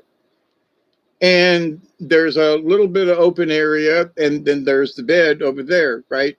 And so you could sit, there was a beanbag chair and, a couple things up there. I think there was a dresser back in the day. So enough room to sit up there, but not really to stand.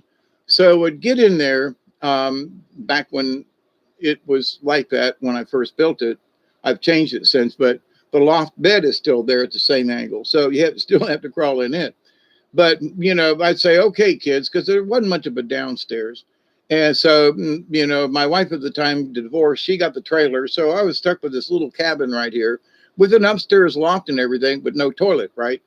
No real shower, but I had water, such as it was with the well that I was digging. But anyway, it was nothing for me to say, come on, guys, my son and whoever was over and say, crawl into bed. Let's get some Z's. And I'd snuggle up with my boy, give him a hug or whatever, I never thought about me getting all these little kids into a grown-up's bed. Me, but it's my son and his kid or whatever, only got one bed, but there's enough room for us. Wintertime, and snuggle up, ain't no big deal. Back in the pioneer days, people, Abraham Lincoln, in one of his many, was said to have slept with many a man on a cold night when there was no other place to sleep, that you share a bed, and that there was nothing wrong with it. But to the point though, it's like, yeah, okay, so, but here I got my kid and his friend that's come over for the weekend or whatever, and I said, come on, let's just everybody climb into bed, go to sleep. Never thought about the thing. And then they started getting about Michael Jackson and how he said, well, I was sitting on the bed and I say, come on in, kids, just play on the bed. I used to do that. So for a parent who's had, my son with a couple of kids, and when BJ was around and her kid, her brother and Samuel, and I mean, they were, 9-10 years old, that kind of thing. But the thing is that I never had any intentions with anything like that. But I've said some of the exact same things that Michael Jackson said. I said, come on, get on the bed. Yeah, fucking king size bed. I got it like a full size mattress. It ain't that big. But we used to get on it and play and, and to toggle tickle. I mean, there was nothing toward about it. So this idea that for some reason having kids playing on the bed, and I was like, well, fudge, that makes me a pedophile. If you were going to judge somebody by that action, um,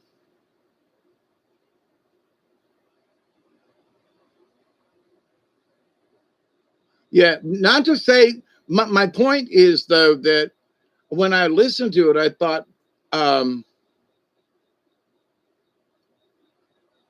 I'm not as crazy as that and name my kid Blanket or whatever, and some of the other stuff that he did. But my point is though, oh my God, I said that. I've done that for several years. Come on, kids, get on the bed. Let's play. Let's, take a nap, go to sleep. And, instead of sleeping long ways, we might not all fit. So we'd sleep this way. It was a little cramped for me, but, they were short and three of us could fit on a bed and it was all right. I managed. And, as long as I had my son and everybody was happy and we had a good time, I was not thinking about the fact that, oh my God, there are two young boys and a man sleeping in the same bed. I only had one bed. And, now here's the thing, if we'd been sleeping in a tent outside in the same space with sleeping bags, it would be okay because we're camping. But if we're on the bed but you were on the bed with two young boys, just saying, I'm glad nobody took it like that. I'm glad it wasn't like, but that's what we did, Ever since the kids were little, I was always playing with them on the bed and the trailer and the this and the that. And as they got older, well, come on, but, they knew we only had one bed. So, because the trailer wasn't here and, so we all just did it and it was fun and we camped out. But oh my God, if anybody said, well, I said those things, I don't really think he was either. I think it was really weird, but I don't think he was. I think he got set up, and that's sort of my point, because he was, as a parent or as someone, I'm not sure where he was in the parent thing, but if you had children, and for me, I've always liked having kids around. There were times when there was parties, and it'd be these kids and those kids and that boy and my son and that girl or whatever, and all the parents would be off and doing something, and to keep the kids from going off and being, getting, I would stop and play a game with them. We'd play hide and seek if it was in the evening. I would do something with the kids. So one could say, well, but that's something that I always did. MJ had arrested development. Yeah, no childhood. Yeah. I mean, I remember when he was Michael Jackson of the Jackson 5, Woo, ba ba ba ba dum. 1, 2, 3. It just you and me. Woo, girl. But yeah, when Michael was, he was never a child. Absolutely. And so here's what I got out of it. And it's like, there you could see, for me, I know I have been pedophile, okay, and I have met some folks that leer and jeer, and you just, so when I looked at Michael Jackson through my eyes of having gone through some situations with men and things and stuff and priests and all, so I look at Michael Jackson in his eyes, and it's not what I saw in these other people's eyes when I was young and all that stuff. So it's like, does that make me an expert? Well, if you've never had, men chase you and this and that and have this really weird, scary, when I was 13, got picked up. I was hitchhiking, my fault. Should not have been doing it, but I got into a really hairy situation that I still don't talk about today because it's embarrassing. It's a lot of stuff. And I messed my own self up, but I've been chased by men for a long time. And, it's like, I don't want to go there. It's not what I like. I'm not gay.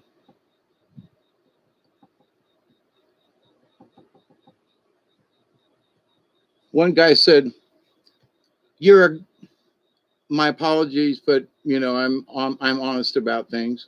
And we're all adults here, and I don't mean this in any kind of, but here it is." He said, "Well, you're a man. You must like oral sex."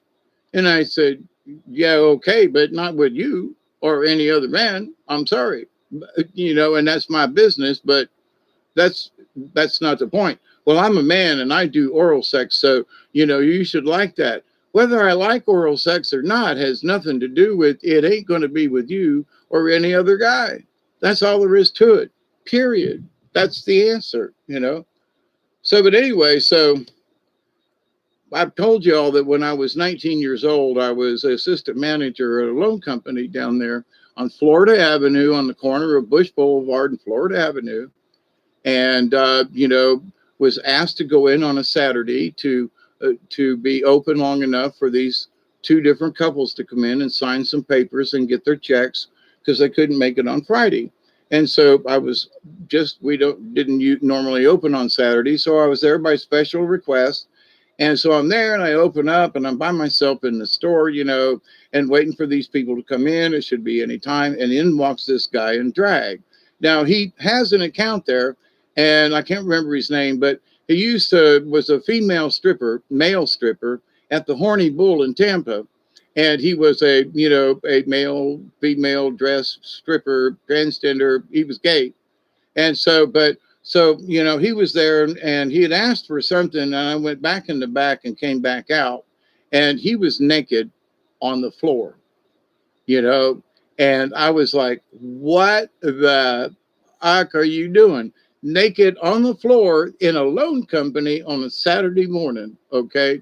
Like 9:30 in the morning, 10 o'clock kind of thing. Now he has taken off his dress and is laying naked like, Marilyn Monroe or something laying on the carpet. And I'm like, then the door, ding-a-ling, the people walk in. And, it's a 5-foot tall counter. And he's down on the floor playing with my leg and rubbing on me and everything. It's a scene right out of it. I have looked at it and thought that would have been a really good comedic scene because there's two people standing right there and there's this naked gay man on the floor trying to get at this 19-year-old boy who I'm kicking him. And all of a sudden you hear the, and it's like, the lady was like, "Did you say something?" And I go, "No, ma'am, no problem here." And I kick him again to try to get him off my leg. I mean, it's that really weird that it really happened. This time I'm turning the phone off. Love you, dear. Sorry you woke back up, but glad you came back and shared some more time with us. So, it's always good for a good laugh. But, when some people think about, well, Dave, your life and this and that, some folks just have no idea, and I've told this story before. It's not like I've tried to hide it.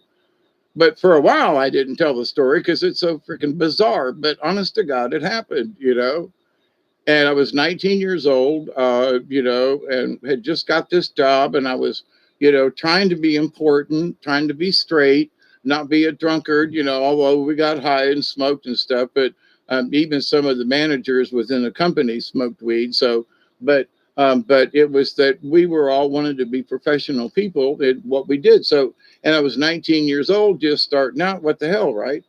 So I'm trying to do the best I can.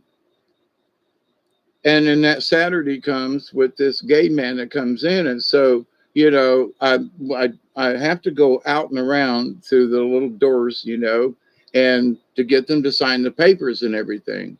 So just like in the movies, I get them to look at away from the door and away from the counter, and I sit on the opposite side. So I can monitor the door and what's going on behind the counter. Because I just left this naked fool back there. God knows what this queen's going to do, and love being a queen. I'm you know, I'm being nice. So, but so here's the, you know, the ladies on the outside, the guys over here by the window, you know, and they're sitting on a little table. It's not really a booth, but you know, so there's a table here, a table there, and I pull them further away from the door, kind of thing. So we conduct our business, and I can keep an eye on this fool. And Ian, you're out of here too. Okay, love you. Ciao for now and later. Sleep well for you too. Blessings for the rest of the week if I don't come back on. But you know, always blessings to all y'all. I do keep, you know, sending out prayers, you know, all the time I'm awake and around, and you know, I mean that. But anyway, so with that, oh, I missed it. Never mind. It doesn't matter. But so I do my business, and I see him stick his head up over the counter, like, you know, he's doing one of these little smile things. And of course, I'm looking back over there, and the lady, you know, she's like, "What's back there?" And goes to turn around. And I swear to God, I have been on stage where we rehearsed comedic scenes where you know, the girl would turn and then someone would duck, right? Like out of something like that, you know, maybe the Three Stooges would do, or I mean, and I was in it, and it was real life, and there were two people sitting here that were doing, and there's this queen that's popping his head up and down, and she's turning around. Oh my God, the timing. So it didn't take long to conduct the business, a couple of signatures, and had to read this little statement and blah, blah, blah. And then I ushered him out the door. And then I had to fight this naked man and throw him with his clothes out into the parking lot. You know, I mean, Florida Avenue, you know, 4 lanes right there at Bush Boulevard, you know, and out there in the parking lot, naked as a jaybird. I never called the cops or anything on him, which I should have done.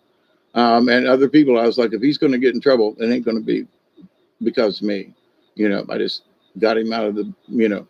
Now I stayed in the building longer than I should have, and he's out there like, let me in, naked as a jaybird with his clothes down on the floor, on the, you know, on the pavement there. And I was like, no one will ever freaking believe this story, you know.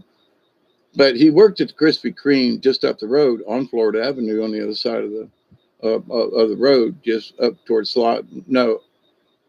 Waters Avenue. There was a Krispy Kreme up there on Florida Avenue. But anyway, but to the point. See, I remember the details, right? I quit going to that Krispy Kreme because he worked there. You know, hi Dave. You know, oh my God, Jesus, leave me. You know, so I have been had men chase me, do weird things, coerce me into things, and there have been times it's like, how come men want to do me when I don't? You know, what's up with that? And I've even had someone do a Mickey on me, and I woke up in a man's bed one time, and I was like, oh, no, you didn't. You know, I told you no. I told you no, I can come party with you folks, but then you Mickeyed me to get me into your bed, and you think that's funny the next day? Oh, if I hadn't been so hungover, I'd have whooped his ass. But he was one of these big queens. He was 250 pounds and ugly and hairy. And oh my God. All I know is I woke up and went, you've got to be kidding. That's all I know. But I know what it's like to be roofied. I do know that. So, you know, there are girls and other people, but, you know, so there are people say, well, you don't know what it's like. Yeah, I do. I don't like to talk about it because it's embarrassing, and you know, I have no idea, you know. But all I want is out, and I never want to see you folk again, ever, never, no matter what, you know. Because when I accused them of giving me a roofie, they said, "Oh no, I would never do that to you." Well, there's no fucking way I'd have crawled in bed with this ugly, hairy old man. No way. I mean, if he'd have been a cute person, in drag, I don't know, but you know, but not that. No, no, no, no, no, no, no, no. I mean, ogre, no, no, no, no, no. I cannot imagine it in any way, shape, or form. No, drugged or not, you know, not of my, no. Okay, David. Good night to you too. Yep, it's almost 4 o'clock, and I'm just sitting here stoned and wanting to ramble. So, but anyway, I'll hang out with y'all. Uh, Ian's out of here too. Alrighty. But to the lovely point of all this, I don't wish these kind of experiences on any other person. But this has been my life, these are the things that have happened to me. So, but here's the thing. Hey, Pearl, how are you? Listening? Hey, Mel. Okay. All right. I'm good. I'm going to smoke this cigarette, and I don't know if I'm almost. I got like a swallow of coffee left, and then I'm going to say adios for y'all. Because it has been almost 7 hours, and that I've been sitting here and yip yapping, and y'all been hanging out with me too. So I really like that. I do. I've been listening to stories about how people, with the COVID thing, and they're lonely, and they're in their households and stuff like that. And me and Doug are here a lot of the times. I was thinking earlier, I was like, I really want to go to the river, but it really is too high. So, but I really want to go to the water. But if I go down there, I'm going to want to put in, but the water is a little high. So, and I got Duggar. If I was by myself, it wouldn't matter if the water was high or not. It just wouldn't matter. So, but the fact that if I went, Duggar would want to go, and I'd want him to go. But the waters, went from 8.5 feet to almost 10. It went back up, which is like, so, but we still have a lot of water uphill from where this gauge is. But to the point though, it's a lot higher. So last time I was on the water was about 7.5 foot, and you could the top of the boat ramp was just sticking out of the river. And I was like, okay, I can do that, because there are landmarks that I would like to see where this water line lines up in other places. If this is high water but not flooding, I'd like to see some areas, how high up the hill or how high up the bank in other areas is it going to look? Because there's some beautiful places down on the river, and I don't know if I posted it or not.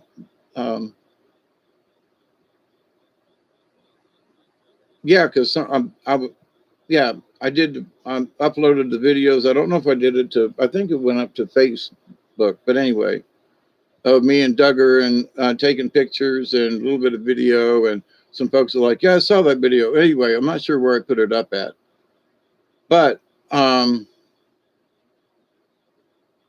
there's one place that there's like an old road down to the river, and you walk up this hill and everything, and go around this bank and up through these pine trees, and it's high up on a bank, and it is absolutely gorgeous up there, and it's easy to get to and not far off the river. A 2-minute walk maybe. Not really far, and it's open, like somebody has mowed it or something anyway. But it doesn't look like anybody's down there lately. But oh my God, to go to go out there on this bluff where it looks like a lake, but it's where the river comes off into it. It swings back around and goes right back out the same spot. So it doesn't really flow through, but it does fill up, and it's gorgeous down there. But the higher it gets, it's like it'd be really interesting. Wonder what it looks like 2 foot higher, than when we were there. But anyway, but at the same time, some of those areas can be dangerous too when the water's up and the flow changes and stuff like that. So by myself, I know I can handle it. With Duggar in front of me in situations, that's why I haven't been on the water yet. But you can bet I'm going. That's for that. It's 4:03. Okay, 4:20, and that's it. All right, because I got a butt cramp and I'm really out of stuff to drink, and I haven't really had supper yet, so I want to go get something else to eat. Wow, almost 7 hours. How about that? And Delaney, Pearl, you've been hanging in with me. A lot of y'all folks too. So, but anyway, with Now I talk about the river a lot in that I want to go and this whole thing. But here's the thing: it's just that the river is still high. The river is still up there. 9 a.m. there. So, but anyway, um, having had natural things like having the water sprites and the water nymphs, down on the Ochlockonee, down at the near the Florida line, and I really want to go back down there. So you go almost all the way to Florida on the old something trail, Huckabee, some kind of hunter. Anyway, there's a road that goes down this particular name, and it's like okay, old scenic route or something. But off of that road is another road that goes straight down to the Ochlockonee River, and there's no boat ramp or anything. The road just stops, and there's the river. There's not even really a bank. It's really odd.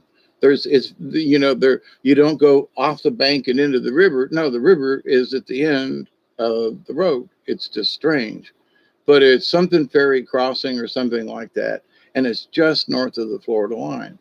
And there's some interesting curves, and there are banks further down, but I haven't been down there until that. It's been a couple of years now, but I would love to go back down there. But the water's been really high. Man, it's like 40 miles from here, which for me and my truck and everything, that's a little far to venture away from home without a cell phone. So, I haven't gone, but I really want to go. If I knew my truck was going to be okay and the water went down, I'd like to see what it looks like right now. I bet you the water is way up this road because it's really flat down there and sandy in spots. So, but anyway, it'd be interesting to go on different sections of the Ochlockonee, especially after having been on separate places on the Ochlockonee and having had these really nice, some of them strange, but most of them, odd, but like the water ferry thingy.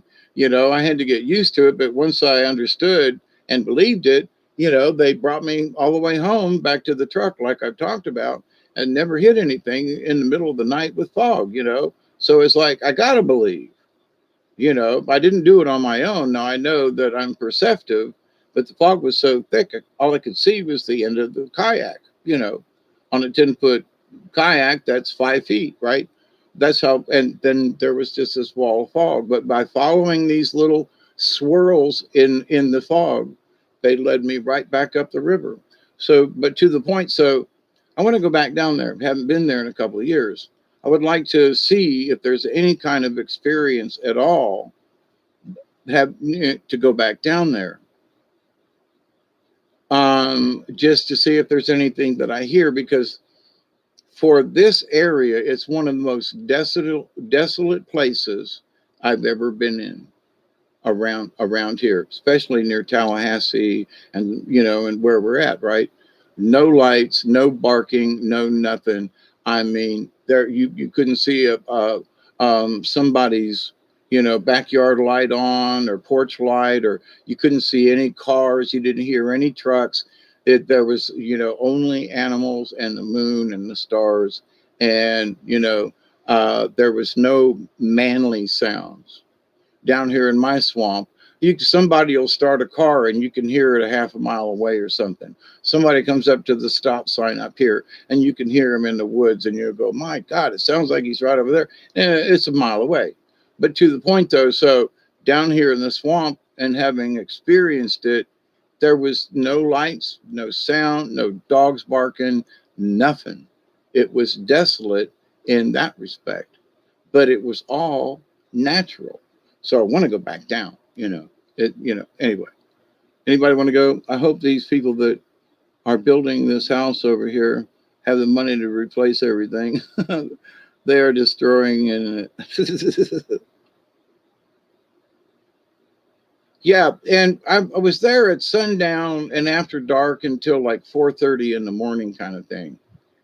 And I mean, I had the opportunity to look off in the distance, and from that location, and well, for different locations, but before the fog set in, So everywhere I looked, nothing I could hear.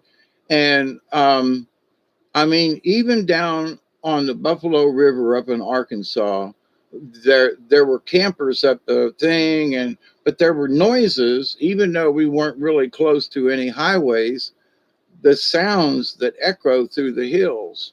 You know, you think, well, what was that? And you go, well, there's a road, 2 or 3 miles up this way when you look on the map, but it's a forest road. Somebody must be camping up there. And so, even in the middle of the night and stuff, there were things on the Buffalo River on a really remote section.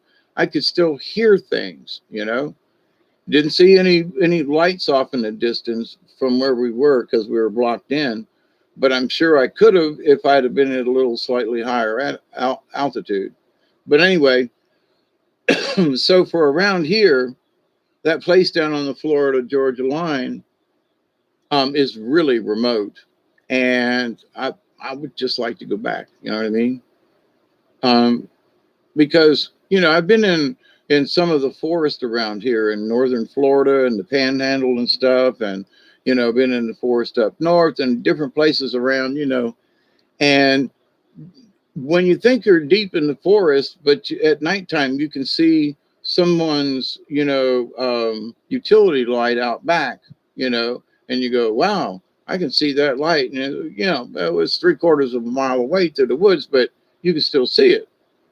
That's my point. Even in my own woods, I can see this one over there and that one over there. And I'm way down in the woods, and there is a long way to there where the lights are, but you can still see them. In fact, I was down on the river one time and had wandered too far south, got tired and was having trouble coming home. And I couldn't remember, I couldn't tell because I wasn't on my property where I was. And then I stopped and I went, wait a minute. All I need to do, I know better. All I need to do is look at where the lights are. And I said, okay, there's the church. There's that one. There's this one. I know where I'm at. So I just stopped. I freaked out for a little while because I didn't have a flashlight or anything. I'm going simply by, starlight. And I'm in the thick of the woods. There are briar patches and, I'm in palmetto bushes and, down in the swamp, right? And in an area I had not been before. So, but it was still my backyard kind of thing. But anyway, but I figured out where I was by triangulating the neighbors' security lights and the church and this one. And I got back to camp and I was like, well, now ain't that something? So, but at the same time, no matter where you are down the swamp, you can still see these damn things, anyway. And as it's coming up wintertime and the leaves are going to be dropping, we got 8 minutes. And then I really am going to go, have you seen? Yes, I have seen UFOs. Yes. Not necessarily in the swamps, but I got to say, while I've been in the swamp, I've seen some really strange things that I've scratched my head and go, I know I'm stoned. And I know I have, I'm very aware and my eyes are open. And at certain times, they're like, I can see colors without being on mushrooms. I can see things in the darkness. It's like another dimension. And so it's been developing over the years, right? And so when you think you're seeing something, it's like, don't dream it up, right? But at the same time, when your senses are so alerted that you're actually seeing sort of in an infrared, you're seeing basically, I'm just seeing the darkness, but in the darkness, I think my third eye kicks in and I kind of see it sort of in a, oh, what's that? Looks like an old Western movie color, on a camera, sepia. Okay. It kind of turns sepia and I go, wow, it's sort of like an infrared, but not. I can see in the dark where other people are like, where the fuck are we? On the river, on banks, we're supposed to be lost and, I find my way back. So my sixth sense, third sense, this but I know I got it. And it's, knock on wood, up to this point, there's been a couple of times younger on when I wasn't really paying attention. But since I really pay attention now and accept it instead of fighting it, then I have been some places that a lot of people, you didn't have a light? Nope. I went 2 miles on the river in the dark in a canoe that was too big for the river, in places where we had to stop in something, and we only bumped into something once. And I was in the front so I could steer, right? My friend was in the back doing I'd go slow down, paddle left, paddle right, and because he couldn't see where we were going. And I was like, I got this. Just follow my instructions. 2 miles up the river we came, and bumped into maybe two logs on the side, but there were really sharp turns with a 17-foot canoe on where we were at. So, but anyway, so there have been times where people look at me and they go, Dave, I have no idea how you do this. And I'm just like, I've been in the woods a long time. I mean, you can see in the dark, kind of, sort of, can I say, but there's awareness, there's seeing, there's so many levels, that I just can't explain it. But yes, I do it. So 5 more minutes. All right. Yeah, and I really got to go, honestly.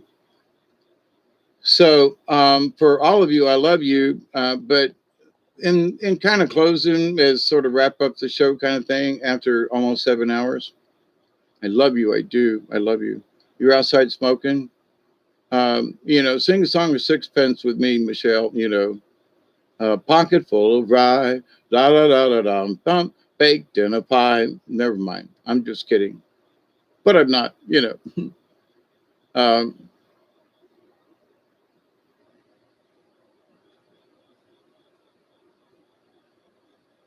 when I, all the stories that I tell you, good night, Pearl, we love you, thank you, good morning too.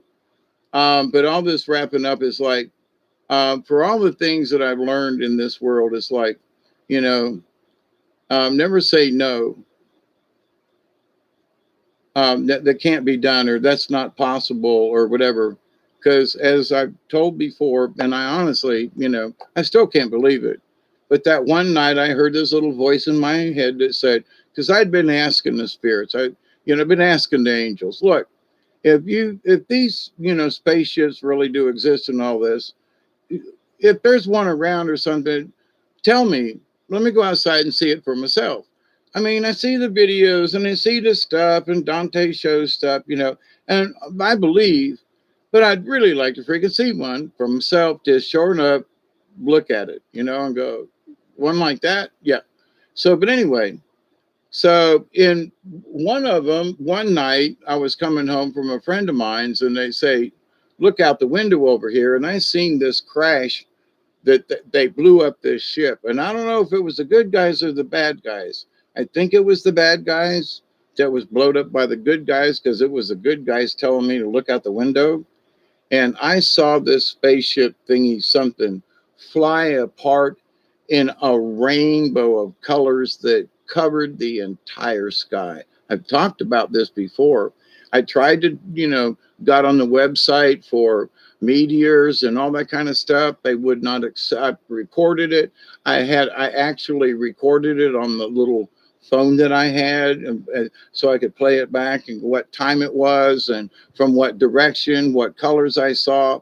I entered it twice in the national database for meteors and all that kind of stuff and near Earth objects, and both times it was rejected.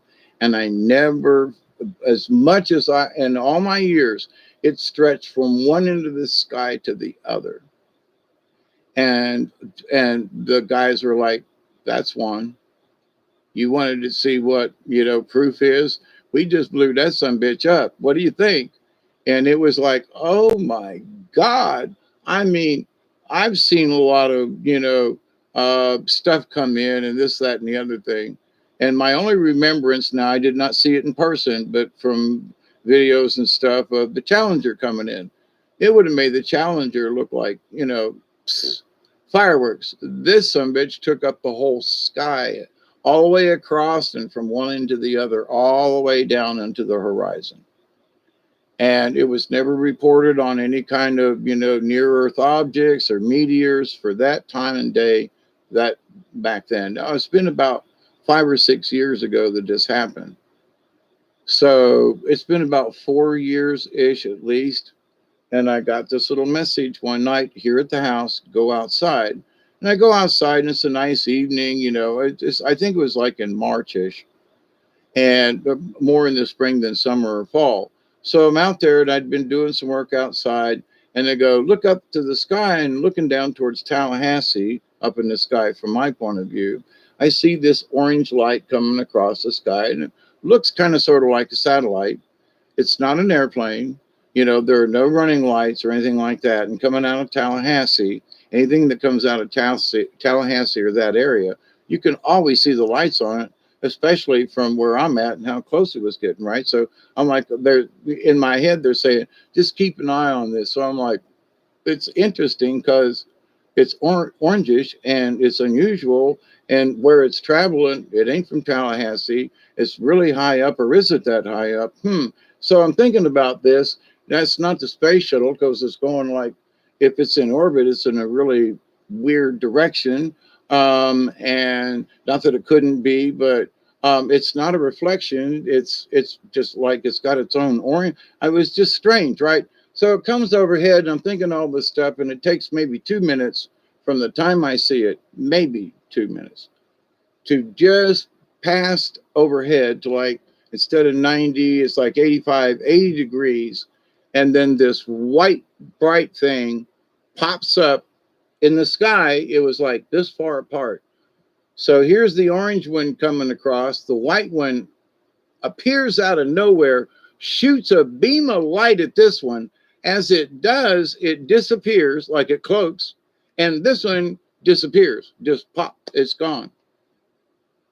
And I stood there in the yard and went, what? And the voices in my head said, see, there goes another one. And I was like, good guy, bad guy. And they were like, bad guy, well, it's not, not a good guy, but you wanted to see. So in my talks with my angel spirit guides or whatever, I've just asked them, listen, so without any kind of complication, I just say, listen, guys, I just want to see. Let me know when something's coming in, if they want to come and land on the lawn out there, there's room, depending on how big the thing is, right?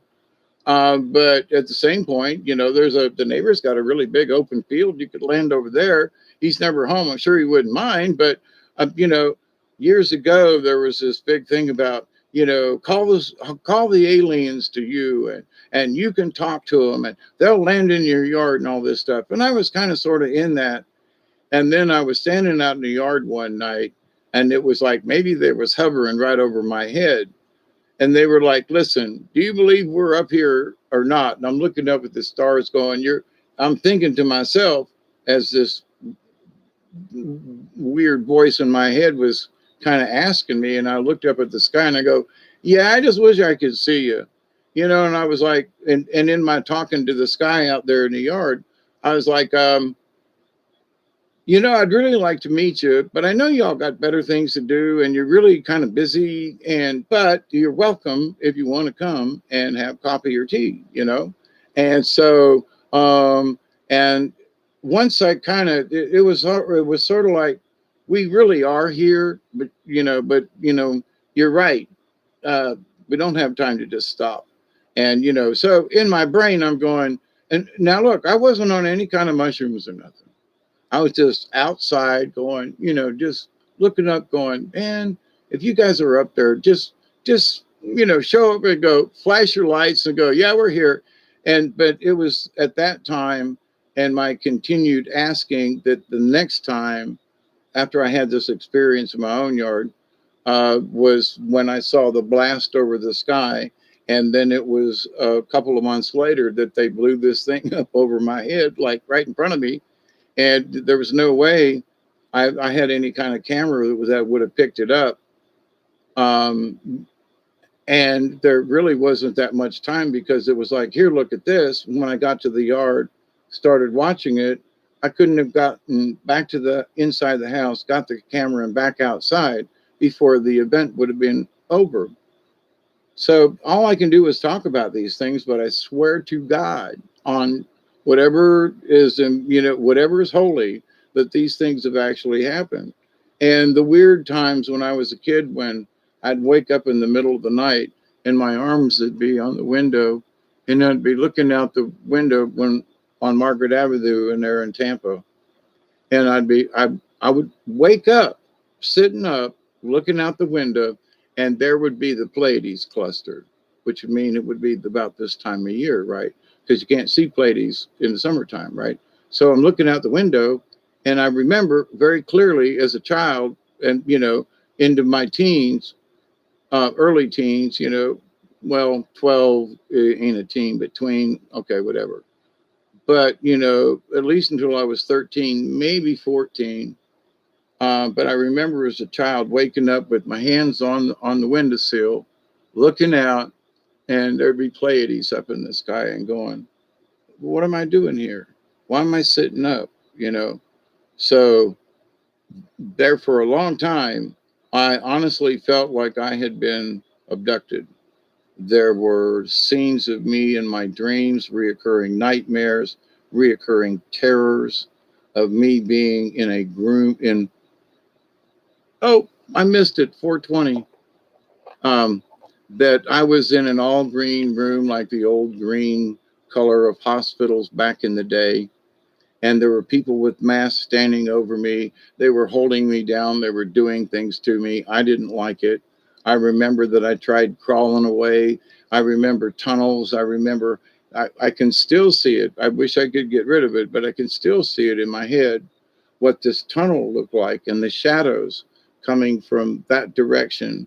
And I'm down the tunnel this way, and I'm running and crawling and doing this almost felt like I was an animal that couldn't figure out like a monkey that couldn't figure out whether to run on two legs or use all four.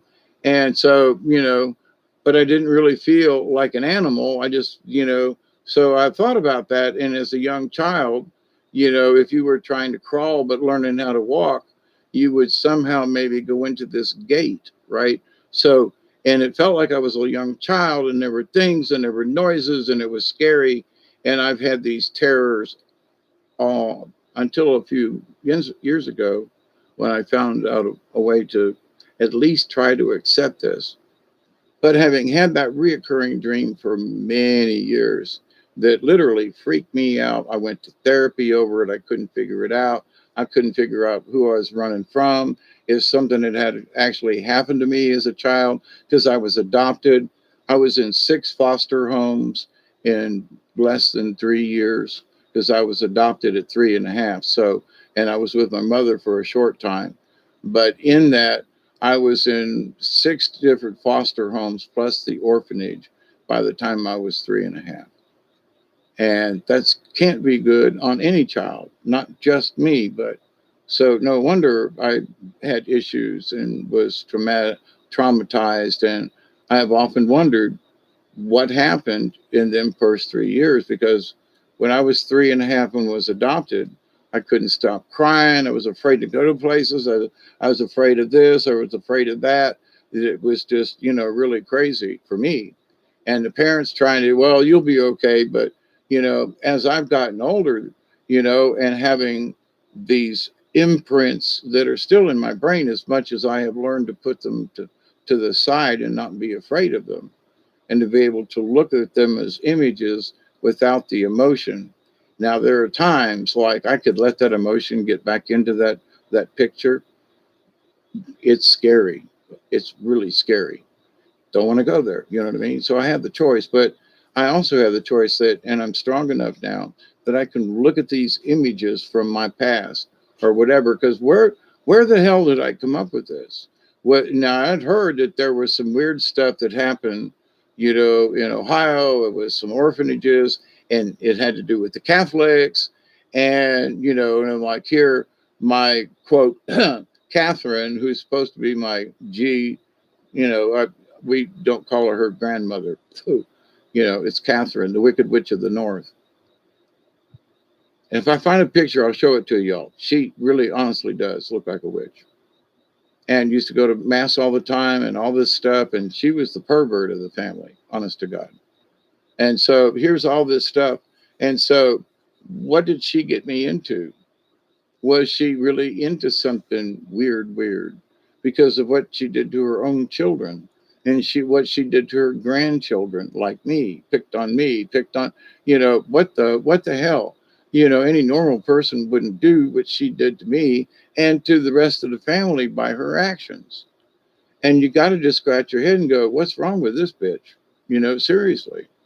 And it wasn't just me, but it affected the whole family. It affected my brothers and sisters because they heard of some of this stuff and they heard the horror stories and they saw what Catherine did to her own daughter, our mom, right, Dolores. And it's like, no, no, no, no. What a wicked woman. So who knows what went on with them 6 different whatever's I stayed with for 3 years.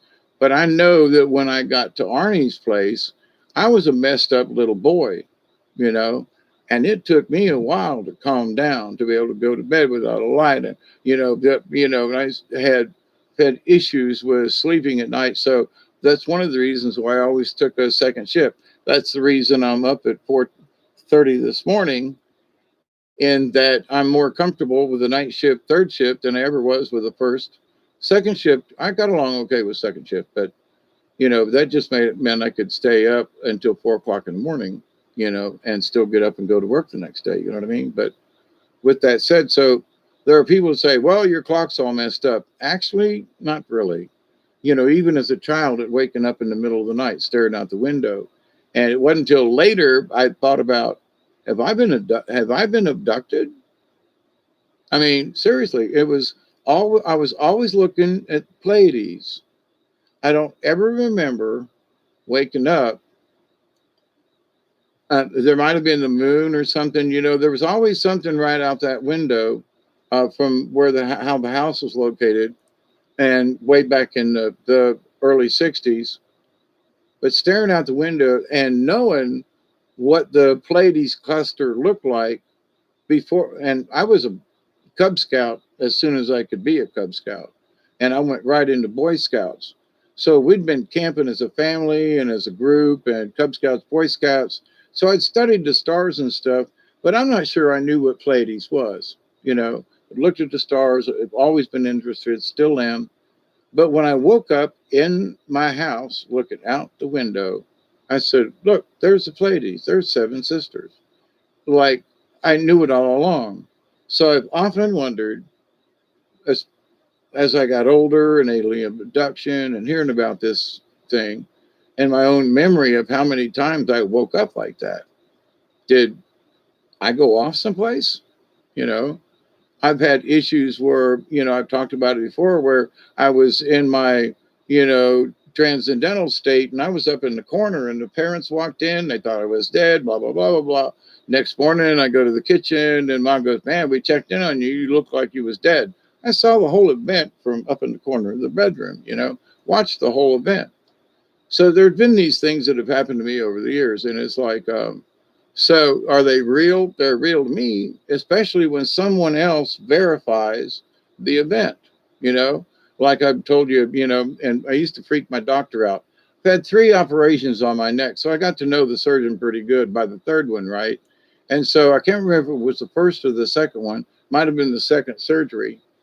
And I was like, dude, what were you doing? And he was like, what are you talking about? So I'm in my neck brace and I'm talking to him, I don't know, a week or so, 10 days after the operation.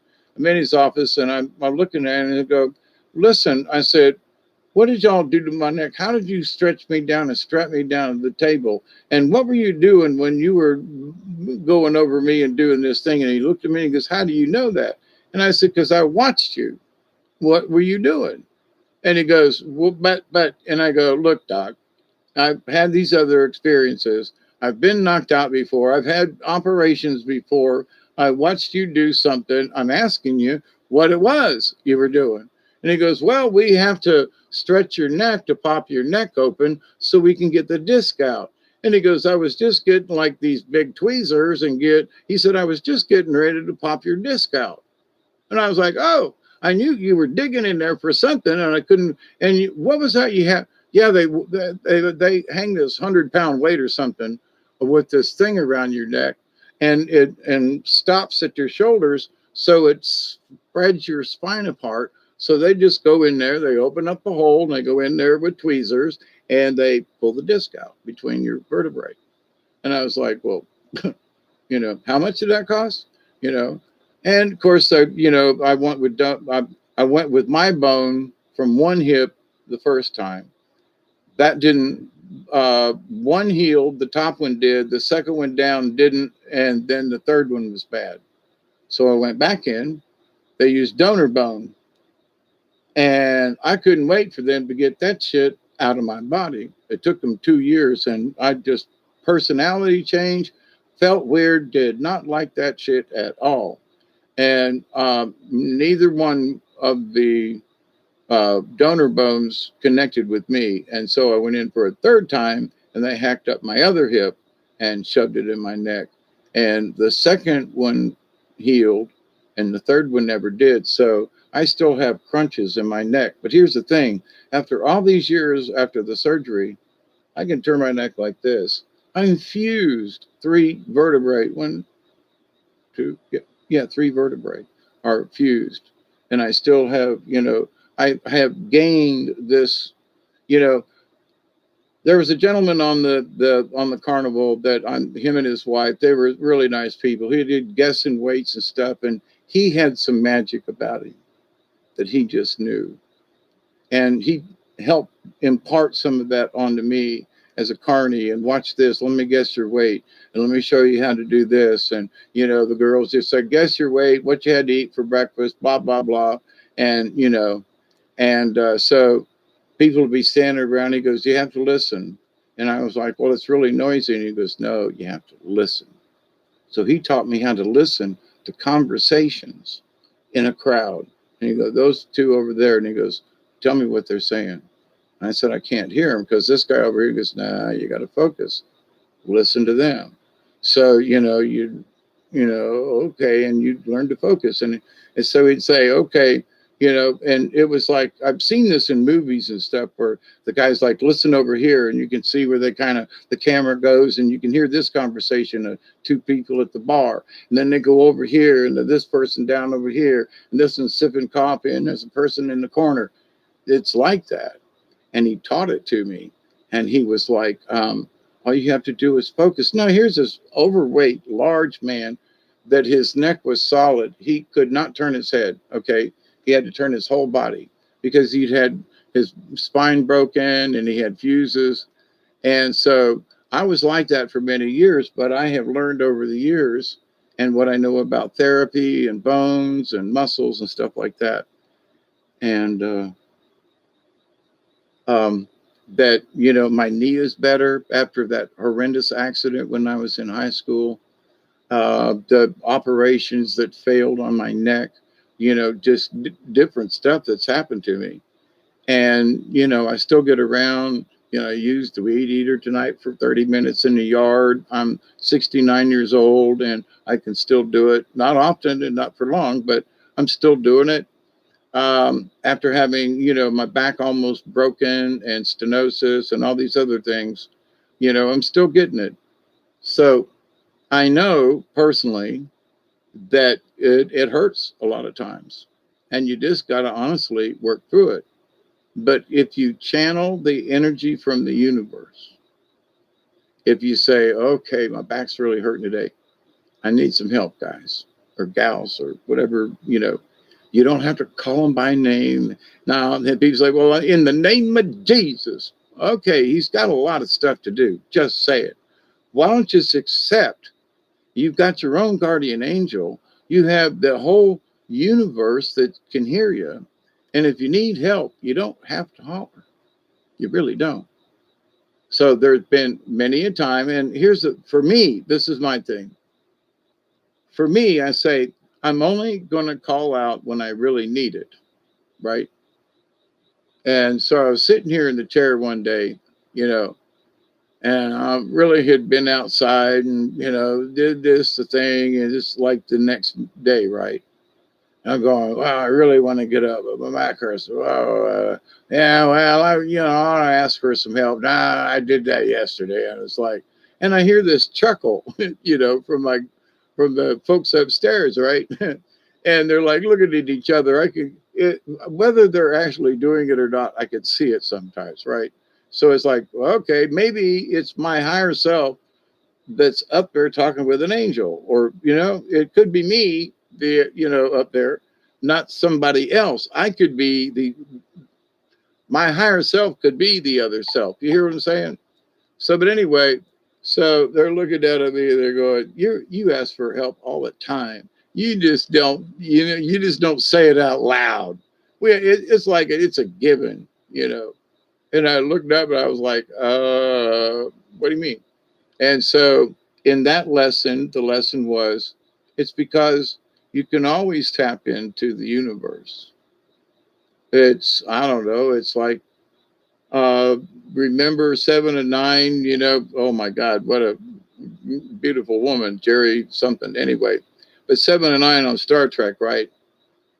And going into the little booth to get recharged and to, do that thing. And so it's like, in a way, it's like, think about it like that. I'm like, okay, you know.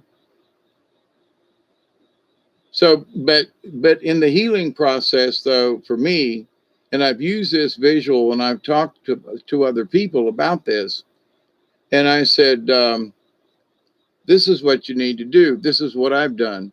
When I had my leg broken, okay, uh, I mean, I watched my foot go past my helmet. I've talked about this.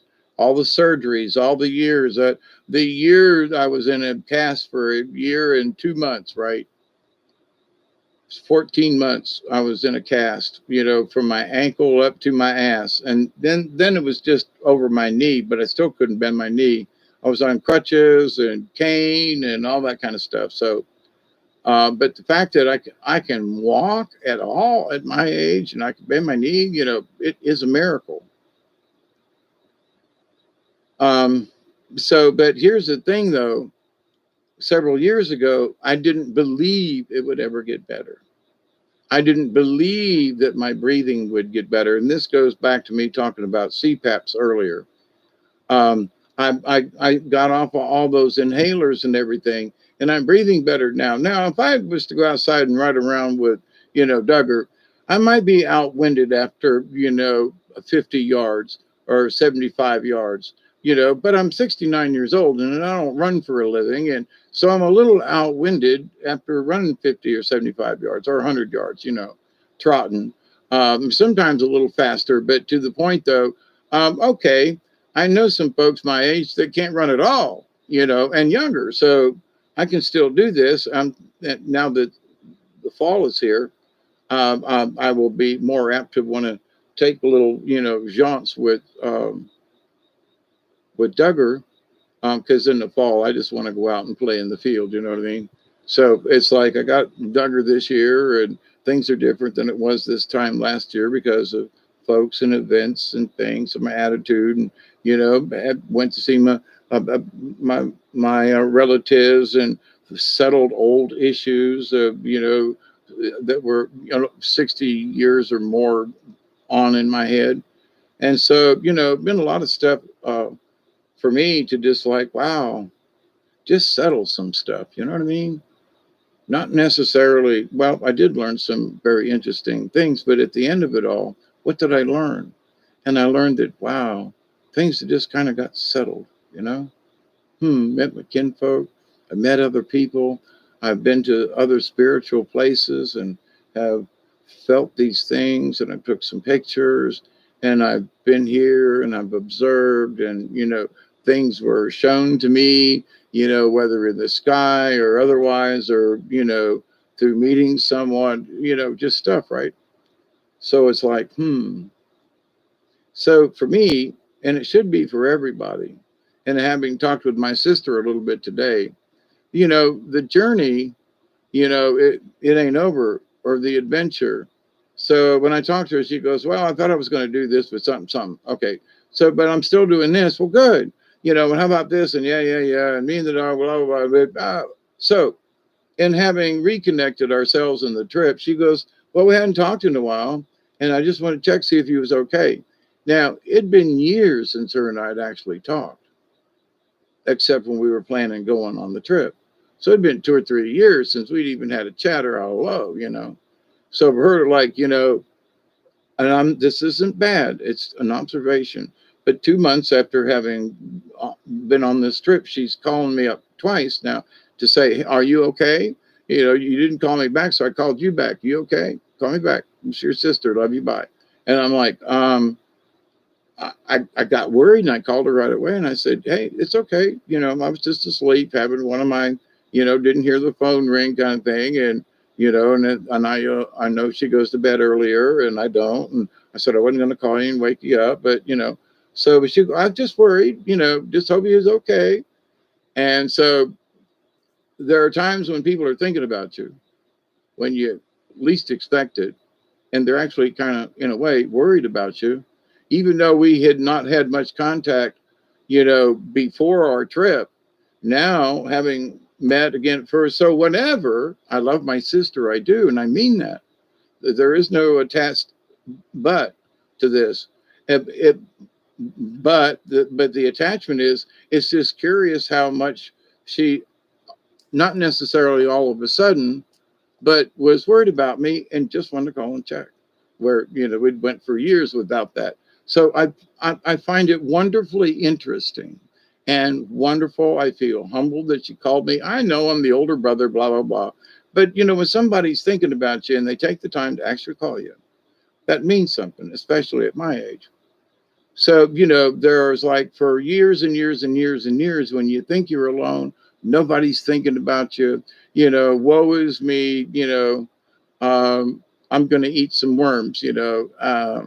Nobody loves me. Everybody hates me. I'm going to eat some worms. Go ahead. Actually, they have protein. But how does this all connect with what I was talking about 7 hours and 20 minutes ago? Wow, there's a 7:20 right there. The time for the last hit of the morning, and I'm really out of everything, and my back is sore because I've been sitting in this one position. Yes, cameras do pick up stuff. I've taken pictures of stuff, Richard, if you're still there. To answer your question, yes, Travis, unsecured vacant property. Saw inside. I told people to save the place, but they said I couldn't go in there, so I don't. But now the town is leveling it. Oh, okay. I missed that. Yeah, cameras. I've talked about this before in taking pictures of of orbs and things, right? So here's my suggestion. Most camera these days, you can adjust the exposure. And on my camera and on previous cameras, Canons, they have a flash setting so that it's on, it's like retarded, and then it's like synchronized. There's like 3 settings are off, right? So what I do is sometimes, you're still there? Okay, great. Hey, Mel. So, and Michelle. So, yes, Michelle, I wish sometime we could get together and sing. That would be cool. Just thought I'd throw that in there. But then now I lost my place. I got stoned. It's early in the morning, for me. 4:42 in the a.m.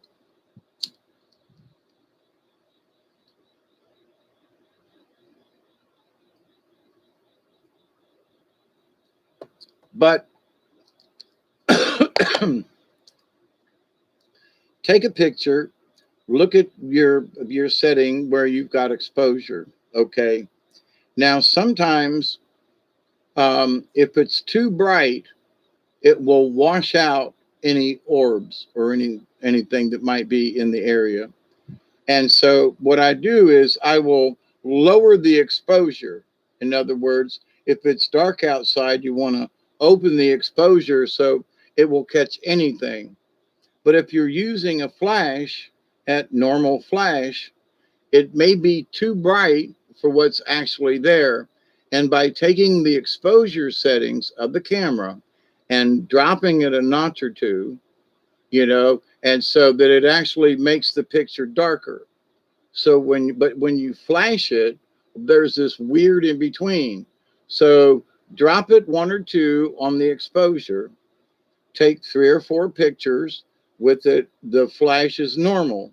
Then change your flash to the always on or something like that, or the synchro. There's usually 3 settings, sometimes only 2, but you know, use all 3 settings. So you take 3 pictures, 4 pictures, 5, whatever, over here, over here, over here, over here, and have it to where you take this picture, the edge of the frame of this one here, when you move your field of view, you make sure that the, you know, your left hand side catches the right hand side of the previous picture. So when you pan, so you're taking this picture, I'm talking about stills.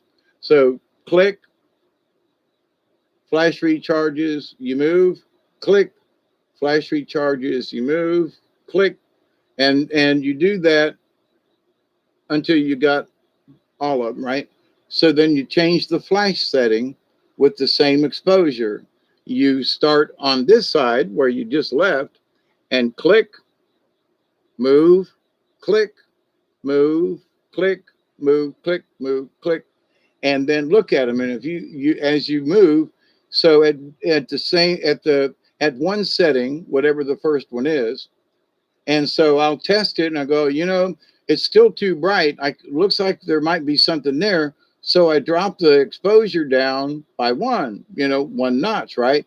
And then go back and then take the pictures in the same area to see if it brings out, because sometimes the not necessarily darker, but when you drop the exposure, the bright lights up what's there, but doesn't over flash the camera, and it picks up stuff that sometimes you can't see.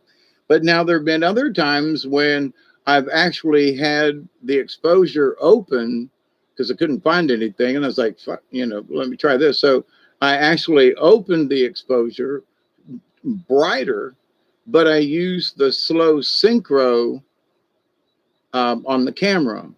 So you click it and it goes click and then it flashes. So it doesn't flash at the same time. It's slightly off, right? And so that delay will catch things. And sometimes you have to open up the exposure though to catch things because it's a delayed flash. So, but anyway, you know, I have taken a bunch of pictures of orbs in my lifetime and things, and those are the things I'm telling you. You can do it. Now I've had a, you know, $130 camera, you know, the little red Canon that you know, I dropped in the water and it went fluey, and I've got a Canon with the bigger one, but it's got the same settings, right?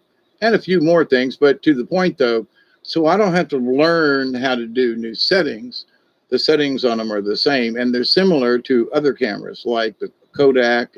But anyway, so but if you want to take pictures of orbs or things that, you know, are in the darkness and you want to bring them out, so by playing with the exposure and um, checking every exposure setting that you make with each of the flash settings, however many that are on your camera. If you've only got one, well, then, you know, and the reason you take a picture over here is because there may be something there and you want them to overlap for the reason that an orb may be moving into the next frame.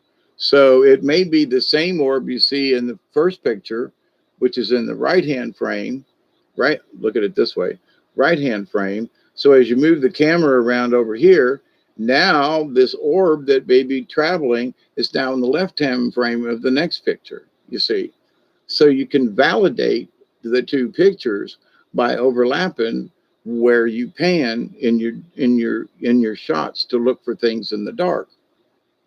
Now I've tried taking pictures in the daytime to see things, and there were some places down on the Ochlockonee River where I had my camera and I was taking pictures, and I was fudging with the exposure because it was really bright and the sun was coming down the river, and I was looking into shadows, shady spots, and taking pictures. I got little tingles to say, take a picture over here.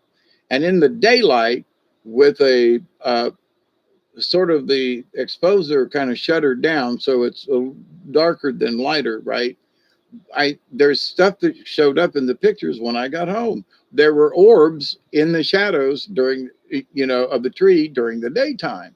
And I was like, it wasn't any kind of light coming off the sundog coming off of the lens or nothing, because I was turned backwards taking pictures, when the sun was behind me. So I know because I took the picture that it ain't the sun, right?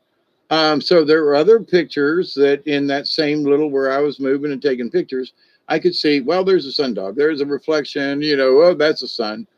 But then over off to the side, way off in the shadows, when you looked, having nothing to do with sundogs, with little round, bluish, sapphire kind of color orbs in the background. And obviously different from all the sundogs and everything that the sun was doing, to the lens. But then from that too bright a one, I would turn back and take a picture in the shadows without the sun and take a picture. And then you would see the orb instead of the left-hand lens. Because I moved the camera, the orb was now on the right-hand side. And so I was like, between these two pictures, I determined that wasn't a sundog, that in those two pictures, in that location of the river, in the shade, was an orb, even in daytime. So I was like, that's interesting. So I know there are ways that you can take pictures of, I say these critters, but with honor and honesty. Whatever these critters are, whatever these orbs are, they're there. I know Delaney has taken pictures and videos and stuff. And I've noticed there's been people who've done like home videos and sitting around and they're talking, Now it happened here at the house that there was this orb that literally I was, looking at the camera, watching the screen, right? And this orb just kind of floated by, and then it came back. I did a video about it. It's been a while back, but it happened in front of all of us. The orb just traveled around here right in front of us and round over here, went off screen. And I was like, cool, did y'all see that? And by that time it came back in. But so, I've witnessed it, here, having a chat, in the middle of the night or early morning, and stuff like that's happened. So, okay, do I have to twist anybody's arm to say, gee whiz, guys, there goes one right there.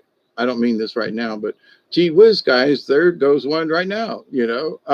Holy crap, was just talking about orbs, and then one passed in the background. And there have been times when some folks have said, did you see that orb that passed behind Dave? I'm like, oh, really? So, and I'm in an area between two churches with cemeteries. And there's been some information and years and stuff and my feelings that there's a portal back here because it's halfway between the two cemeteries. Now, what it means, I don't know, but I know there's something back there and other people have felt it too. So, there are times when I don't want to go back there. And then there are times where I have to go down there. It's really strange. It's a strange energy spot. Now, I've checked on some ley lines, and as far as I know, I'm not anywhere near, not really close to a ley line, but not to give what this area down there feels like sometimes. And, I have been down there on mushrooms and acid and all kinds of other drugs. And I have been down there without any drugs, maybe a little weed, but no drugs, and had, similar feelings. So whatever it is that seems to be there and has some, it's almost like it's sort of, it reminds me, now get this. I saw this portal long before I saw Stargate. Okay, just saying. Early mid 80s. Okay, I was down here in 84, 85, 86, in there. So and since then, but I had a black and white TV. Couldn't get any reception from where I lived down here, and it was just really crappy, So I didn't watch any TV or very little. PBS station up the hill kind of thing. And that was it. Benny Hill at 11:30 at night, and so um,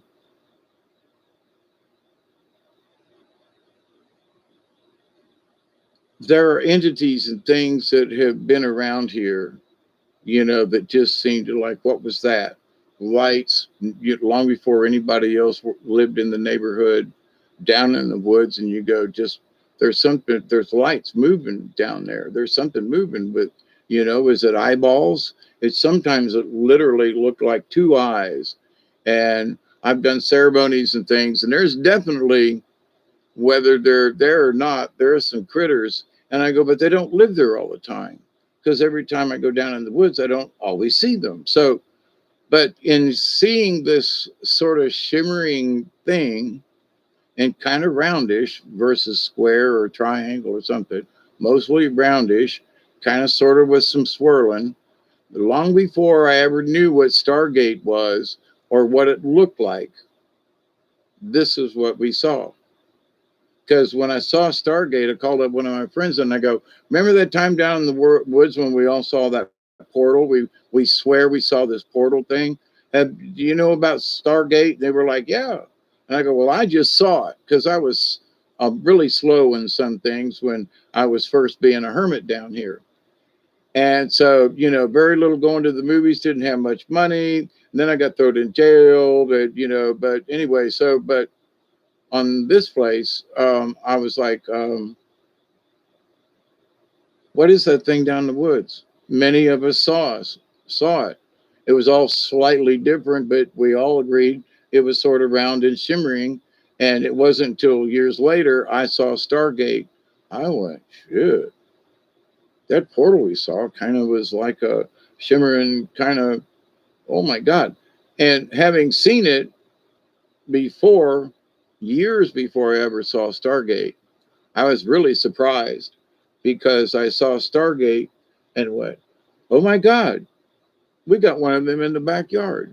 I mean, as far as it's not always there, it's not always on, but there are times when whatever it is, and it has been glowing, and there has been beings going through it, some from here into it, and from into it, wherever that is in that direction, looking north, actually, that there are things that come out of it. And I don't mean like winged creatures and nasties, whatever. They're just like these beings that just kind of look whitish, or, kind of sort of glow, not really ghost, but kind of sort of, and as they come away from it, their radiance disappears. The closer they get to it, they kind of light up and go in or out or whatever. Very seldom when I've seen it or experienced it, did something go up to it and stop and turn around. Nah. If they were headed towards it, they went on into the light. And whatever was coming out of it was not, let me put it this way. Seeing something go into it with the cemeteries nearby, I kind of was like, well, they're heading to heaven, right? This has been many years ago, right?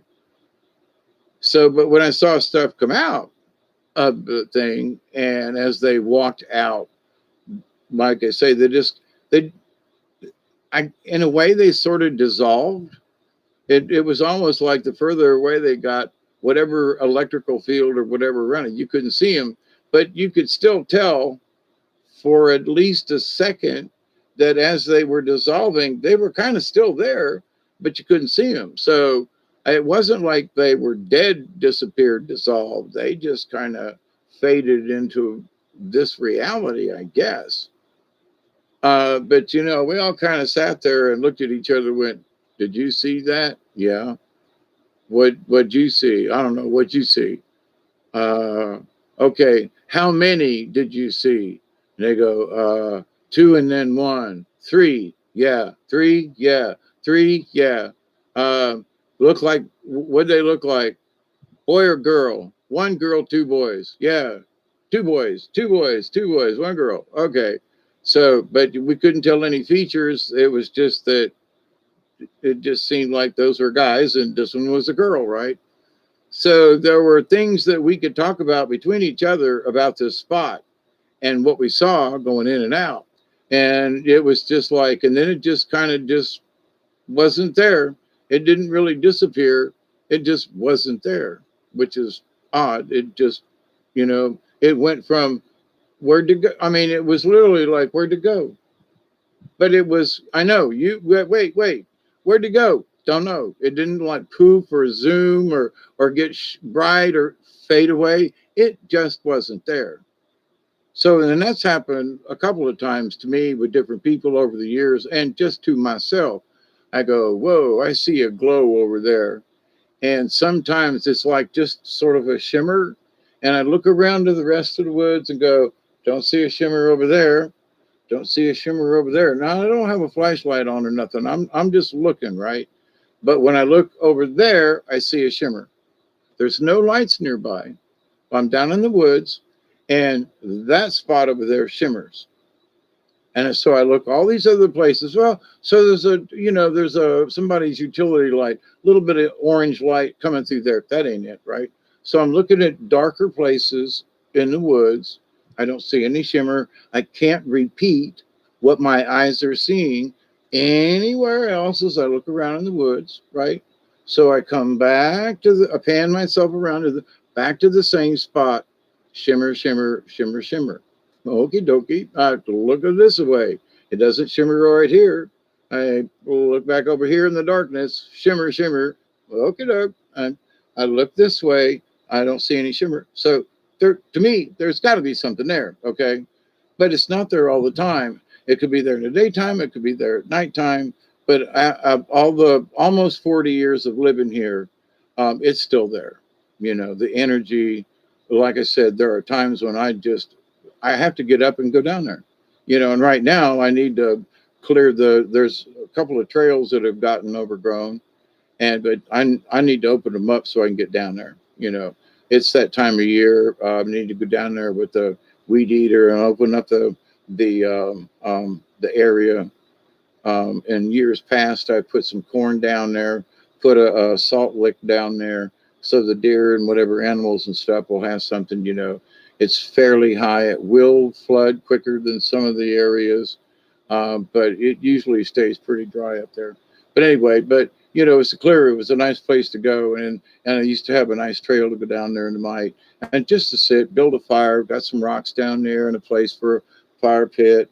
I put some other rocks down there and some ceremonies and stuff, if they're still there, if the flood hadn't moved them or anything. But, so it's just a nice place. But at the same time, I want to go back down there and just sit with campfire and nothing in particular.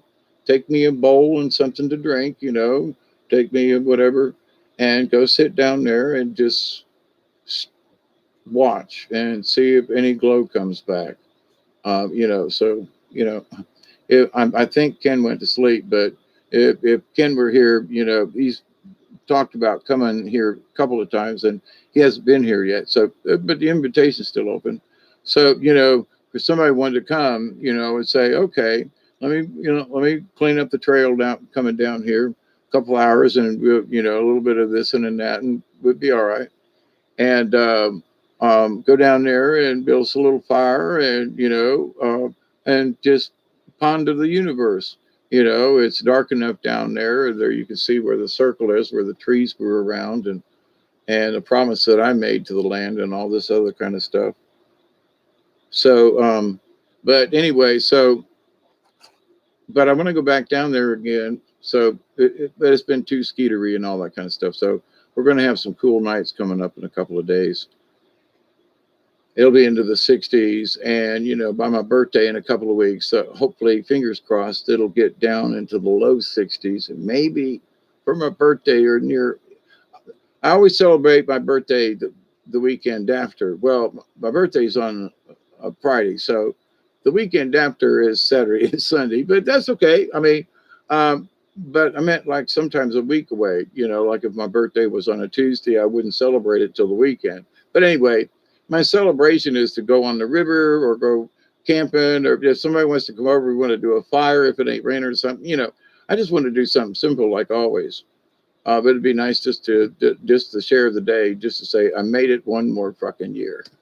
You know, for whatever craziness and however it is, I'm here another year, damn it. You know, and I seem to get feistier, you know, but my attitude is still positive. You know, it's like, okay, well, so question was asked earlier by somebody not here, but I was like, so what did you get done today? And I said, you know, I used the weed eater and mowed some of the yard. I'm out there cleaning up. I want to get the grapes, you know. But yesterday I didn't do shit, you know, just saying. You know, but today I went out and did this. And the other day, yeah, I've been pulling weeds and stuff. You know, so it's not like I haven't done anything, but nothing grand or nothing, you know, I haven't been anywhere. I've been to the river, nothing. Nope. So thank you for the wisdom and the singing, Hawkeye. Breakfast and chores are calling. Okay, Richard, love you, my friend. Always have a strange time and wonderful discussion with y'all. I know, you know, y'all been with me long enough to know that. And somebody asked me one time, they said, do you think you're a smart ass? And I shook my head and went, what? Well, you talk about all these subjects all the time, and you talk like you know what you're talking about. And I was like, well, because I know about it. That's why. Well, how come you know about chemistry and this and that when you were a machinist and you did well? Because as a machinist and as a drafter and, you know, as an engineer, I worked on, guess what? Waste treatment plants. Oh, and my friend who is an engineer and scientist and chemist was the king daddy over how to clean up shit, literally. And I worked with him, and I did three, and I've worked with other companies. I worked with a bread company to design anti-static uh, flour recyclers in bread in bread where they bake bread. And Flowers Bakery in Thomasville is Flowers Bakery. They bake a lot of bread there, and so, and I did not know way back when, but I've worked with a bread company, and I've worked with this other company about how to, you know, recycle flour without it blowing up because it's highly volatile. When it gets, the particles are really small. So you have to make these machines that won't have any static buildup, and you have to, it's, oh my God. So, you know, but there are people who go, yeah, well, you think you know everything. Well, I worked for this company, this company, this company, this company, this company, this company. I can tell you the names of the companies, and I might not be able to pinpoint the month and the date and the year. I mean, month and the date, but I will probably get the year of all these places where I really, honest to God, have worked, and these things that I honestly to God have done. So it's not like I don't have to make up these damn stories. They've already happened. It is called my life. So other people, I'm sorry that you know, there are some folks who are, well, you just seem to know it all. Well, I'm always open. I'm always ready to learn something new or to hear another opinion. Now, some opinions lately are repeats of other opinions. It's almost like there's a mockingbird thing going on in some areas where somebody's heard this thing about a certain thing. Now, I want to say this just because there are some very lovely people out there who are doing some stuff, but I have asked Creator, asked the spirits, given, said, okay, tell me about this. And it has to do with Ormus. And there are people who are making it, and they're doing these things, and they're doing this stuff. And what they're doing is they're convincing themselves that they're doing something. And having worked with chemists and folks and stuff, and I'm sorry, but I don't believe you.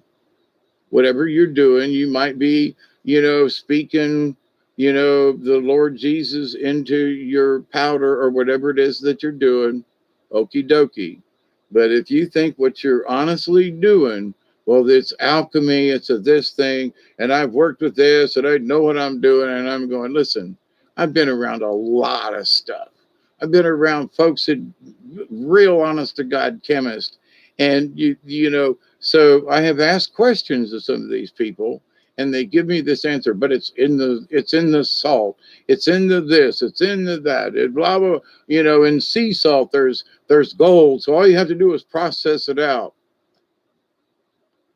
Oh my God, why don't you just buy a gold ring and do a little electrolysis and get the gold yourself, rather than trying to go all through the sea salt, all through this other stuff, and you add baking soda, or you add this and you do that, then you let it sit, and then you let it dry, and then you go. I'm like, what are you people doing? Oh, you buy this Ormus, and it's from here, and it's from this and to that. Listen, I was Carney, and I've watched it, listened to it, and here's one thing too. It's like a couple of years ago, if you all will backpedal, there was a lot of stuff about, the carbon stuff, right? And folks have quieted down after a couple of years of the C60. It's still out there, but they're not pushing it. 2 or 3 years ago, C60 this, C60 that, this company, that company, what, more pure, purple this, purple that. It's still out there, but it's very, very quiet. Now, why would you think that? I'm just asking. Oh my God, 525. I missed. Is that a 15 or a 20? If it's 25, I'm going to smoke the last bowl anyway. But here's the thing. So, it's 15. I got 5 minutes. But anyway, wrapping this up, Bible, the words, the Christ, there's a whole lot more to what's going on. But for those of us who believe in the Christ consciousness, we believe in the reincarnation, we believe we've been here before. I believe I'm going to, when I leave this one, I'm off for another adventure, and I'm looking forward to it. But I don't want to die tomorrow, But I know the other side's got to be good for an adventure or two, even if it's turned around, come back here. I hate to go through the baby thing again, but, if that's what it is, then that's what it is.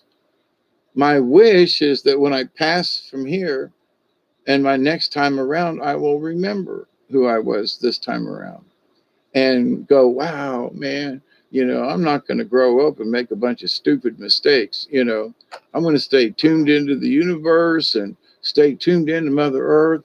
And let me see how I can use this knowledge the next time around to do a better job. So what I've learned here up to this point, and I'm still learning, shaman in training. So, but when I make the passage over and I get there, if they say, okay, volunteers, go back, still got some unfinished business. I know y'all just, it's sort of like doing another mission. I was watching about the Flying Fortress when I was in Dayton in the airplane museum. There was a documentary I saw today that was the last flight of 25 missions that the Memphis Belle flew. And they recorded it. It was in color. It was a documentary through the U.S. Air Force. She flew 25 missions over Europe and Germany and all. And I put my hands on the Memphis Belle at the museum in Dayton. And I was like, now, being able to have touched a war thing, and people say, yeah, but it was, it was for killing, it was for, yeah, but they were trying not to bomb people, although they did. They were bombing factories and railroad yards. And were there people there? Yes, but they weren't trying. Now, there were certain places towards the end of the war, they just bombed, Hitler and Germany into submission and just bombed the eternal fuck out of them. Okay, let's be honest. Dusseldorf and places, they leveled those towns. But in watching some things about World War II, the Nazis leveled towns in every country they were in. If they couldn't take the town, they blew it to smithereens. They flattened it with Panzers or Tigers or whatever was in the neighborhood, and they flattened the towns in France, in Poland, in the Ukraine. I mean, and even there wasn't many buildings down in the desert of North Africa, but Rommel even destroyed things before they left and came back across the Med. So everywhere that the Nazis were, the Germans, as they left, if they couldn't have it, take it, or whatever, they blew it the fuck up. And so I think back and I go, so we say, well, we bombed the hell out of Germany. When you see really what the Germans did to the rest of all these other cities, what they did to, the Russians and the Swedes and the Poles and and you go, maybe they deserved it. Well, wait a minute. You just said that they killed, murdered, and flattened not just a dozen, but dozens of cities in Poland and, and all these other places. The Germans did just out of spite. They could have left even though there was a half a building or, they flattened the towns just in spite. So folks say, did we have the right to really bomb, Berlin and all those places and bomb all those civilians into submission? And I gotta, after looking at all this information, you gotta scratch your head and go, in a lot of ways, maybe did the little kids deserve it? No. Did mothers who were just, wives or something? No. But in the grand scheme of what the Germans did to other peoples all around, you could see why they'd want a little bit of revenge and not really be too pissed at them. It's 5:20 in the morning, you all. So it's 4:20 somewhere. I am your humble host after almost 8 hours. Michelle, I think this is my this is a record up to this point, but I really am tired. I really got to pee and I really got to move. So I am going to smoke this with you and say good morning to you all. And thanks for listening, honestly. And I know I talk about a lot of shit, but all these things that come to me at times, and, it's almost like I've lived parts of this. When some of these angel messages I talked about, it's almost like I have went there in the dream world. They kind of walked around with me and kind of showed me a thing or two. Then I come back here and have a conversation. And then like today, Dante comes up with something that talks in his first 10 minutes of the video about basically one of the basic things I talk about think. And and he put it in concise words about, we need to look at other cultures and other religions. And hey CD 420, whoop, whoop, radicalism. Yeah, I am that radical, right? My friend caught some strange orbs and videos filming himself playing his guitar. They never showed themselves until he started playing. Yep. And it's interesting. And here's the thing. Not everywhere would you go that having been to different places and have done different tests like drummings and flute and music myself, it doesn't seem like one time you might be playing the flute and same kind of tune, nice mellow, middle of the night, and nothing shows up. All they're in the background. I take pictures and they're there. And so, put the flute down and wait a couple of minutes, and all of a sudden they're like in your face. So, okay, let me play another tune, take a picture, they're gone. So, but in other times when you play, they're like right next to you. Their colors, they're swirling. You take a picture, there's some right there. They're over your head. Whatever's in the. So, but just to say that there are some people say, well, you play music every time. Not necessarily. It depends on the mood they're in. I've just got to say. Now, is it good? Yes, always play music. If you notice that there are orbs in you, always say hello and say thank you for your presence, and I hope you'll stick around or whatever, and glow really pretty kind of thing, and be nice to them. If they're really dark red and ugly and nasty, though, you can ask them to leave. Don't demand or tell them, but ask them. And if you don't like it here, then you're very welcome to leave. But and always be kind that way.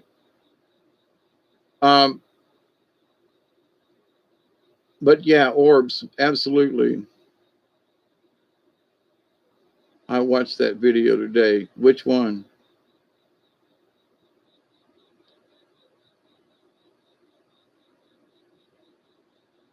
with orbs or something I missed. Okay.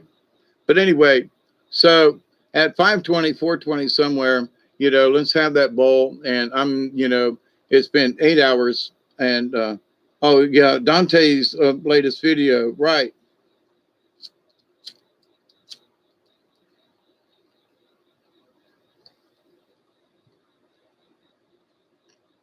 It was interesting that there were certain inflections and things that Dante said in the beginning of that video.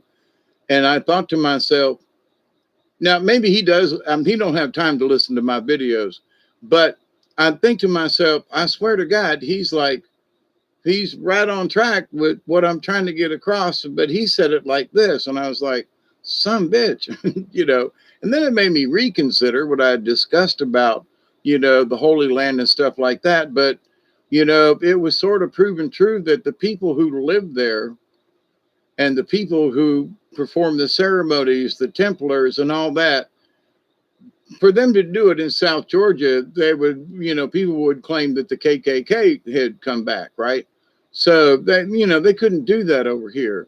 But where the history is and where the bloodlines are and where the mystery or the history, all of the above is over there in that land. It's not here. It's not in Russia. It's not in China. It's there, So it's like, but no, we have to understand that these things that happen where they happen, it's important where they happen. It's important that the people keep traditions.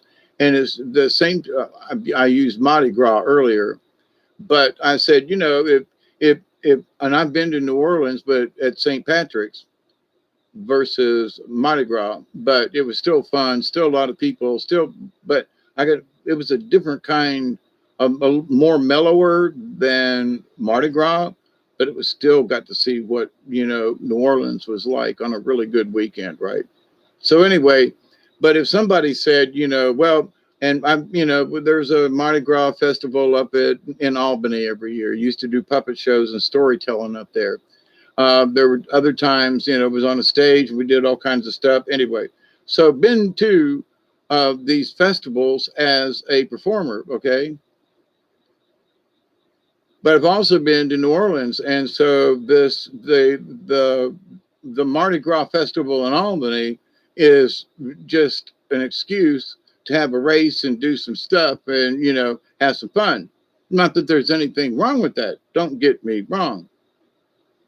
But it ain't New Orleans, It's Albany. People have a good time, but it ain't New Orleans, So, but the idea that somebody says, well, our Mardi Gras festival is just as good as, oh, no, it ain't. Have you ever been to New Orleans? No. Then no, your festival is not as good as New Orleans. just stop talking. Be nice. Y'all have a really wonderful festival. I'm not putting it down, but it ain't New Orleans. Just because it says Mardi Gras does not mean it's New Orleans. So, but anyway, so in that respect, we have to take things and go, it's similar, but it's not. So there are many things that are similar, but not. And we can go, well, for me, what Dante said in that first 5-10 minutes, it was like, oh my God. So some of the stuff I'm talking about, because I'm trying to teach people to think about these things that I discuss. So I've told you, that when they replayed, they reposted one of my videos on his channel. A lot of folks started coming here, and I'm very humble for that.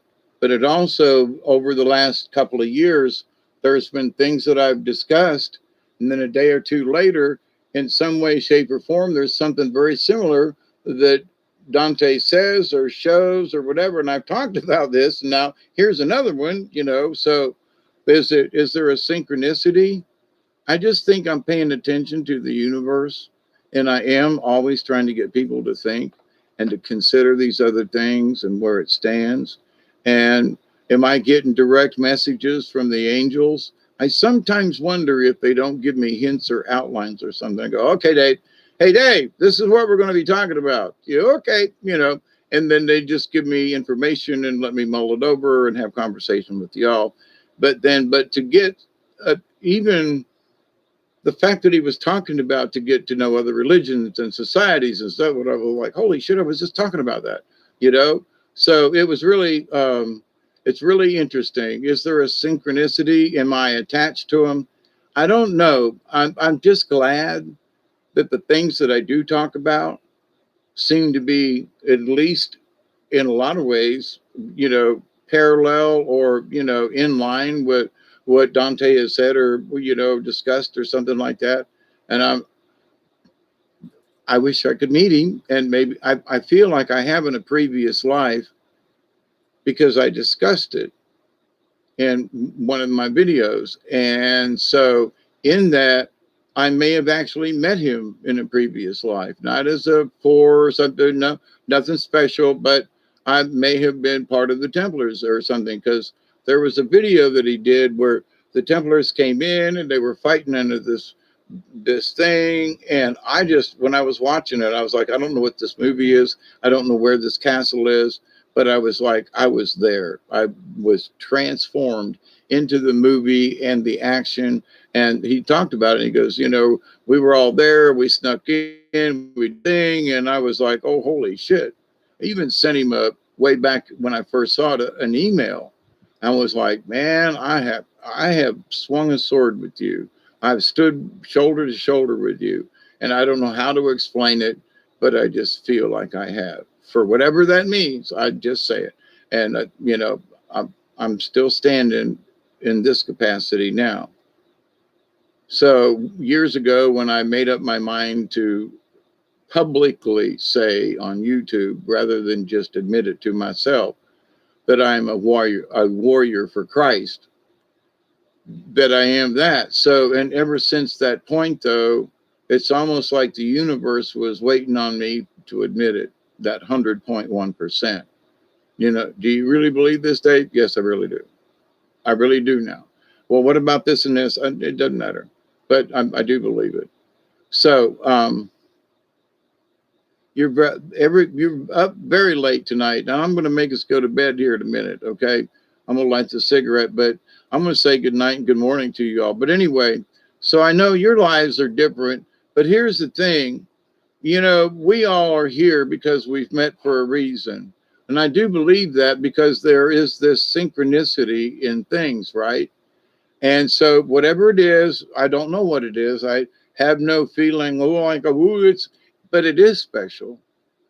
I have mentioned this before. I've said, you know, I did not plan on this to be like an experiment, but having met you all, it has been an experience, still is, still learning, still new people coming in, other folks, you know.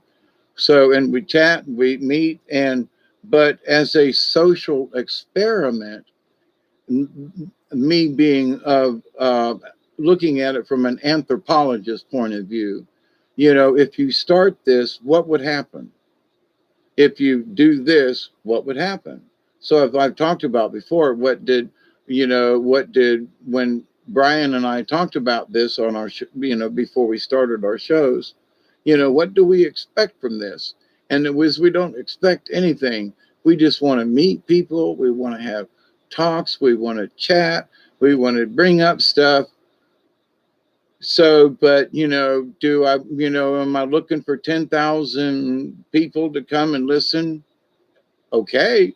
But no, I have no goal. I'm never asked you to like or to share. It's up to you guys. And many of you have, and I'm welcome to that.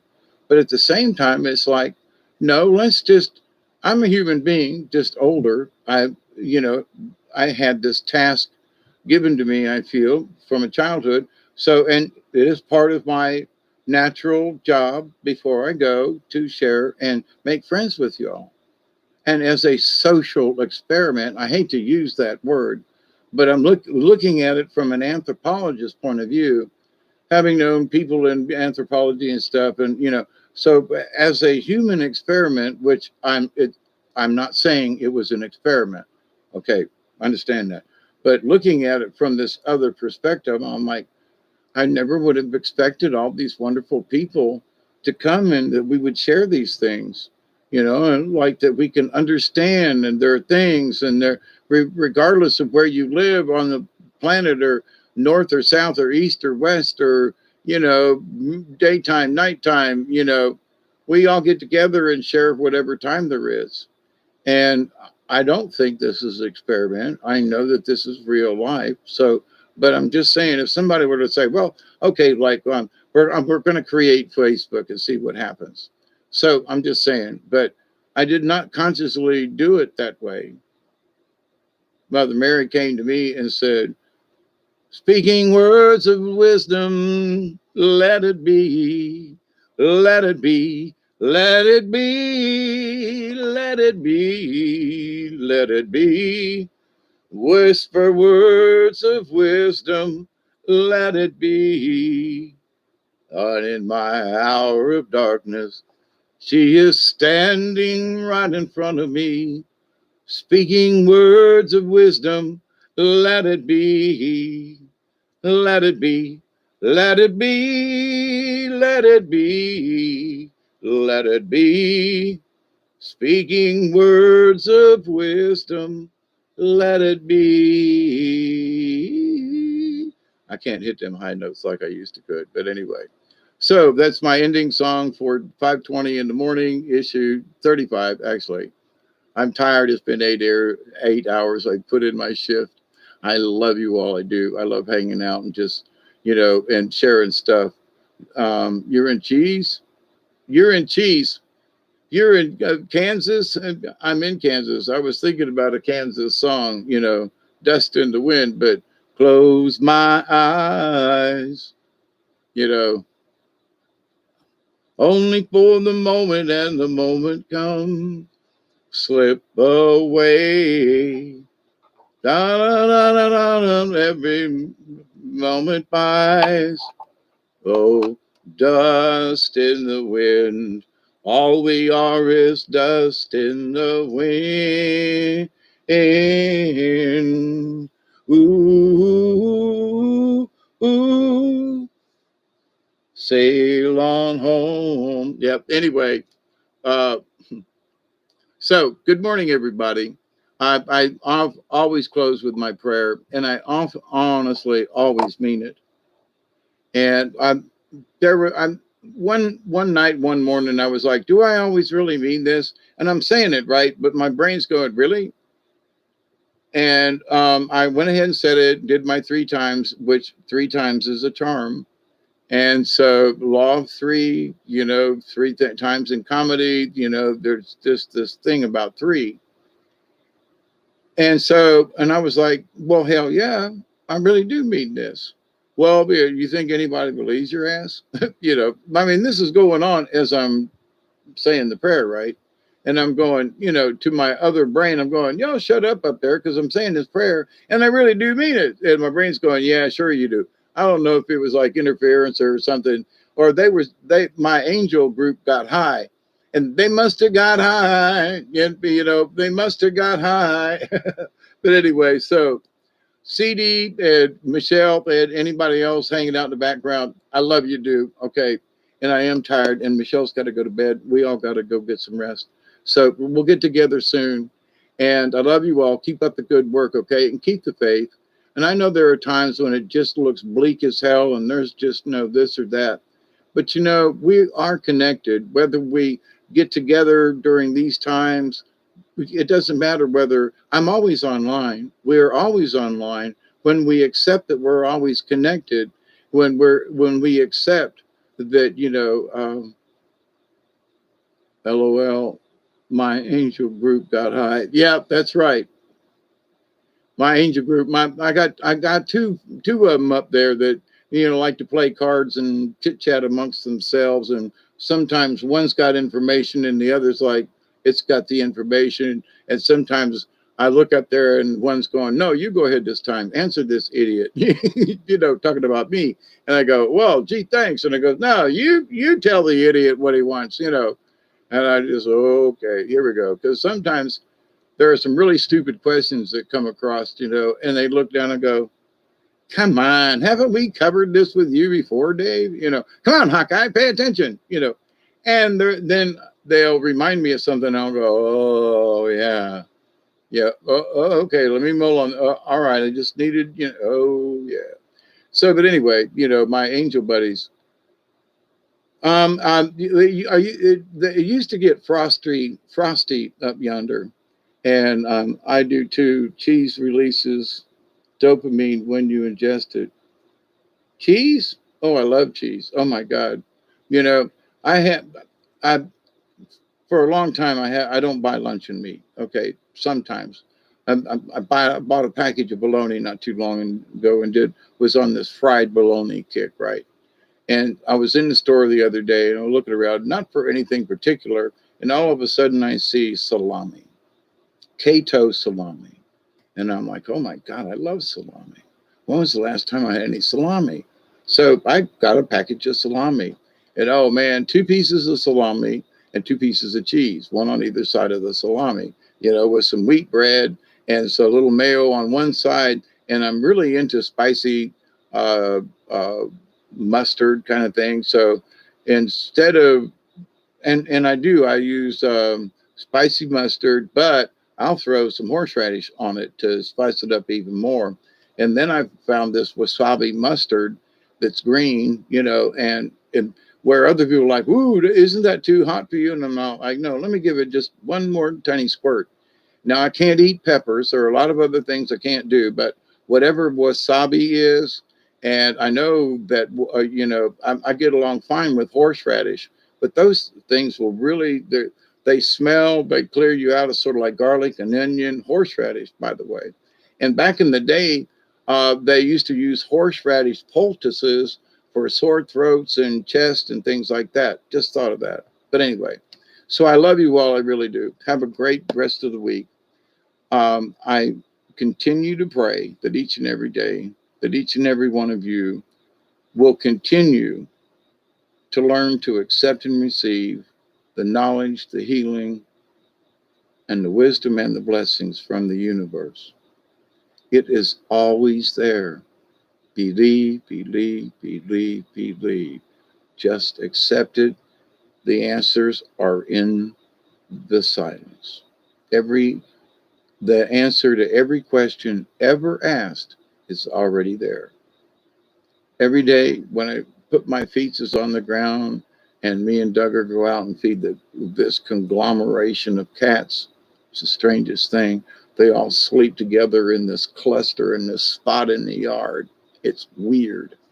But anyway, it's this jumble of kitty cats and fur, laying out. I mean, it was sprinkling the other night, and they were all laying out there in the rain. I was like, "Have you kids don't have enough sense?" There's the barns. There's over here. They're out there in the middle of the yard. But anyway, every time me and Duggar go out and chase the cats and give them something to eat, I look up at the sky and I continue to pray that each and every day, that each and every one of you will continue to learn, to accept and receive the knowledge and the healing and the wisdom and the blessings that are always available to us in the universe. Be patient. Listen for the answer. Don't expect it. Don't try to say, well, I don't like that answer. Give me another one. You have to just pay attention because sometimes the answers we really don't want to hear.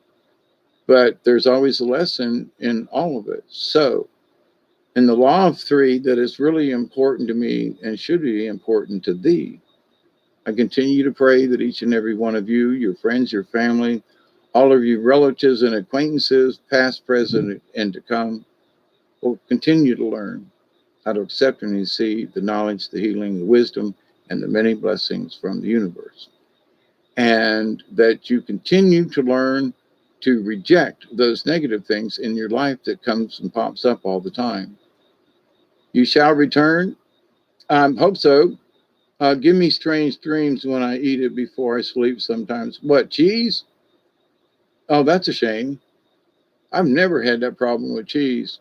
But anyway, the salami and the cheese and the bread, and I was like, I can't, it's been years since I've had any salami. And I was just like, man, I know it's processed meat and all this stuff. And I know, and it's like, oh my God, it was good.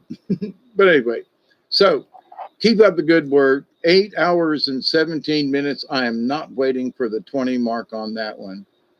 And cheese and apples. Oh, yeah. Yeah. And it might be not the cheese, but it might be the combination. That's odd because I used to eat cheese and apples myself. There's something in apples.